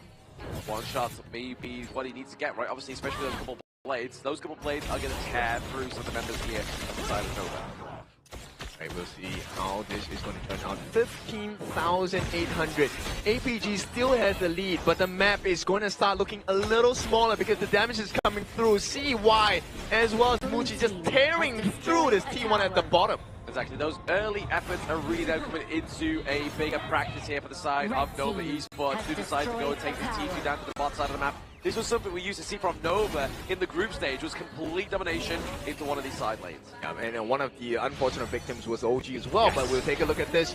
Nova, they're looking for the flank, but here comes the Ogre, and he's all alone in the middle of 3, 4, 5! He gets the soul, Conductor of Souls here. The return damage by the side of Shishan, not going to find a target at this point. And still, APG, they're looking for another chance. Jump in by the side of CY as well as Waypit, unable to find any room for mistake, but they have staved off the aggression from Alpha Games. Yeah, the artillery potential here, especially from Shishan, is absolutely nuts, as you saw there. If it wasn't for that correct dodge from Schwan, I feel like he would have been a Schwan. Yeah, exactly. Well, I want to take a look at this top side now. The growth of Sun, 4,000 gold. The big thing is Muchi is catching up and keeping pace as well. This T1 is not looking, it's like it's going to stand any longer. Yeah, but they're bot side of the map there. You can see that Xiang's getting that split push as well, so maybe he's going to get rid of that T2 down bot side. You can kind of see that CY's like, hey, that's our job. And now have to use the Heart and Jade Steel. Oh, yeah, the Heart and Jade Mount just to be a deterrence for the side of the dive for Xiang here. And it's working out well, but the damage on the T2 is looking a little bit too much Nova. They have to find some of the answers across the gorge. Nova definitely need to get those answers, right? Obviously, they're still behind in terms of the goal. They're still looking to bleed through that mini wave down to the bottom side of the map. And honestly, the T2 is literally holding on by dear life. Yeah, I want to see when Waypit is going to commit that flash Raging Siege, because it hasn't been done yet. And if it does not hit the mark, Nova instantly lose even further. It's a 1,000 goalie going into the benefit of Alpha Gaming already. I feel like he's going to wait for the cleanse of Sun to be taken off, right? Like, he kind of then flash dives in onto Sun. Even Barrage gets knocked out of his paces, and then that's it. You just kind of go ham onto the backline of APG, which is where the real damage is right now. I don't think that's going to happen at this point. Oh, Muji, just by the skin of his teeth, will secure the Crimson buff into his hands. That's going to be a lifeline for the side of Nova. They want to find that perfect setup. Muji now will have the Shadow Reaper in his inventory as well. Shadow Reaper, Italian Blade, very powerful items into the early game here as well. And you can kind of see that Wendy forcing to be building the anti-heal because of his Orgrin and obviously the Dolia before he gets his damage items on board. Yeah, but the later this game goes, doesn't the risk for Nova become that much higher? Yes, it does. It definitely does come a little bit higher here, but speaking of higher, is going to be the higher achievement here from CY, once again getting that second tyrant onto the gorge here. So the damage output for now is going to be temporarily increased. Yeah, for 80 seconds, right? But still, nonetheless, you have to take care of your towers. Right now, the T2 at the bottom, virtually non-existent. And with the tower advantage coming in from the side of Alpha Gaming, just one extra tower, you can see they have a little bit more map control. They do have just a little bit more map control onto the side of APG, obviously, especially into those side lanes. That T2 is just waiting to bleed here, obviously, always making sure that Trois has to take these expeditions down to the bottom side of the map to clear it out. Yeah, this is going to be a constant pain in the neck for the side of Nova, right? At the same time, T1 and mid is so low. Oh, have they found it? Setup is not going to be there, but here comes the finishing blow, maybe. He is holding off. CY finds the kill on the Shishan. No more burst damage from the mid laner, and this is the first blood of all the things that happen. And Nova, they know not to over-aggress. They're going to retreat after clearing this wave. Yeah, obviously Sun was really hoping for a little bit more damage from either Yulong or Shishan before he got caught out there, but the dash away, the flash away from Xiang really put pressure onto the side of AP. Yeah, that's 2 minutes where Xiang is going to be under constant surveillance. He's going to be in constant danger as well. And with that wave hit, what a way to force the fight. I mean, he did miss his Raging Sea, but it did set up the kill onto Shishan, which is one big factor you have to deal with. Oh, absolutely. That takedown on Shishan gets rid of the artillery, gets rid of the, where is the couple blades going to come from? Kind of a question that's going to always be in the back of the mind of Nova, but APG Sun. Gotta be careful here. Saber coming through. Oh, they actually get the punish here and a shutdown on the CY as well. CY was doing well, but it's a 1-for-1. And still, Alpha Gaming, this is the time to come back. They make a mad rush for the Tyrant. This is the Shadow Tyrant, by the way. Alpha Gaming, they will be able to secure this. No steals available. And now they can start the fight. They can start the fight, but this is the typical strat that we'd like to see down bottom side of the map is that minion wave being pushed through after getting that Tyrant. But then do they decide to open up the enemy team? But that T1 into the mid lane is definitely going down. Yeah, the defensive board did manage to buy a little bit of time for the side of Nova, but still, this is something they have to take care of. The mid T1 being taken down means the gorge is going to be so much darker for the side of Nova. Fog of War is going to set in, and now there is no way to go to that Shadow Overlord uncontested. I mean, definitely Nova had the means of the early game, and now we get into that 10-minute match. It goes into a 50-50 split. Who's going to take it? But now APG looking like the stronger member. 2,000 gold ahead. This is the biggest goal difference we have seen in the game so far.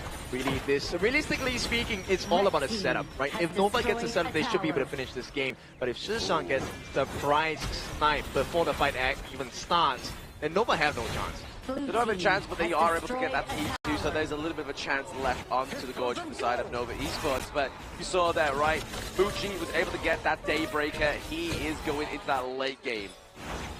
Late game, that is definitely going to be a big problem. Now, Shishan, glad that, you know, APG have actually funneled that Azure Golem into the hands of Shishan. He definitely needs a mana regeneration. And you know what? What kind of hurt the cooldown reduction as well. This is going to mean more blades for the side of Alpha Gaming, more damage. And potentially, that could be the turn-around factor and the coffin for the side of Nova.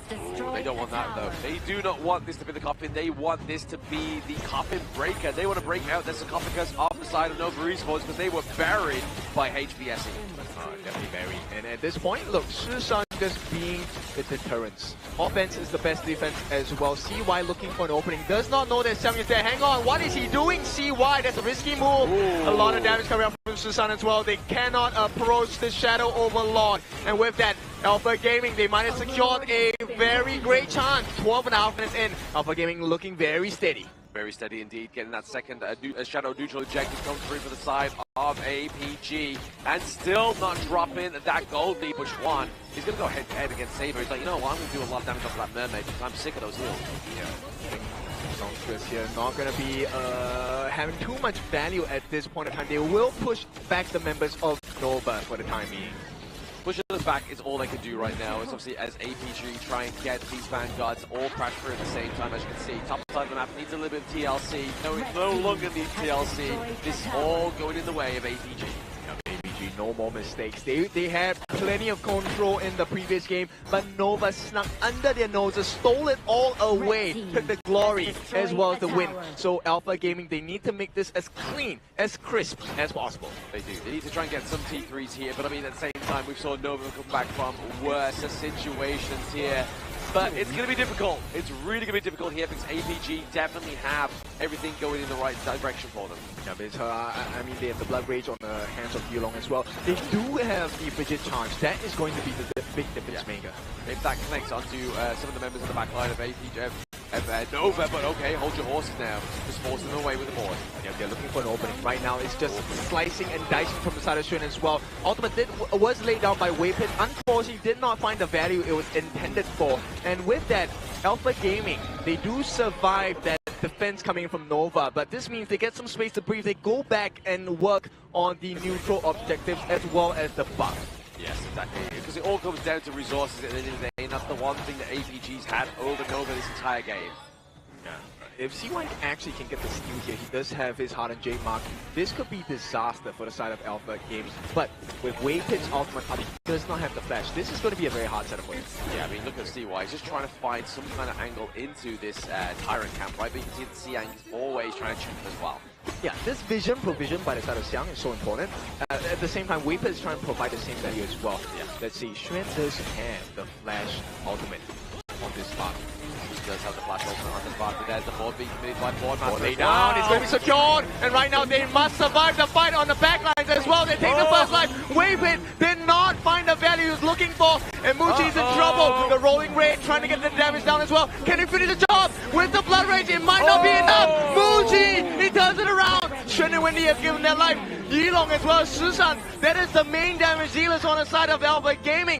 And you can see right away CY makes a beeline towards the top, tries to get the safety, and he's going to TP. And throughout the entire exchange, Nova get the better of it. Yeah, what a true MVP there, performance from Muji. Obviously, all propped up from that steal is CY, but to mitigate that pressure down to the bot side of the map, they got the kill, they cleared out the minion wave, and just allowed it to keep them pushed further. But now, they've bought themselves some time, but this instant replay is really going to show you what happened here. It's a replay, obviously, yes, we have the Heart of Jade still, the steal come through here, but it's going to be artillery, obviously completely uncontested here by Shishan. Just having that range, really putting access onto the back line, and then it was just that, the fact that Sun was just taking Schwan's blades to the face was just so much damage. I think the biggest difference maker was the fact that the side of Alpha Gaming was kind of confused, right? Shishan wanted to go in for the finishing blow, but there was no one to offer the protection as well. Xiang was completely away, and once again Shishan is in danger, but he's going to be fine for now. He has the TP back to base, which means this is the potential 4v5 fight. There is a minion wave on the bottom side of the map, making their way down as well. Right now, this means the T1 is open, and Nova obliged. They will be taking this for free. Yes, T1 opening into the mid lane here is going to be the big open in, and maybe just that another notch in the belt here for the side of Nova to try and get this game number 4. Right, game number 4, Xiang. Oh, you know about it. He's going to make the rotations. Same thing for Xuan here. He's looking for an opening angle. Whoever gets the vision. Oh no, the backline dive. Wendy has set the board. He wants them to be locked in, but right now, Xiang manages to catch as well. A rampage for Sun. Can they do it? They found them. CY first life gone. Wendy's gone as well. Xuan and Nova completely dismantled APG. They can definitely do this. Sushan is still alive. Amount of burst is available, and with his ultimate, the Freshly Forge is up once again. Alpha Gaming, can they break the base of Nova here? I mean, they definitely have the long range advantage, right? They have the couple blades, they have the splendid revolver just to keep them away from this one. And they're going to be with Lapu Lapu here. Waypit and Muchi are the last stand. The Raging Sea is not enough, and we might be having game number 7 here. Alpha Gaming, if they can finish off Muchi, that'll be great. First life gone, not yet, and they will be managing to stave off the aggression. They lose the T3 in the mid, and Nova, this one hurts. Yeah, Schwan and Wendy are now back up, and CY as well. They're all back into the fold. Yulong is now back onto the gorge. They're looking to go for the Shadow Overlord as they bring Yulong back through. Right, they commit the FIFA barrage, but a steal maybe? No, a little bit too far. And now Alpha Gaming, everything according to plan. They have the Sage's Sanctuary on Xiang. They have it onto Sun as well. How much more resources can they burn from Nova? I mean, that's probably going to be the case at point, right? Obviously, we are seeing that they have pretty much 6 slotted here. Obviously, Muchi's gone forward. Obviously, the Sage's Sanctuary as he had in the previous game. We see that Wendy's pretty much 6 slotted as well there. And see why he needs to build that last item to get that extra bit of damage come through. And then Chuan is looking to build a little bit more magic defense. He's got the destiny. Here comes the setup by the side of Waypick. Gets a nice knock. Xuan, he wants to go, but Splendor has been committed. Can he get the kill on the Xishan? He's gone! And with that FIFA barrage, they don't even get the kill. And right now, Nova is surviving. And with this 4v5 situation, they can definitely turn this in their favor. Nova, they just need to reset. Make sure that the T3 stays standing as well. CY, he needs to make sure that he's alive. He gets his ultimate ready. Yeah, gets his ultimate ready with the Schwan here. Bit of a saving grace for that T3 down to the bottom side of the map, but somebody needs to go and answer the call for that top side T3 as well.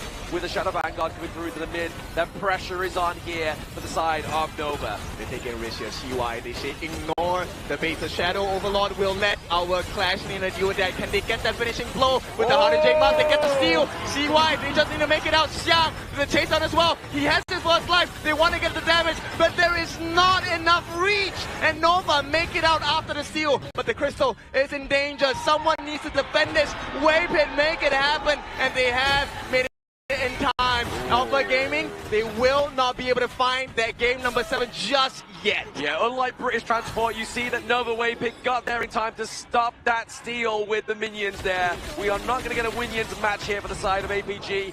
Nova cannot let this go to an ultimate battle because they could lose it, especially after losing the game 4. Yep, they're going to try Yulong. Oh, this is not the position you want to be in. He does not have the heals right now. Shushan is trying to make the difference in terms of damage, and with that standoff, it is going to be Nova in a very precarious position. The life bars are low. Waypit is not healthy. But welcome into the final battle. The Tempest Dragon has arrived. Yes, the game-ending mechanic here for the side of both APG and Nova. They need to try and get this one. Or do they look to put the pressure on with these minion waves? Because it looks scary if APG gets a good fight here. Yep, CY, he's not here. They want to make the difference on the side of Alpha Gaming. They know that he is not around. They want to turn this into an unfair advantage. Right now, the map is looking pretty safe for Nova, but it's the timing of it. Can they get the T3 at the bottom? If they can, that alleviates a little bit of pressure. It's going to happen. The minion waves obviously coming from the Crystal, but it's going to be a little bit too late. Right, they get it as well. Xuan actually commits his ultimate. The board locks them in on the corner here. Can they find the finishing blow? Shushan looking for an opening onto Waypit, unable to find that finishing one. And with this, Alpha Gaming, they will reset. We'll see why he needs to hide. He's a little low. In the meantime, Muchi does have the Sage's Sanctuary. He did not have to burn it just yet. He's going to be the winning formula, but he's so low on mana. Yeah, I mean, that bot side of the map being completely eradicated there is going to give the pressure over to the side of Nova because they still have their T3 just by the skin of his teeth. Xuan does have the Sky Dome. This is going to be shared by across the map for Xiang as well. They want to go in for that finishing blow. Yulong looking for... Oh, FIFA Barrage coming in from Sun, but immediately taken down. The save by Waywind. Is it going to be enough? Where is the damage? Save has been taken down, and Nova, they're doing it. They're able to take them the lives on the side of APG. Bushido has to run for his life. Xiang looking for the chase out. If they get rid of Muji, they have no more damage, and Muji will be taken out. 45 long seconds for the side of Nova. APG, they will try to hang on. First life gonna burn down for the side of Xiang, but CY needs to make it out. Where's the stop? No, they don't don't get it. CY, he gets his life. They just need to finish the job. And wave it, he saves the day. And here comes Shen as well. He's gonna take the Kilo. And this is gonna be the dream opening for the side of Nova. They don't get the Tempest Dragon, but they're going to be able to stave off the pressure. Nova fans are loud, they're proud. They are definitely proud there, but I mean, you have to give it over to Wendy, right? He was in the mid lane, completely just getting that minion wave into that T2, putting even more pressure onto the side of APG. But now they have to reconvene. Yulong is back up at around about 19 seconds. CY in 9. They don't have a smite. Don't look to go for this Tempest Dragon. Stats-wise, this is not supposed to be looking good for APG, right? In fact, this should be a guarantee. If CY comes in here, I'm not sure whether he has burned up all the users of the stage's Sanctuary, but that could really be the difference maker. Look at the damage being worked down by the side of Muji as well. They don't have vision on the backline. Xiang 1v1 against the like of Xuan. They will secure it. CY opens up his ultimate. They get it. Nova, this is the dream start. Can they finish the job? They're going to start on the backline. They get the first line with Sushan down. Can they finish it at this point? But in the mid lane, they need to make a run for it. We are looking at the attempt by Sun. He can try and carry, but he cannot do it. Nova, this is the dream for them. 40 seconds without Sun. All they have to do is to win the next team fight. Yes, the team fight is going to be the big win here. Waypit trying to lead the charge, making sure he get the intel from the side of APG, trying to get those couple blades sapped away and making sure he's going to soak that damage from the top side of the map here. CY looking for the push. Yeah, 50 seconds. This one is a little bit too long for the side of Alpha Gaming. If they do the damage on the T3s, this is going to completely turn the tables onto Alpha Gaming. This is their last stand. The dream must stay alive for them. It must stay alive. They are looking to try and redeem the House of Nova. T3 into the mid lane gets taken down. They're looking for the T3 top side of the map. It's going to be the final fight. Yep, it's an empty base right now. Muji carries the dream. The ball lay down. He catches free. Can he finish the job? Jumping out there. All locked down. The damage comes in. Hard and Jade mark. And you are out of this game. Right now, Nova looking for the finishing blow. Nobody falls. And it's glory, honor for Nova Esports. Nova rises once again. Their house crumbles, but they redeem themselves from the rubble. And they are your grand finalists going through to fight HBSE. That was one of the most intense BO7s that I have watched in the KIC 2025. Back and forth. Game 5 comeback, Game 6 Tempest Dragon to decide who will march forward, and in the end, it was Nova, the Supernova, advancing to that grand finals to meet HBSE in that fated re-encounter. Yeah, and this is what makes it so exciting for the side of MKL, because every time it feels like there's going to be a shake-up in terms of the standings. The teams that are at the top, they rise up, they show you that no, there is a reason why there is a 1, 2, 3 in MKL, and for now, it is status quo. With status quo in mind, Nova Esports takes the winner's bow here as they do get the well-deserved victory after 6 hard-fought battles. They came into the stadium, the venue, in the early morning here, but as we celebrate the victors of the day, we have to thank Alpha Gaming, the 3rd seed coming in from the MPL. They have fought strong and hard through the lower brackets here, but this is where they have to exit the tournament. We thank for their participation, and congratulations, you are 3rd in the world. Yeah, definitely, they must stand proud, right? Yes. This was a heck of a last game. I mean, it was down to the wire at this point, but APG, they held on, they pulled it all the way to game number 6. Unfortunately, they did not make the cut, so they will be sent home. And tomorrow, we get that grand finals we deserve. Yes, absolutely cutthroat here for the side of APG, but they did try the hardest. They are the 3rd place, but we are looking at Nova proceeding through. This is coming in from the side of Alpha Gaming. So definitely it's a painful experience here. You know for a fact that it's very saddening that you lost Game 5 in such a comeback wave against your opponents, knowing for the fact that in Game 6 alone, it was very possible for you to bring it into the final ultimate battle here, but the last few moments was the key difference maker. Yeah, I mean, just the usage of the Sage's Sanctuary, that was the difference maker in this game. Very few games in KIC 2025 have been brought down to the wire at this particular level. So just Muchi being able to survive, and that was so intense. Oh yeah. Muchi taking a fall at that last moment, I felt like, oh no, that's over for Nova. And maybe we get to see the rise of MKL's number 3 to take over Nova to take that number 2 slot. But no, they did not want that to happen. No, it was very close, but obviously you have to give over props to APG. They did play their heart out, but Nova they know how much this meant to them to be redeemed and look to try and take revenge onto HBSE tomorrow. But we're looking at these stats, right? Obviously a lot of damage outputs because we were at 24-minute game. And looking at Muji there, 185k damage. And all this damage now, it was sent towards one man coming from Alpha Gaming here. Almost 300,000 damage tanked by APG's Yulo on the Soul Guy. It's crazy, and I mean, they did find some value. Shishan was actually doing his job so well, but then they found out the reason for their success, and it truly was because of Shishan. So what was the call from the side of Nova? It was just CY, go and hunt down this Smith and Blade. Once he's out of the fight, they don't have the damage. You can have Sun throw as many Fever barrages as you want, but he's going to be taken out immediately. Exactly. Well, this goal lead explains a lot, right? Where Alpha Gaming, they were at the edge of the final push here, but it was Muchi with those final few frag grenades kiting out and extended the game into a Tempest Dragon here. And this is the jungle head-to-head matchup here. CY piloting the Assassin and Yulong piloting the Soul Guy here. Yes, the Featherfoot coming through here for the side of Nova Esports. CY with those crucial Hardened Jade Seals really changed the whole pace of this game.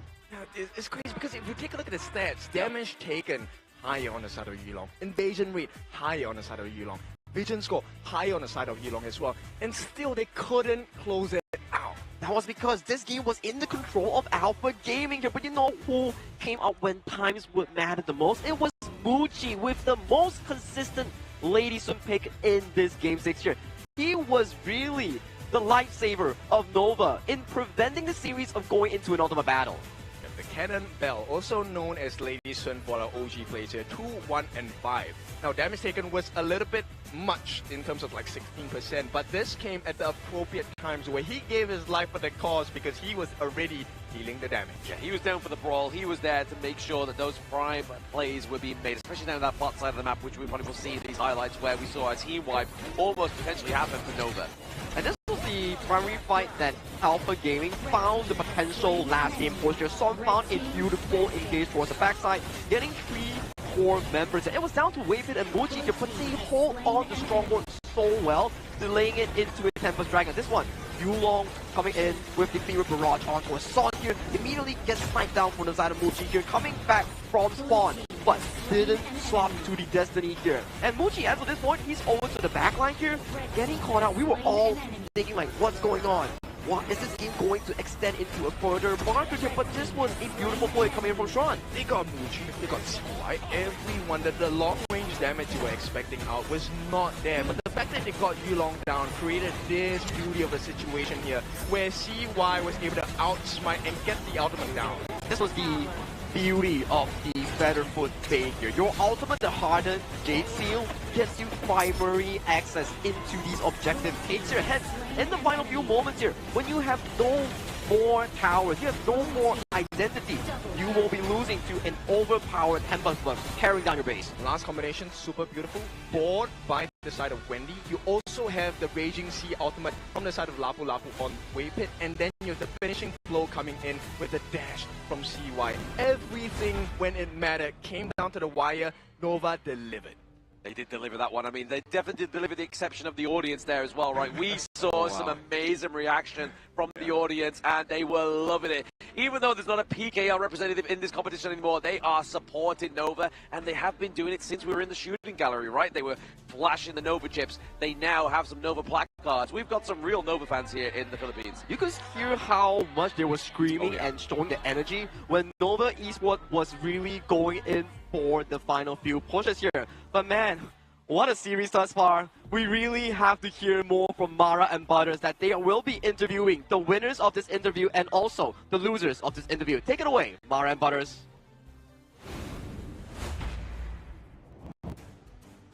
Everybody, let's give a big round of applause to our grand finalist, Nova Esports.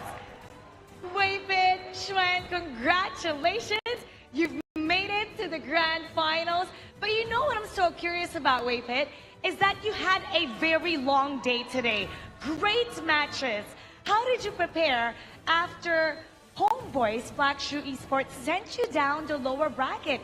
You guys had a lot of fight.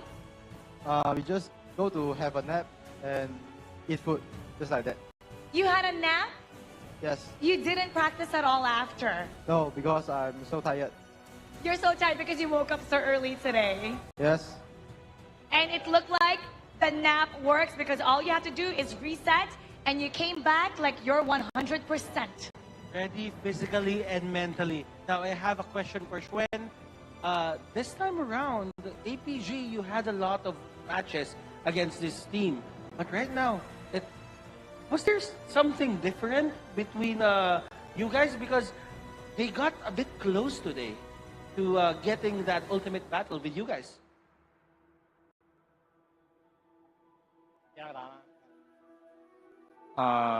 APG don't want to lose, then that's why very hard.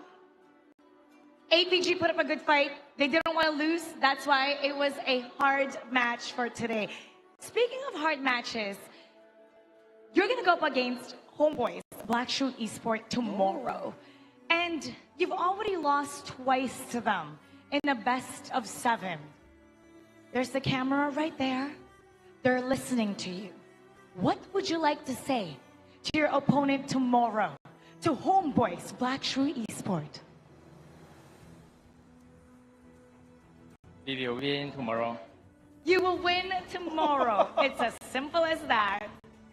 Now that you're done with your opponent, let's go to the ones who support you. Waypit, can we ask you for a message for all the supporters and all of the believers that believe that Nova can bounce back after that loss? And tomorrow, for the Grand Finals, they're really hoping to see you guys win. Tomorrow Grand Final, we will come back. It's definitely going to be a great match. Once again, everybody, put your hands together for Nova Esports. Thank you so much, Shen. Thank you so much, Waypit.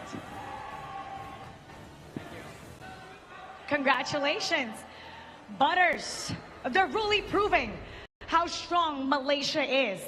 But of course, one of the brothers have fallen. But let's give respect and introduce for the last time, APG. Let's give a round of applause to Saber.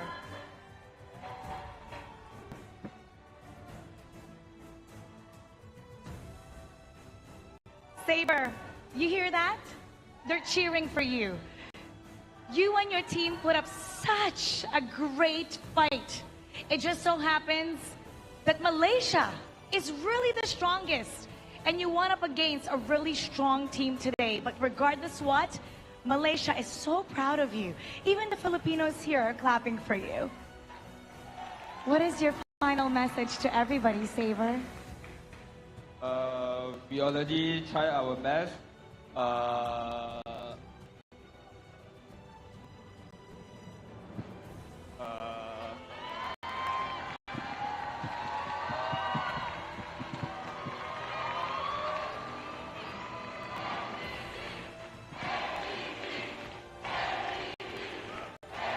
Thank you for all the support, and we will be better next time.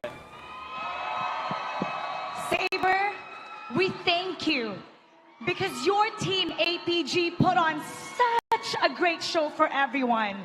You heard everyone cheering for you, yelling APG. And I have to say, one team's rise doesn't make you any weaker. It just means that Malaysia is the strongest of them all. But you know what? We look forward to what you have to show in the next competition. We are so impressed by what APG has shown us. This is just the continuation of your journey. The whole world sees how great APG is. Everybody, let's give him the honor. One more time. Everybody say APG.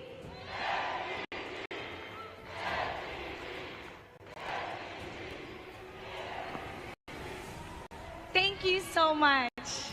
Thank you, thank you. Now we're going to be discussing a lot more about what's going to be happening tomorrow.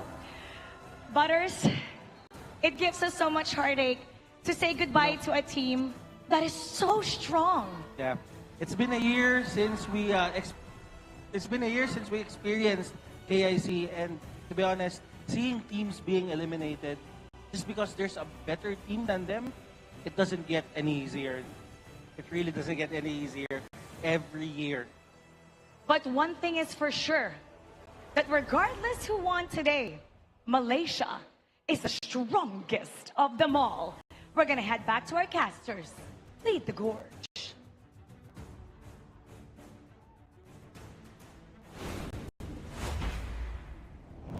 Thank you, Mara, and also Butters here. Congratulations to the side of Nova Esports here. A very good interview to show that they are ready for the upper bracket grand finals here. But it's with a heavy heart to say we do have to bid goodbye to the side of Alpha Gaming, despite a very good performance thus far. Yeah, I think this one was a hard-fought victory for Nova, so APG definitely should be proud. May not have been the alpha for this particular match, but they're the alpha in the near future. When they come back into the next year, next season as well, I think this is going to be a monster squad to watch out for. And of course, this brings us to the next stage of events here. I'm so curious about what's going to happen tomorrow, Sagi. Well, for tomorrow, it will be very interesting because this is the grand finale. Grand finals featuring HomeBois Blackstreet Esports, MKL's champion, against Nova Esports, MKL's second place here. Both of these teams really polished and very heavy with those titles that they have harnessed from 2024 into 2025. Exactly, and obviously Nova, they did have titles in this year as well. Season 3 Invitational Champions. They have the MKL Spring Champions under their belt and top 3 in KWC. So even though HBSC took the win today, doesn't mean that Nova falls short tomorrow. I mean, this is the rematch we deserve. I mean, were we satisfied with the 4-1 win by the side of HBSC against Nova? No way. Come on, we want more action. We want more close and tight battles. This one was so tight between Nova and APG. I think we can all expect even higher standards tomorrow. I think that was one of the best VO7s I've watched so far in the entire KIC. But this will be the upcoming tomorrow final day of our KIC matches here, featuring Team Carl versus Team Nochi on the 2v2 show match, into Team Pause with Team Wings in the 5v5 show match, and then the grand finale starts at 6 p.m. GMT plus 8, featuring champions clashing against champions in their own respective. Yeah, we've been duking it out for close to 3 weeks already, and it is time to finalize, conclude the journey. And of course, we are left with the MKL teams, the strongest region, proven already. And we want to see who within MKL is the strongest for KIC 2025. Exactly, that's the most important part, right? Is that yes, you can be top of the Malaysian King League, but can you be the champion in an international competition? That is true here. This will be the grand finale here for the entire, I think, 12 days coming into the Honor of Kings International Championship 2025. Today is day 6 of the knockout stage, with 2 more teams being eliminated, Blacklist International and also Alpha Gaming getting 4th and 3rd respectively for their own cause. We have finally dwindled down to the final 2 here.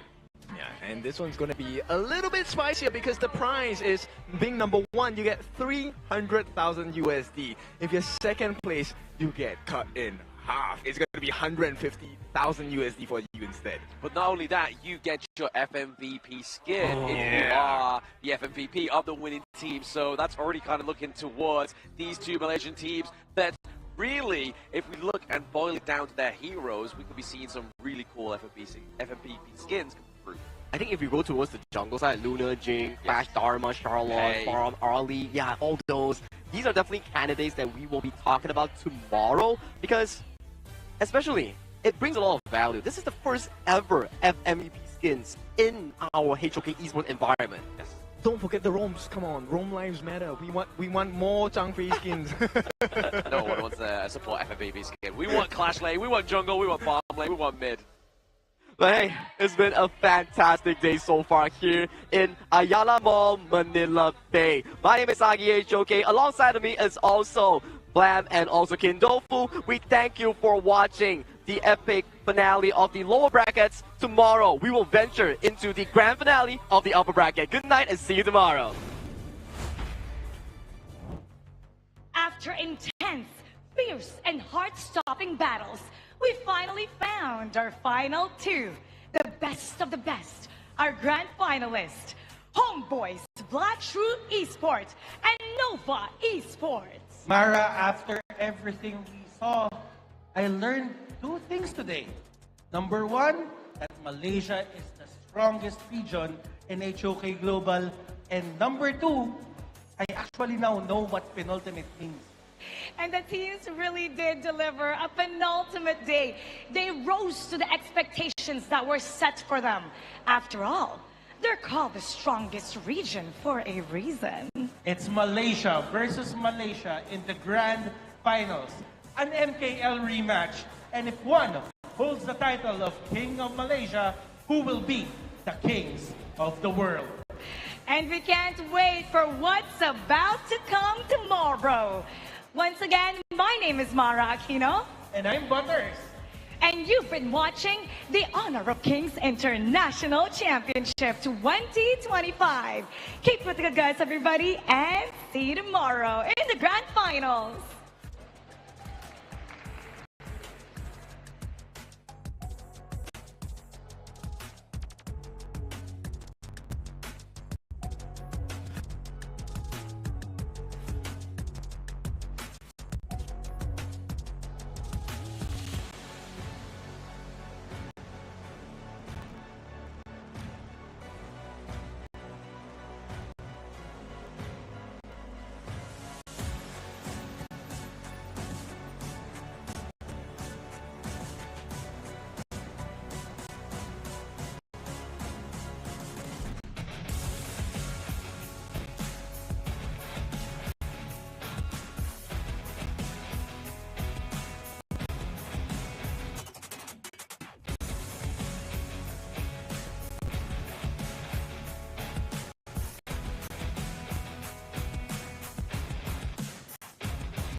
The sound of the rain.